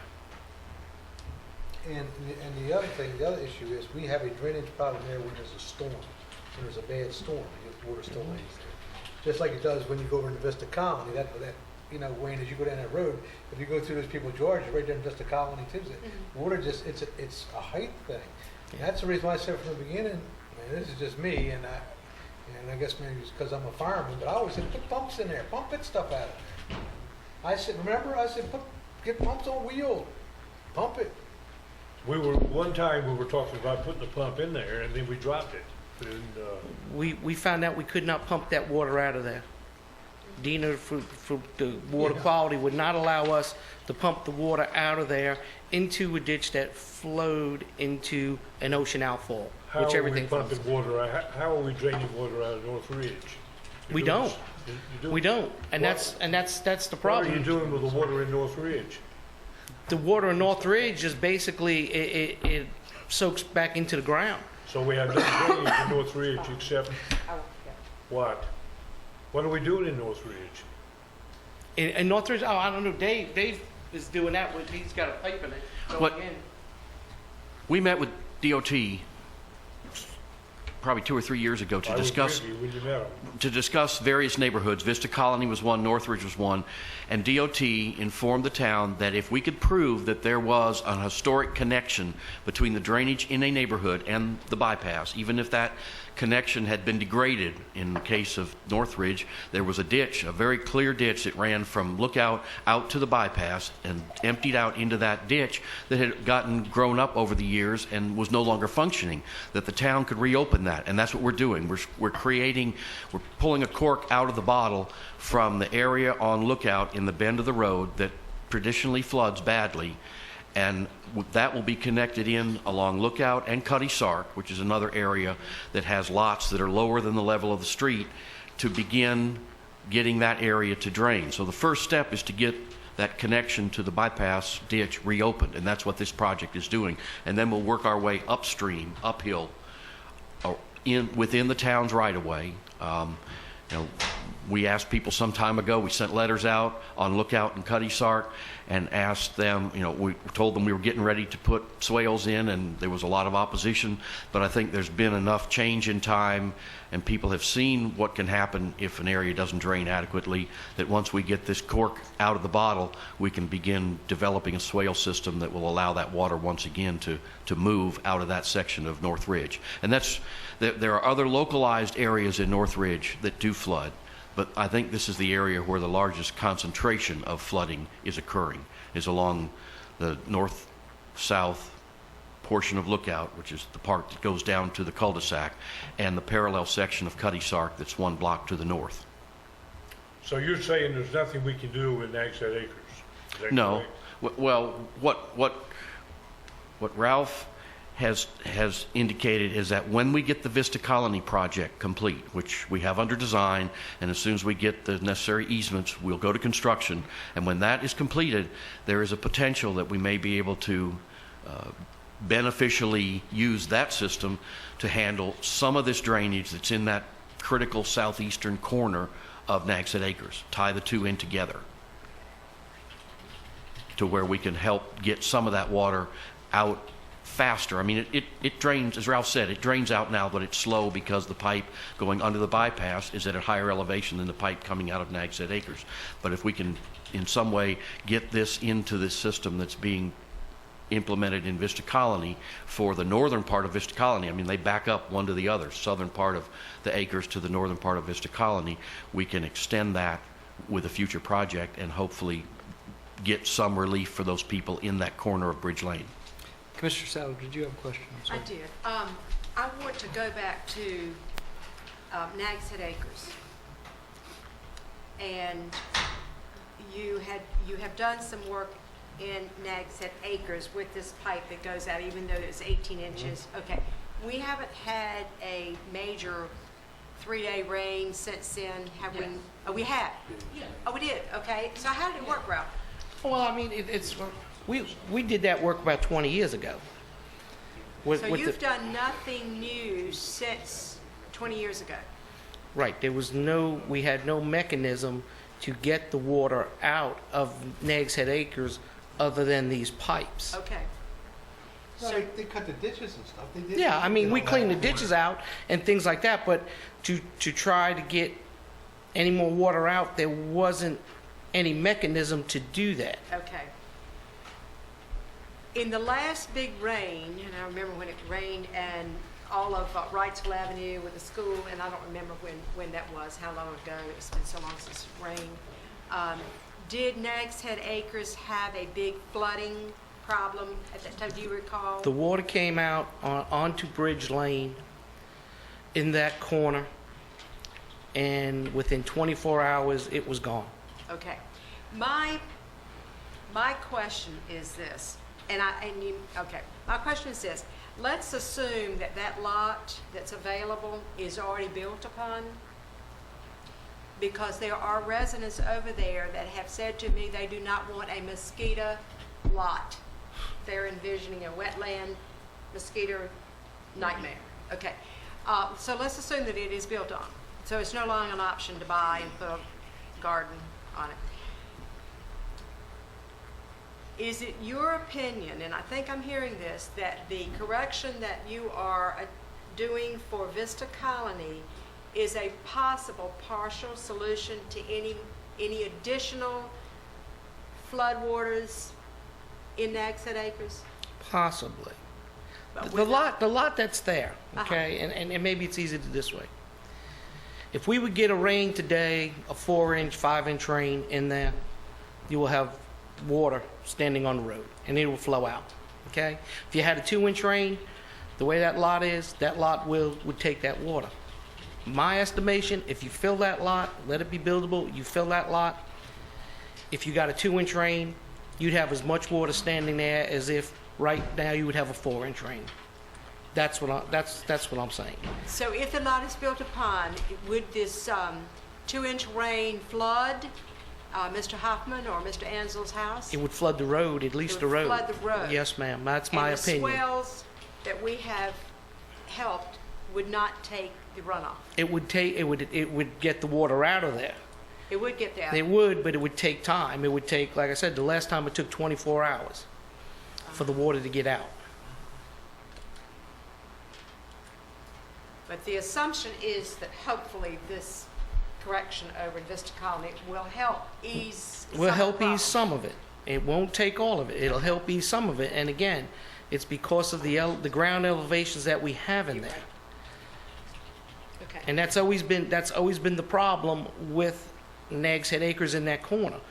The ground elevations there are lower than they are on the northern end of the subdivision. Just like over in Vista Colony around Lookout and... Exactly. Okay. Question, follow-up question on Nags Head Acres. How are our swales? Do we have swales and ditches everywhere? The swells are just on Bridge Lane. They're mostly on Bridge Lane because that was the only place that we had a significant flooding problem. There was some shallow swells that were put in on the northern end of the subdivision. Some of them are there, some of them aren't. But we don't get any really significant flooding on the northern end. It's all on the southern end. And basically what happens too is that water from the northern end does flow down to the southern end, to the low spot in the subdivision. Other questions, comments for Ralph or Dave? Well, so since some of the northern flows to the southern, would it be any help at all to reopen those swells on the northern? We've opened some. It's not, and actually some of that water that flows, instead of now going south, goes north into the Nags Head Pond subdivision. And some people pump their water into the Nags Head Pond subdivision and take the drainage out through the Nags Head Pond subdivision.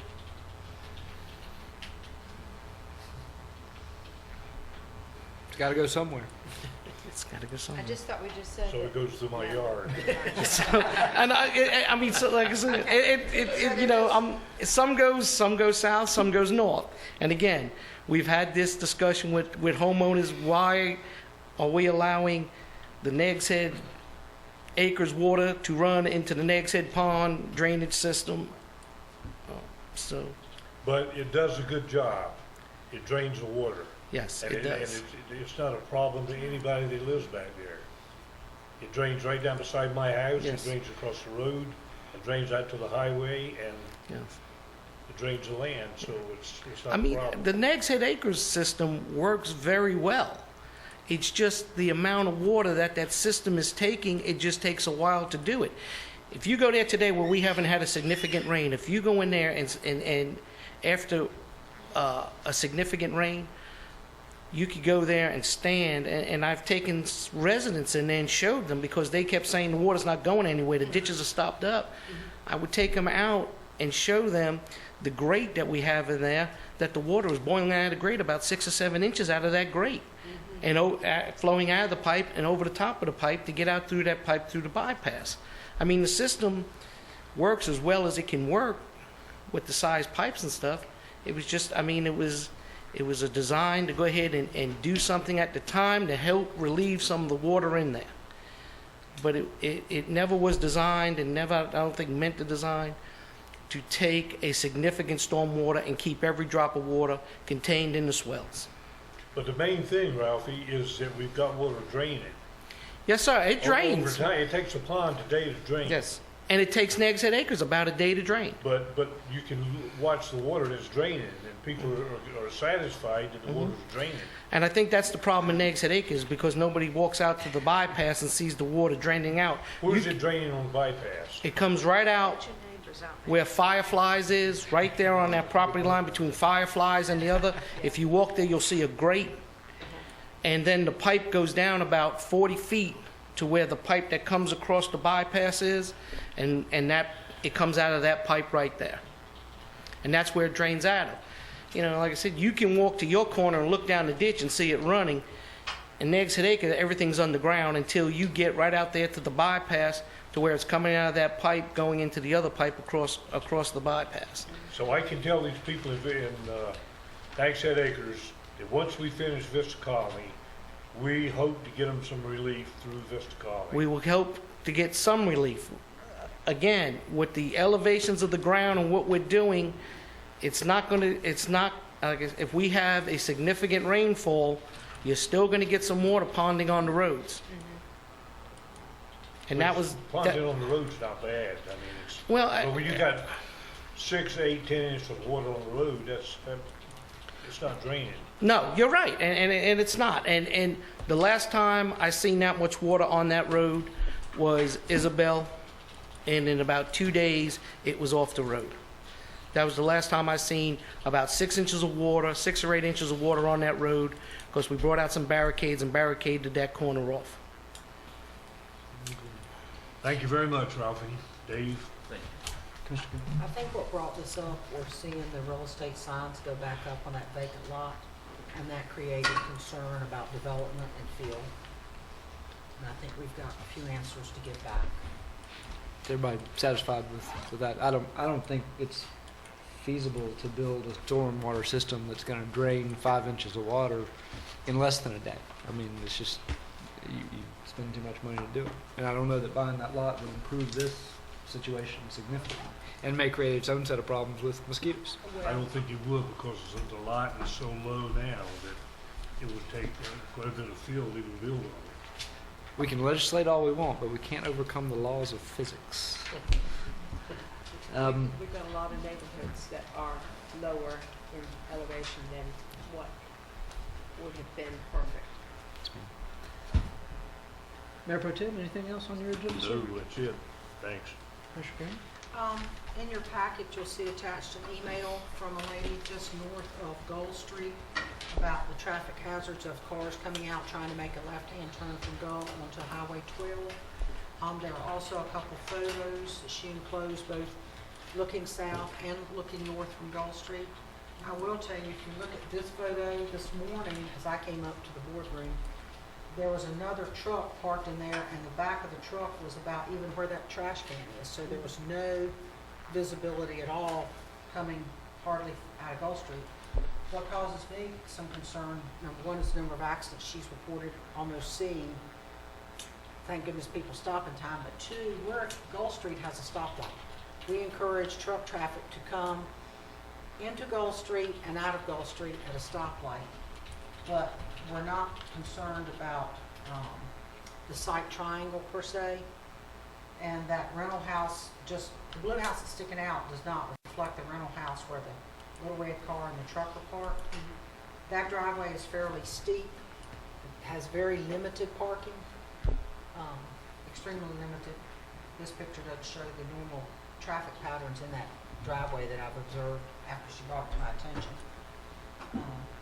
Is widening that, because like I say, we encourage Gold Street to be a major thoroughfare since it does have a stoplight.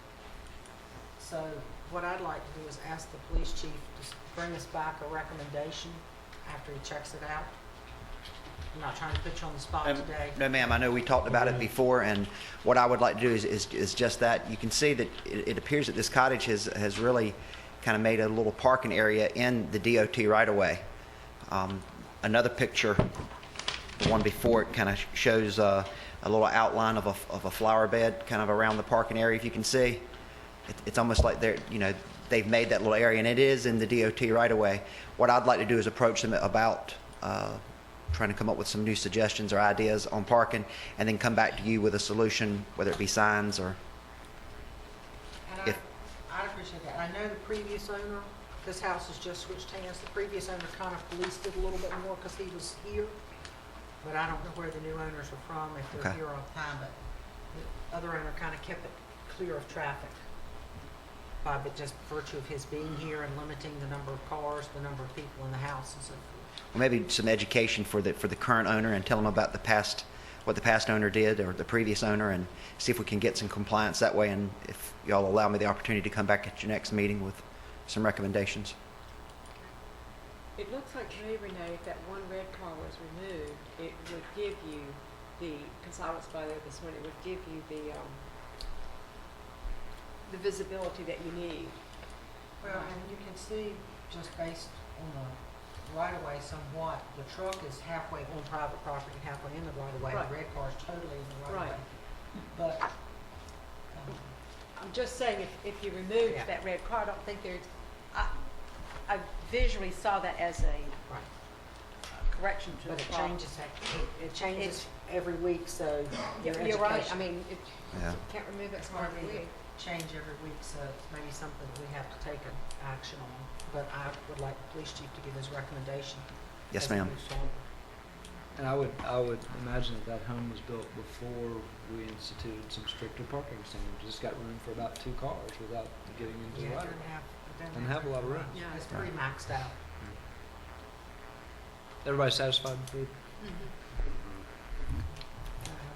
One more. Yes, ma'am. I'd like to piggyback on Commissioner Gray. One thing I'd like for us to take a look at as we move forward before the season is upon us, I'd rather be proactive than reactive, is on beach driving, is to take a look, and I'm not sure we can do this, John, as a 2-tier permit structure. Those people that have had permits that are used to driving on our beach, grandfather the permit fee in, but maybe take a look if we're gonna have a whole lot of new drivers on our beach, making it to where if they really want to drive on the beach, they pay a different permit structure rather than having people that are just down for a day or so flipping around at a real cheap rate and messing up the beach.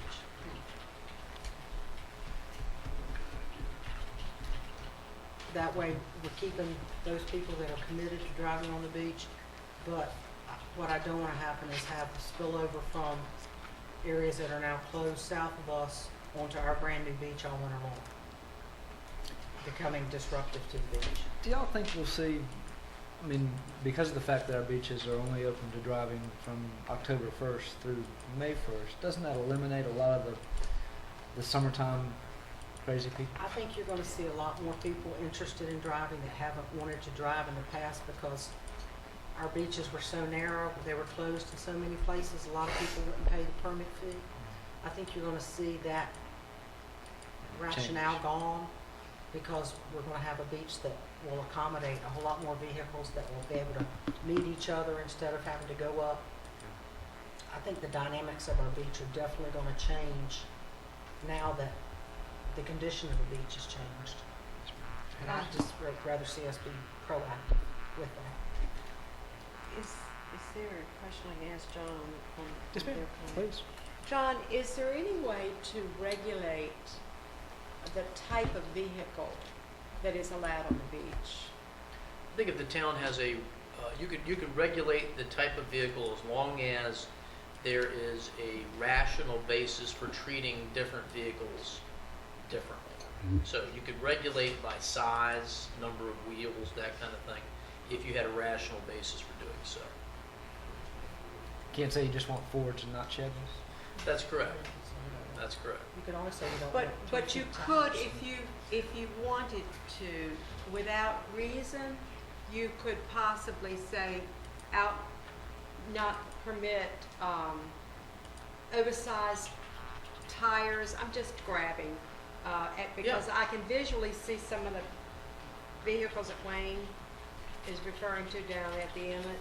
So I think if your concern was that vehicles with oversized tires are more likely to drive in a disruptive or damaging fashion, I'm not saying that's true, I'm just saying if that was the board's view, then I think you could treat them differently than you do other types of four-wheel drive vehicles that have standard sized tires. But again, it all comes back to whether you can have a rational basis for your regulation. Is that enough direction for staff to take a stab at it? Yes, sir. Instead of what? Looking at the issue. Looking at driving on the beach, and do we want to You know, further I wonder if, regulate it? I wonder if there is any information from the Park Service law enforcement arm. If we can get any idea of, number one, if there are problems, and number two, who's creating the problem, and number three, what was the problem, so that if we decided to be discriminatory, that we would have some basis to. I'd say our record on off-road vehicle management is a lot better than the Park Service. Oh, I agree. I agree. I'm just saying that if the push is to control it more, we need to figure out what it is we need to control.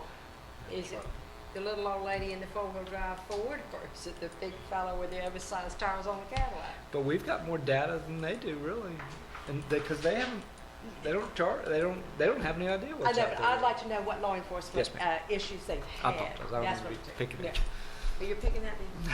What time is it? It's late. It's late. That's Ma'am, did you have your commissioner's agenda?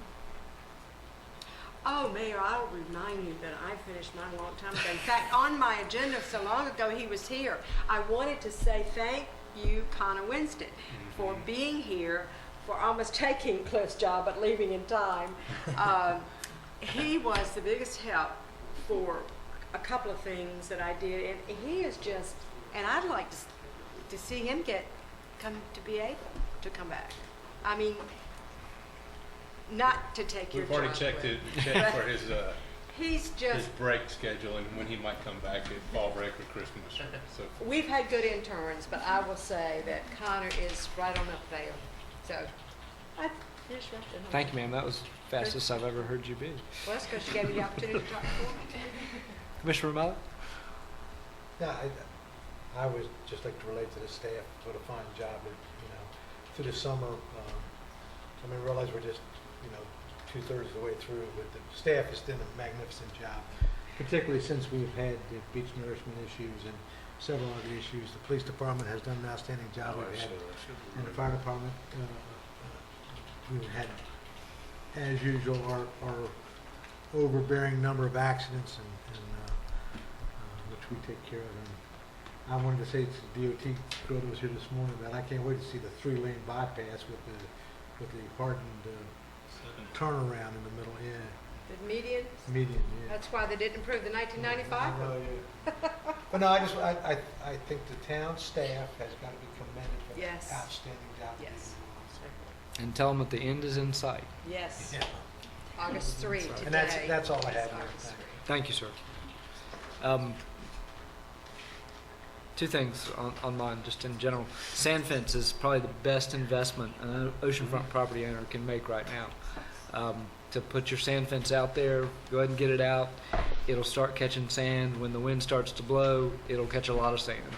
And there'll be dunes there before next spring if people actually go ahead and put out a couple of rolls of sand fence. And it's not that hard. It's not that expensive. And it really is one of the best things you can do for yourself to help yourself. No, actually, I don't think you have to get a permit. You do need to consult with the town about the way CAMA wants it to be put out, but that's only to keep you can't put it out so you block the turtles. But I think we've got a diagram on the website, I believe. We do, and we skipped the years, from putting sand fence out because we wanted to get the nourishment done first, and I think we're going to probably take 2 years revenue and install it ourselves. But I think one of the things we'd like to do is in the fall, maybe after Labor Day, is offer some type of Saturday afternoon workshop, go out to the site, and anybody that wants to come and see how you do it and how you do it right, that we can go through that demonstration. Thank you, but it is help yourselves. It's an easy thing to do. The other request I had was, can we look at a scenario of fire in the woods? I know we addressed some of those things today in our SED 80 ordinance, but the potential for a wildfire there is still there. It's not necessarily one that starts at a house, but a lightning strike, anything like Paynes Bay. And I'll defer to the experts that are here, but it does seem like something that we could run a planning scenario on, and maybe there are things that we can do to help ourselves there. I know there are old Jeep trails in the woods that have been allowed to grow over a little bit, and probably we don't necessarily have access to. But some of those things where a little bit of planning can go a long ways in preventing that scenario. We can certainly do that, and I know the fire chief and Aaron McCall with the Nature Conservancy have had a lot of discussion about fire breaks and fire safety and preventative type things. If I could, we hold an annual meeting, and we get together with Aaron McCall and Rob Shackelford of North Carolina Forestry and Ralph and Doug, and we talk about all the different fire enhancements, the roadway accesses, and things of this nature. And so we actually have a fire prevention plan for Nags Head Woods that we upgrade every year. We'll be glad to look at that plan as it pertains to new development, housing, wildfire, lightning strikes. Fact is, we've had very few fires down there. Not that it couldn't happen, but the fuel moisture is very high, so we're very fortunate with that because it's very marshy. But we certainly could have a fire at some time, and we'll be glad to enhance that planning process. I did have that concern brought forward, and I think we've been very fortunate not to have anything back there, really, for the most part. I have been surprised for years that we haven't had a disaster. Nags Head Woods is one thing, but down where Bob lives in Buxton Woods and even Southern Shores. I mean, even the town of Southern Shores. People don't realize that they drive through the town of Southern Shores. They even have the canopy effect in Southern Shores. I mean, you have a wildfire, and the potential is there. We've talked about it for years. I'm not so sure what exactly. You're limited for space. He's got his hands full. I mean, just with Nags Head Woods. I mean, the rest of them just have always worried me. And we have been extremely lucky. Well, the wildland urban interface not only along Nags Head Woods in general, north of Jockey's Ridge, but South Nags Head is significant as well. And I know the Park Services, expressed their concern about the accumulated growth, and it happens so quickly down there, that they would like to at some point enhance that fire break where that Dominion power line is at some point, or maybe even conduct some burns, but that's years off in the planning process. So things are moving. It just takes time and money. But no, I appreciate y'all being a couple of steps ahead of me anyway. Okay. We do have a request for a closed session to consider closed session minutes where we open the ones that can be opened, and a request for a closed session to consider purchase of real property. We have, in accordance with GS 143-318.11A5, potential, we wanted to discuss the Gillamwood property, which is the old post office lots, Dowdy's go-kart track site on the Beach Road, 116 East Bonnet Street, and the lot south of the Snowbird on the Beach Road. This does not mean we're going to purchase all of these pieces of property. We are discussing, and then also the attorney requested a closed session to update the board on litigation. Yeah, the litigation matters I want you to go into closed session to discuss would be the Sand Soda, Fisher, the other condemnation cases, Hardesty, and the deal litigation. I'll make a motion to that effect for those, to enter a closed session for those legal purposes that were just related. Second, any discussion? All those in favor, please signify by saying aye. Aye. All those opposed, like sign.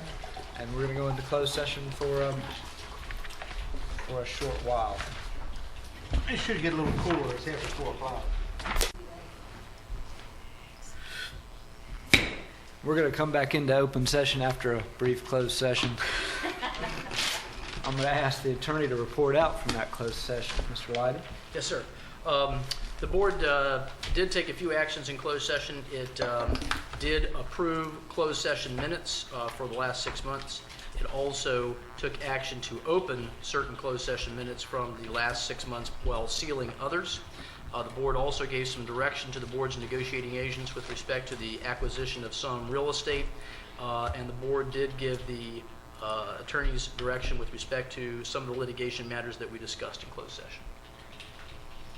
Thank you very much, sir. Yes, sir. Are we having a mid-month meeting? If not, I'll make a motion to adjourn. I think we are going to have a brief mid-month meeting. A mid-month meeting. I won't say whether it'll be brief or not. But if we could, we're going to recess to that mid-month meeting. And any further business before the board? Okay, we're in recess.